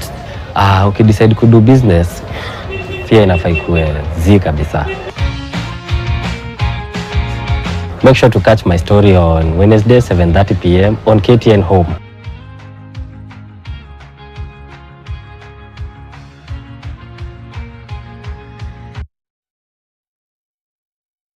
Who will also not exceed, is it a third of the number of wards or elected MCAs in any county? Okay? There is a job of the CECM, there is a job of the governor, there's a job of the county assembly, but there is no clearly stipulated job for a deputy governor. And now the deputy governors for the last 2 terms have been feeling rather wasted. Unless working with the goodwill of a governor, like Deputy Governor Moshisho is telling us, his governor has assigned him some roles. We know the former governor of Meru County had appointed his deputy governor to be a member of his cabinet in charge of finance and others. Then others have no defined roles. So you just end up sitting there, waking up, going to work, and not knowing exactly what you're doing. Issues there, sitting. You know, the issue here has to do with this individual on this planet called the human being, and how the human being interacts with power, and how power also interacts with the human being. If you look at the highest office in the land, which is the presidency, opportunities have been there when we were actually writing the 2010 Constitution to have had a presidency that perhaps has a greater check and balance than this winner-take-all variety that we have. The opportunity was missed. The people who made that decision were Kenyans. They were in leadership, they had been entrusted with that, but they made that decision to go that direction. Now the consequences, they can complain about as much as they like, but that opportunity was missed. When they tried to do an about turn, with BBI. Yes. They tried to, but clearly the law didn't agree with the process that they were following. And they were told, no, halt right there. So now we have a situation where we're trying to say, look, this is being mirrored with the position of a governor. And we'd like a situation where some definitiveness in the roles of a deputy are there. At independence, when you're the president, the role of the deputy was clear. He was called a vice president. It was vice president and minister for home affairs.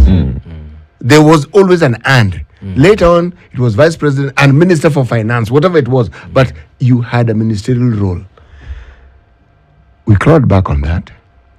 And now we're trying to go back again to what it was before. The leadership in this country and the political processes that they represent, are we saying that we've got to a point where those who are entrusted with making our laws, are they sufficiently empowered in their thinking? Not with the law empowers them, but in their thinking to enable a situation where what has been talked about for this length of time can actually be actualized. Can we have a situation where the deputy governors have a definitive role, just like can we have beyond chairing IBEC, that a deputy president can actually have a definitive role? Can we get there? That's really the question in my mind. Should we? Yes, we should. Not we might, we should. When you talk about devolving power, it should be devolved at every level of leadership. Every. You know, when I listen to you, Mr. Mushisho, and then I also listen to your predecessor, Dr. Caroline Karogo, I don't hear a unified sound of this is what a deputy governor should do. You know, like now you said, the deputy governor should chair a meeting monthly or quarterly or whatever meeting between the county government, the county executive, the county assembly, and the local and the national government officials at local level. This is the county commissioner and the county security blah and the county. I don't hear that. I mean, if we were saying that this is what we want, chair this, also be a member of cabinet or chair a cabinet subcommittee on development that looks at the development budget and how the development budget is being implemented and this and the other, then we'd be saying, okay, so it's very clear this is what they're asking for. It's very clear even when they're saying go to parliament, this is what the deputy governor would do. And then we can even start seeing, you go and talk to your governor and he actually allows you to do it. Then we can see practically, for example, in Kajiado, this is what we are seeing a deputy governor do. Now I just hear, you know, a deputy governor does not have a role and we need to have a role. It's like you people don't even know what role you want to have. This time round, we want to be very specific. We want to be very specific and we'll put it down and we're going to present it to the Senate. Because as it is, counties vary. For example, in Kajiado, a section of finance is under my office. Yeah, but it's not